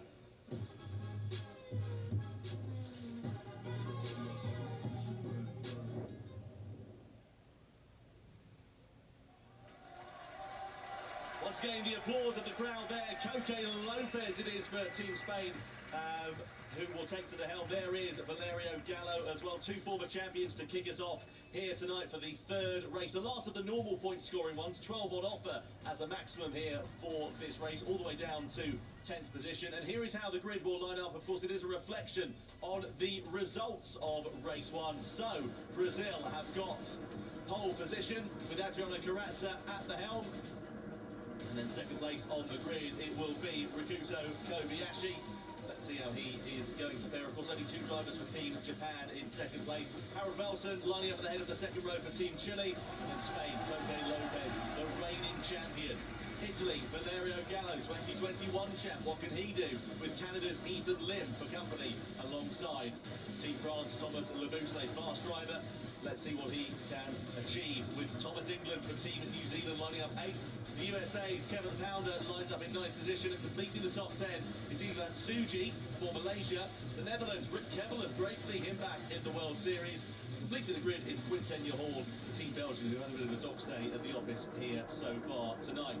So 7 laps of the circuit to Barcelona, Catalunya in the Peugeot 908. The last of the normal point scoring races here tonight. Coming into this one, it's Brazil with the upper hand. Yeah, of course. Now, points here scored this race, which carried over to the grand final, as well as the race results will determine the grid order for the grand final. So you could argue this is the most important of the 3 races we've had so far. Let's see what happens. There is Kevin Pounder, Team USA, starting this one from 9th on the grid. Ethan Lim a little bit further up the order, P6 for the Canadian. There is Quinten Hall, Belgium rather, I should say, needing a strong race to try and turn around their fortunes. It has been a challenging time for them in the Nations Cup World Finals here so far tonight, and this is going to be hugely exciting to see how it works out and changes the complexion of the championship before the grand final. It's Brazil from Japan, from Chile, as we get ready for the third race of the Nations Cup for the World Finals here at the circuit of Barcelona, Catalunya. We go green flag racing, Brazil leading the field over the right of the hill and down in towards the first corner from Japan, from Chile. Brazil already going for the defensive line. It's an incredibly long run in towards turn 1, but that's not stopping anybody behind from having a look for a position there on the inside. Brazil slightly wide there for Adriano Carrazza out of turn 2, but nothing really to worry about as they come up into turn 3 and turn 4. This is where the field should begin to bunch up and where we may see the first overtaking opportunities coming into play. Some defensive drive in the background there from Team Canada on Team France, but just about keeping the place for now, as we now come round to the overtaking spots on the circuit. This hairpin downhill braking zone. Be careful down there though, as the rear might end up overtaking the front, as Team France found out in the last race in the Hondas. Now we come through this midsection, and with this Peugeot 908, there's a lot of downforce in this car, so following on very closely can be tricky, although Team Japan seemingly having no problem. Kobayashi all over the back of Adriano Carrazza, signaling his intentions earlier. Only a 7-lap race here, so it is a sprint, so getting the track position early is important. Team Chile defending, and almost there, running into the back of Team Japan. Yeah, they're slightly wide on the exit of turn 10 of Chile, but they managed to just hold on to track position. There's a sleeping policeman on the outside of that curb there, so they were just lucky enough to be able to hold firm in 3rd place for the time being. Keep an eye out for Italy and Valerio Gallo, 2 of the fastest drivers in the Nations Cup that we've seen, with 2 former champions in 4th and 5th place. And now Chile are under all sorts of pressure because Lopez is in the slipstream. He ducks to the outside but has to duck back into it because, of course, Chile have got the hole being punched in the air in front of them by Team Japan. It's a slipstream battle. Valerio Gallo looking to the outside. That's a lunge there from Coque Lopez on the inside for the first corner. Is Wilson going to be able to hold firm? Keep an eye out for Canada in the background. They go side by side. Who through turn 3? On the inside is Italy. On the outside is Chile. Spain do go up into 3rd place, and it's all kicking up behind. Who's going to be last of the late breakers? Down in towards turn 4. We're side by side there. France versus Canada. Chile in the mix there as well. Great racing at the start of lap 2. And France in the background pushed off on into the gravel, so things go from bad to worse. But Team France, Thomas Labouche, they had the wheel on that car. But what a move from Coque Lopez. Talk about last of the late breakers. Just about got it by Italy, who overtook on the straight, and then up the inside of Chile as well, who are now down to P6. So it just shows you how frenetic this racing is. One little move, one little slip up, and you can just be shuffled down the field. Belgium picking up a penalty for a collision on this lap as well. So they're in 7th place, and they're making a good ascension through the field at the expense of the other incidents that have unfolded in front of them. But it's going to be a very detrimental penalty given how bunched up the grid is at this particular point. Canada and Chile under investigation there as well. So let's see what the outcome is of that as we come through the final corner. I have to say, I was expecting Adriano Carranza to pull out a little bit more of an advantage over Kobayashi at the sharp end of this field, but despite having good pace, it's not quite enough to overhaul the Japanese driver in second. In the background, 3rd place is under threat there. Gallo just looking for a half look on the inside of the reigning champion Coque Lopez for Spain, but no room in the inn for now. Two former champions, Nations Cup champions, no doubt, batting out for 3rd and 4th place. Coque Lopez from Spain, Valerio Gallo from Italy, as we come now into T4 once again. There's a replay. This, I think, is what happened. This was the amazing overtake here by Coque Lopez, really stamping his authority down there, as he was a lot of practice he has over the course of the last races back home. So no doubt he got it right. We're on board now with Italy's Valerio Gallo. Very, very quick, very, very aggressive racing. You can see in the mirror, actually, if you look for top right, that's the gap we've got. Already 1.5 seconds back to Team Canada, the top 4 in the league of their own. It's crucially out of slipstream range, and the thing is, if you get closer, you're in that dirty air, so it's going to be really tricky for Canada and Ethan Lim to close up that deficit. Nose to tail the top 4 run as we come through turn 10. Lap 3 out of 7 we're on here at the circuit of Barcelona, Catalonia. We said it would provide good racing, and it's proven to do exactly that so far. Not usually a track renowned for its overtaking, but here at Gran Turismo in the Nations Cup proven to be the exception to the rule. Matt McEwen for Team New Zealand. He's not driving at the moment, but you can see him here commenting on this circuit of Barcelona, Catalonia, saying the big overtaking opportunity is going to be turn 1 at the end of this big straight, which we're heading down to now. At the side of lap 4, we've got a change of lead potentially here. Side by side we go with Brazil versus Japan. Carranza going defensive against Kobayashi, blocking the line of the overtaking opportunity there for the Japanese driver. Through turn 3 we go. Oh, Kobayashi's trying to get the switchback there on the inside 3-3. They've got to keep an eye out on their mirrors though, because Lopez and Gallo ready to join the party for Spain and Italy respectively. Side by side we go for 3rd place. Gallo on the inside of Lopez, but Lopez is going to have the inside line through in towards turn 4 and 5. Can he hold firm for now, the Spaniard? Yes, just about for the time being. So it's as you were at the front. Saw that. I thought that Coque Lopez might have a chance actually on Team Japan there. Just caught the marbles on the outside, a little bit sideways there. Slowed down his exit speed, and he was forced again to defend from Team Italy behind. And even with all that fight in the gap back to Team Canada is about the same. So all it really takes is one of these guys to make a move for the whole order to change. So Brazil, Carranza, feel like it needs a good offensive. I see Valerio Gallo in the background thinking very well. There's contact between Team Spain and Team Japan. I think that Carranza was slow getting out of the corner. Big concertina effect there. Now the positions stay as they were in Italy and Team Italy with Gallo there getting sideways, trying to get front nice and quickly. That no chicane layout, and you will get a massive fast run onto the straight here. But at the moment, Coque Lopez under pressure from Italy to play towards T1. You can see the live point standings if it happened as it was now, but that's all going to be set to change as we are ready to go 3 wide down the start-finish straight here at the circuit of Barcelona, Catalonia. Japan on the inside, Spain in the middle, Italy on the outside. We go side by side for 4th place and 3rd place there with Italy versus Japan as well. Spain through into 2nd, Gallo through for Italy into 3rd, Japan relegated down into 4th place. 2 places lost in the space of a corner. I tell you what, Coque Lopez is driving like the champion that he is. That home ground advantage there really definitely paying off. You can see how that would change the live point standings. That would put Spain just a point behind Brazil heading into the grand final if it were to end as it was. But I've got a sneak suspicious, Tom, that it's not going to. I don't think it is. Well, if you're a gambling man and you stick a 5 on any of these teams, you get pretty good odds. Give it a lap or so, and I reckon the odds will be even better because it's going to be unpredictable. We know that. What it has done with that trio of cars squabbling, it's just allowed Brazil to have a half-second buffer or so. Carranza, a nice little bit of clear air, but I guarantee that's not going to last too long. It's also brought Ethan Lim back into the fray there for Team Canada. For the first time, he's under a second to this little fail. Coque Lopez, mistake coming out of the hairpin, sideways trying to get a frontal. Italy now, of course, behind Team Spain. It is Brazil, Spain, Italy, Japan, and now behind them, look how close Team Canada is. So Ethan Lim here, if anything goes wrong at the front, could find themselves on a podium position. Now he's right on the back. Look in the mirror. Ethan is right there. We're on board with Team Japan now, and Kobayashi going down towards T1. We've got the symphony with the car in front. Will we make a move into T1? Gallo goes defensive, so does Koke Lopez, and now here comes Ethan Lim. He's thrown the car to the inside. He's seen the opportunity. He's only going to get one. Almost onto the gravel there. Not quite close enough to make the move, but I've got to say, awesome driving there from the Canadian, really making the most of the front guys swobbling. Well, if Harold Velson was selling ringside seats, he'd be able to get an absolute fortune for them at the moment. He's closing up onto the back of these guys that are swobbling.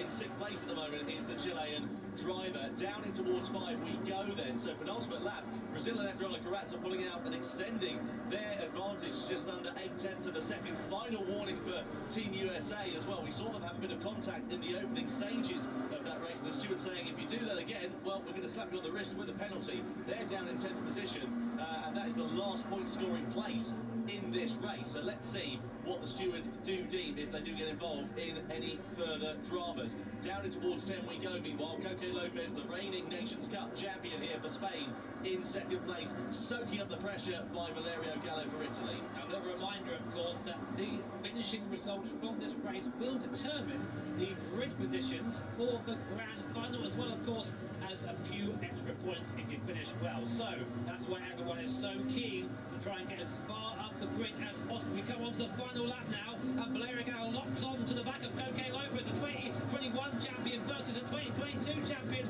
down towards T1. Can Gallo go the long way around the outside? Koke Lopez defends. Will there be a switchback attempt? No. But now look in the background, Kobayashi's there as well, and that attack has now gone to defence as Kobayashi goes up the inside into P3, and Gallo goes from 3rd to 4th whilst trying to overtake the 2nd. Well, this is going to be really close as they're coming towards turn 4, then into the right hand, and there's a bit of hip and shoulder between them. Gallo's going to get shuffled out onto the marbles. If he can keep track position, he might have a chance to retaliate up the inside of turn 5. Can he get the car stopped on the apex? Yes, he can. Valerio Gallo back through into 3rd place. This is critical for their point scoring for both of these nations, for Italy versus Japan, as they come up the top, and it's just allowed a little bit of breathing room for Koke Lopez up the road in 2nd. Only a few more corners left here of race 3, the World Finals of the Nation Cup here in Barcelona. Looking like Team Japan might have one more stamp here at Team Italy. Contact between the two. Wide goes Valerio Gallo, up the inside goes Kobayashi, up into 3rd place. A great move from the Japanese driver, but Carazza only has a couple more corners to go for the victory of race 3. Yeah, it's want to be under investigation, so the stewards might be taking a dim view of that incident. Kobayashi into the back of Italy. These are the live points rankings as it would sit now. Brazil will have a 1-point advantage coming into the grand final. It's Brazil and Adriano Carazza who make it 2 wins out of 3 races here in Barcelona. Spain finishing in 2nd place ahead of Japan, Italy, Canada, Chile, the Netherlands, France, New Zealand and the USA completing the top 10. What a fantastic race. It is advantage Brazil by just the smallest of margins coming into the grand final here tonight. And we're going to see whether that incident that happened on the last lap between Japan and Italy will deem a penalty for it. We saw it under investigation. Let's wait and find out what the stewards declare that as a result. But meanwhile, at the sharp end of the field, Adriano Carazza, great drive from him. Yeah, really good drive from Carazza. We're used to seeing him maybe get a bit flustered in these situations, but kept his cool there. And the guy's got good pace. The guy is fast. So really good effort there by Carazza. And Koke Lopez to be happy of that recovery after the low starting position. Also, we didn't really mention during the race, but Rick Kevlin up 4 places from 11th to 57 now. So a good job there from Rick Kevlin. Let's break down what happened there in our final qualifying race, so to speak, for the World Finals here in Barcelona. It was Team Brazil and Adriano Carazza took the lead earlier on, but it was Spain and Koke Lopez with this fantastic move there, taking 2 into 1 at T1 with the charge back through the field after a poor result in the last race. Then this was pretty much the story of the whole race. These 4 teams, Brazil, Japan, Spain and Italy, going at it every corner. It was Koke Lopez working his way back up through the field. Then through this move, almost 3 wide. It did go 3 wide down towards T1, with Koke Lopez showing last of the late breakers into T1, taking that 2nd place where he would stay until the flag. Here's a view from Valerio Gallo. Oh, I've never seen 3 of his cars 3 wide before. What a show. Fantastic racing, wasn't it? You can see Japan here on the inside, Italy looking for the move back through. Japan there getting the move back ahead at turn 3. Brazil then taking the checkered flag from Spain, from Japan as well. And we've just heard a decision there about the penalty, Jimmy. There is no penalty that's going to be awarded. It's deemed a racing incident, so Japan will keep 3rd place. Let's go down to our winner, though, Adriana Carrazza for Team Brazil. Well, hello. How are you doing? Yeah, fine. Yeah, you good? You enjoyed that? Yeah. Yeah. I mean, did you have any idea it was quite chaotic behind you? But Yeah, a lot of pressure. yeah. So talk us through the drive for you. Yeah, my driving is defend a lot because I know the guys behind me is faster. So I try to defend it and keep the gap and keep the pace and save a little bit of the tires, and that's it. I mean, stellar drive, obviously now, yes, 2 out of 3 races for you guys. You're obviously going in the lead in the grand final. I mean, pressure on, pressure off. What do you think? Yeah, Brazil, Spain, I think is a great battle in the final, and I hope Brazil win. Well, yeah. Yeah, I think Spain did amazingly well, like coming back from that. So, yeah, how do you feel? So you're going to just take a little break before you Yeah, I get feel ready? great, feel normal, no anxious. So did a practice in the home, and it's okay. Well, you're doing good. You just got to keep it together for the grand final. Thank Well, you. big congratulations. Let's give it up to Adriana Carrazza from Brazil, winner of race 3. Back to you, someone, Jimmy. Great to see the Spanish crowd being as passionate as ever as well. Carrazza takes top honours and 12 points into the grand final for the Brazilian team ahead of Spain and Koke Lopez. 10 points on the board for them with 2nd place. Kobayashi in Japan, 8 points on the board for 3rd position. Gallo into 4th with that last lap overtake that we saw. Lim getting some good points there for Canada and so on and so forth. Belgium and Malaysia not managing to score any points. But here is how it looks going into the grand final, Jimmy. That's as close as you like. 1 point in it between Brazil and Spain. Very much Japan in there as well as Italy, Chile, France, because it's double points on offer for this last one. 24 is the maximum now. It is double points though, so if you do make a mistake in this grand final, that could be it. That could be your day done. But of course, conversely as well, look how close it is.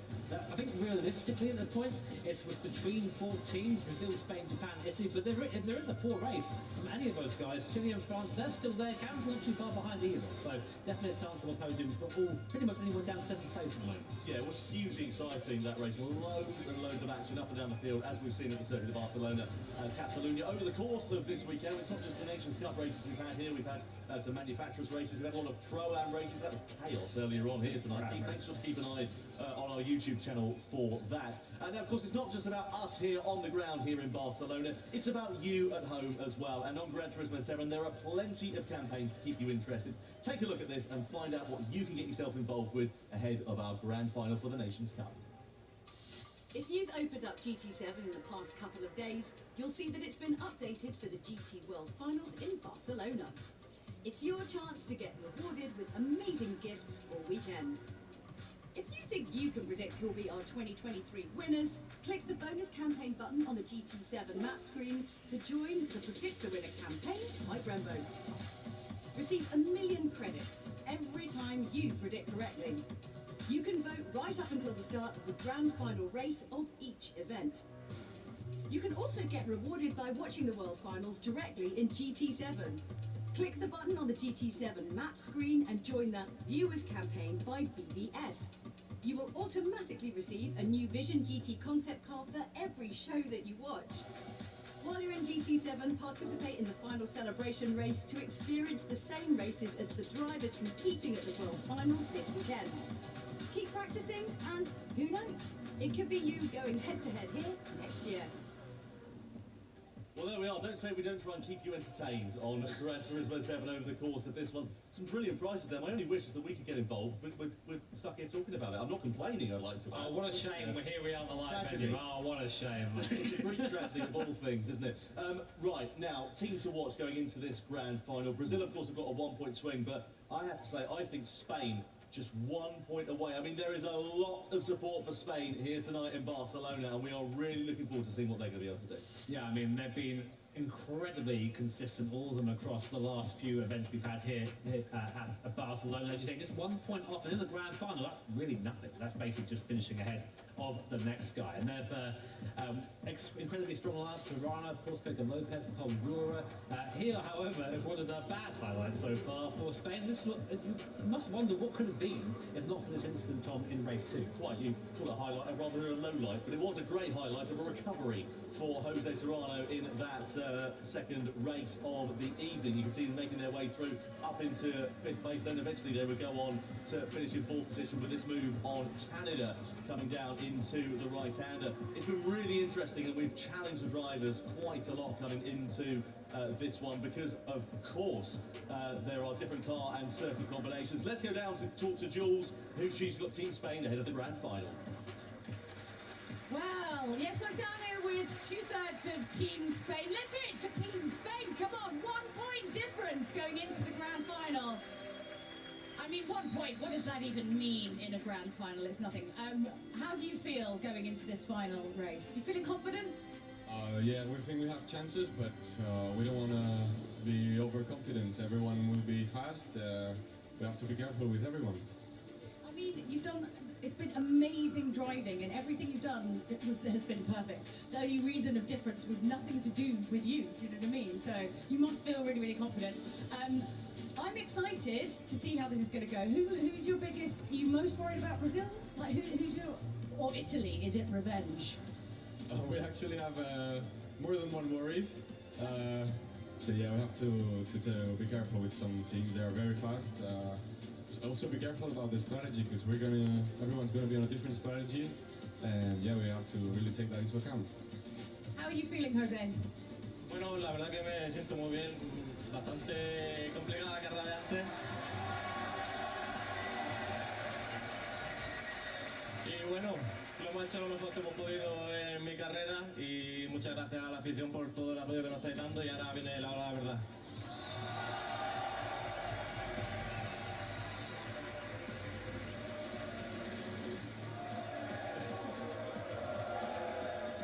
Just stick with the music while. Yeah, let's hear it for them going to the final. Let's hear it for Team Spain.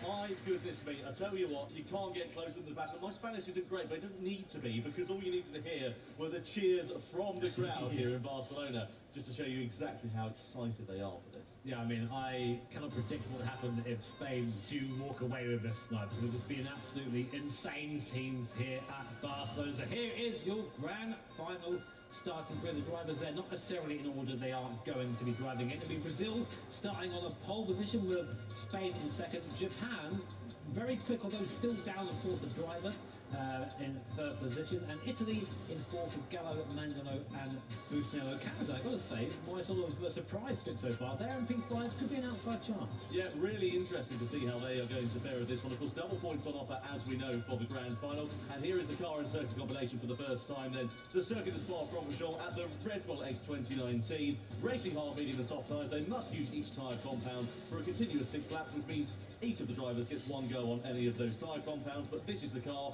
We've seen it so many times in the Nations Cup over the last 5 years. It's back again once more. I think, importantly, the Red Bull X 2019 always produces good, close racing. And, of course, great strategy to go with it as well, which, of course, will come into play here in the grand final. Now, speaking of strategy, let's look at the tyres for today. Racing soft, medium and hard tyres on display. Each tyre must be used for at least 6 laps, meaning that that hard tyre that people tend to try and use for 1 lap and then throw away, poor hard tyre, I feel bad sometimes, has to be used for at least 6 laps.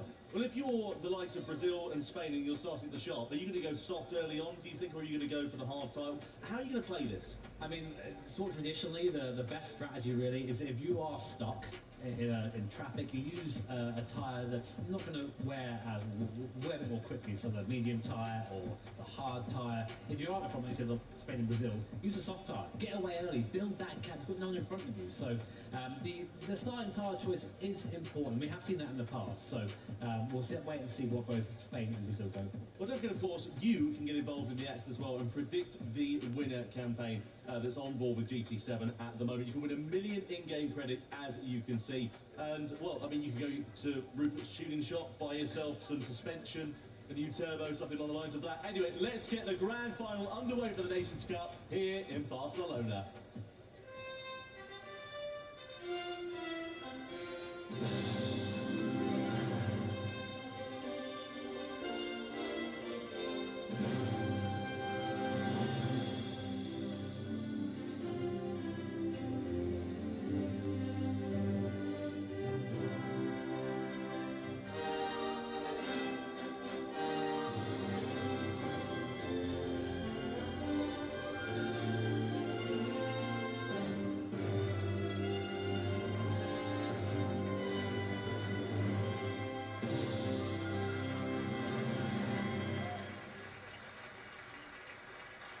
One more race left to go in 2023. Don't forget, we are live in 7 different languages here for the Gran Turismo World Finals in Barcelona. We are very much looking forward to seeing what is going to unfold. There are the Spanish commentators in front of the Spanish crowd, and you join us here in the English box as well. The Circuit de Spa-Francorchamps is the name of the game. It's Brazil and Igor Fraga who will line up on pole position for the final race of 2023.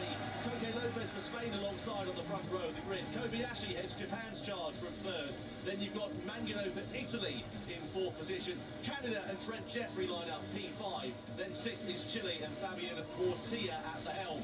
7th on the grid, the Netherlands, Boris Zimmerman. What can he do from there? Next up, France, Baptiste Beauvoir. Challenging day in the office for them so far. New Zealand, Cy Bishop heads up P9 on the grid. And the USA, Kevin Pounder in 10th place. The final row is occupied by Baccalieri, the Belgian driver, on home soil, and then Ivan Suji completing the 12-driver strong field. And our first opportunity to look at the tyre strategy here, Jimmy. Brazil and Spain go for softs, the next 4 teams go for mediums. Yeah, I'm already surprised by that. We did mention that if you're in the front of the field, going for soft tyre is probably the better strategy. But the real question is, will Brazil and Spain work together here in this first part of the race? They're both going to know they're on the soft tyres. They're both going to know this is the time to go quick. Team ready for Piensa que tenemos el rebufo de Brasil, deja un poco de distancia y yo qué sé. Haz la primera curva regulín. Okay, so just having listened to that, all I could hear was there's a little bit of distance, so I reckon that's what they're sort of talking about, the strategy and the fact that they're close to Brazil. Try and keep the distance to a minimum, I imagine, would be the plan, and not let Igor Fraga get away. Koke Lopez and Fraga, both, of course, former champions, but for one final time in 2023, we are about to go racing. It is time to crown our Nations Cup World Champions here at Spa-Francorchamps. We're in Barcelona. Only one nation can claim the crown in 2023. Let's find out who it is as we go racing for the final time this year. Brazil and Spain lead the field down towards La Source for the first time. Japan, Italy, Canada all lining astern. Don't expect any rash moves into La Source. That's when we come up the ride through Eau Rouge and Radion and onto the Camel Straight for the first time. Let's see what happens then. Brazil leading the way. Fraga trying to put out as much of an advantage as he can. And a very overcast Spa-Francorchamps circuit, but Japan already trying to put the pressure onto the back of Spain. Italy not too far away there as well. The Netherlands have got themselves ahead of Chile for the first time, and there's an incident already under investigation as we come into Lake Coon. Yeah, I think that involved New Zealand and Cy Bishop, who's now off the back of the field by 6 seconds. We'll get back to that when we know what's happened, but now on the front of the field is Brazil and Spain, and Team Japan hanging on that medium compound tyre from now as they come through Rivage for the first time into the newly named X corner. This fast left-hander, and then down to Puon, a very, very fast double apex corner with a seesaw cars.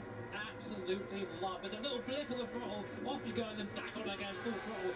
High speed for 140 plus mile an hour as Brazil starts to, I say, somewhat have a small gap, but only still 0.4 per second. Now this car is a car that we know Team Brazil's Igor Fraga absolutely loves. He's done so well in this car over the course of the Nations Cup. Of course, 2018 Nations Cup champion with Koke Lopez, 2022 Nations Cup champion, hot on his heels behind. The circuit is a track, especially with this X2019, that holds a fair few mixed memories, though, for Igor Fraga. If you remember back to New York in 2019, he had a coming together with Mikael Vidal. Very controversial incident. No such problems for him to worry about in terms of coming together with anybody else, because he's pulled out some 3 or 4 tenths per second as we come to the end of this first lap. Japan and Spain, though, Japan and Italy, rather, I should say, not too far adrift in third and fourth place as we come across the timing line to begin the second out of 22 laps. On board we ride here with Coque Lopez down towards the first corner. Look at the closing speed. I think he just missed his braking point. Was that intentional? Yeah, I think he missed his braking point. I think he called that right the first time. He was almost flying into the back of Brazil's Igor Fraga. And that's going to keep Team Japan and Team Italy in contention. And what Brazil and Spain are trying to do now is break the toe to the guys on the medium compound tyres. Because if you're the medium compound, you don't quite have the grip on the course, don't quite have the traction, don't quite have the braking ability. But if you can get dragged along in the straight line with the guys in front, then you're kind of negating that somewhat. So long as they can stay there, the better. Team Chile, I think, then overtaking Team France up into P6 in that medium compound tyre. We'll keep an eye on this battle in the front first. Now, Coque Lopez, what do you do here in Coque Lopez? I think really just going to stay there for now.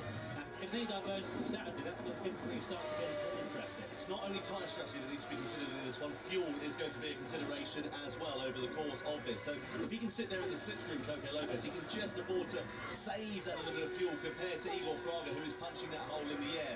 Malaysia pick up a 1 second penalty then for the incident on the first corner. We didn't see exactly what happened as we were looking a bit further up the field. Let's see if we can piece together what went on then here. So this is Malaysia in 11th. That's your first lap incident down in towards turn 8.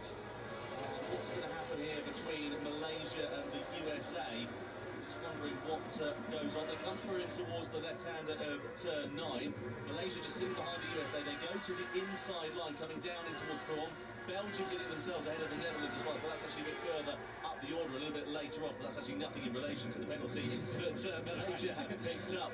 Meanwhile, back at the sharp end, Brazil versus Spain, Fraga versus Lopez. No change at the top, but the gap between second and third, Jimmy, has increased. Yeah, that's important now for the medium runners. They can't no longer keep the pace of this soft compounded tyre. That soft tyre is going to go off a lot quicker than the medium behind it. As Chile pick up a 1 second penalty, got colliding with another car. It was a strong start for Team Chile, but it's sort of fallen away a little bit as the competition has progressed. So, reminder, it's double points here in the grand final. All 3 drivers must drive at some point. So, there's no strong and no weak driver allowed here. So, saying that, here comes Coque Lopez, deciding it's about time to take the lead of this race. Through he goes past Igor Fraga, and I get the impression that maybe Igor didn't fight that too hard. He's not keen on losing too much time at the moment. Do you think they might end up being in a bit of a race where they've got their shoelaces tied together, if I may use such a term, because they might work together whilst they're on similar sorts of strategies, and then as they go into the pit stops and the strategies begin to diverge, that's when they'll split, and that's when we'll see proper fighting? Yeah, possibly. I mean, we'll have to see what the strategies entail here. Those are, if the race ended now, the live point rankings. Of course, double points this race. Team Spain would be Team Brazil and Japan, who are in third, would remain third. So basically your top 3 would be your top 3 on the podium as of now. But a long way to go yet here. We're only on lap 3 of 22. And Chile with that penalty there in 6th place. They are, what's that, 1.2 seconds now ahead of Belgium. So it's exactly as you would begin to expect. The soft tyres being the quicker of the compounds. Then you've got the medium shot runners occupying 3rd down to 7th, and the hard shot runners in 8th down to 12th with New Zealand. Just a shout out, by the way, to Cy Bishop. I know that his mum is watching at home, 4 AM in New Zealand, which is incredible dedication. So big hello to Mama Bishop. And also, we understand this is going to be Cy's last World Series event. So Cy, many thanks for the memories, and we wish you all the very best of luck in the future. Yeah, many great memories with Cy Bishop. This probably not be one of them, unfortunately for him. He's down in last place right now. But whatever you do next, Cy, we wish you the best of luck. But back to the race now. Team Spain still leading from Igor Fraga and Team Brazil. Now let's see if we get a bit of a sort of switcheroo here. We might be just trading places up towards Lecom. We'll see as we come through Rouge and Radio. Completely flat out on these cars owing to the mass Melbourne. Team Radio from Spain. Intento escapar y si me sigue, que me siga. Voy a mirar que no quiero rodar en 51 con el blando. Sí, y así también gastará siempre. Well, let's go down to Lucas Alberto to get them to translate that for us, I think. Anyway, down to Del C. A bit more team radio just coming in there here. We can hear just in the background. It's actually just a translation we had in my ear there, apologies. So saying if he wants to follow me, then he can. So let's see whether that proves to be a strategy that works out for Coque Lopez as they sit in the race lead for the time being. That sounds like to me, that's Coque saying, you know what, I'm going to push now. If you can keep up, mate, no, fair enough. But I don't think you can. And saying that, the gap is now up to 6 seconds. So through the middle sector, it seems that Coco Lopez has got quite a bit of speed. You see there, putting to the left early, trying to break the toe a little bit earlier. Igor Fraga is very experienced in this car, but as is Coco Lopez, of course, winning the 2022 Nations Cup in this car just last year. It's really been a year already. Well, Coco Lopez, I'm sure, is eager to be the only person to retain a Nations Cup. Well, I guess the format's slightly different now, but no one's ever had a double before. Well, this is the thing, we've never had a back-to-back champion, that much is true.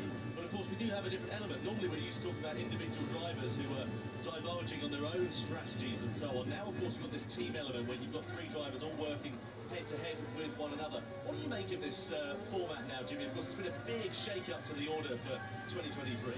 I quite enjoy the team format. You know, it's good to have different strengths, different weaknesses. It also adds a bit more variance for us up here in the commentary booth as well. There's always more possibilities for action. So, speaking of action, we've had Belgium and Bakhtiari there has gone up 5 places from starting position, owing mainly to being on that medium compound tire, I think. But good to know that he has made the best of it and is now trying to chase down Jeffrey in P5 for Canada. He's still on board now with Brazil's Igor Fraga. I think, fair to say, starting to drop off the back of Coco Lopez. So, crucial thing here, Jimmy, we're on lap 5, one more lap, and we're coming to the minimum requirement for the tyre time. So, as those are a little bit quiet in the race as it stands for now, you can expect the drivers that are on the hard tyres occupying 8th down to 12th. They will probably want to come in and get those hard tyres off as soon as they possibly can, because the hard tyres are not quick. Just to give you an idea of the difference in lap times, the hard shod tyre runners all into the 154, 155 range, mediums in the 151 to 152s, the top two on the soft in the 150s and the low 150s at that. So a big difference in terms of the time. So they want to get those off as soon as they can to get onto a quicker compound. Yeah, I thought the seems will be at 5 pit stops at the end of this lap, I think.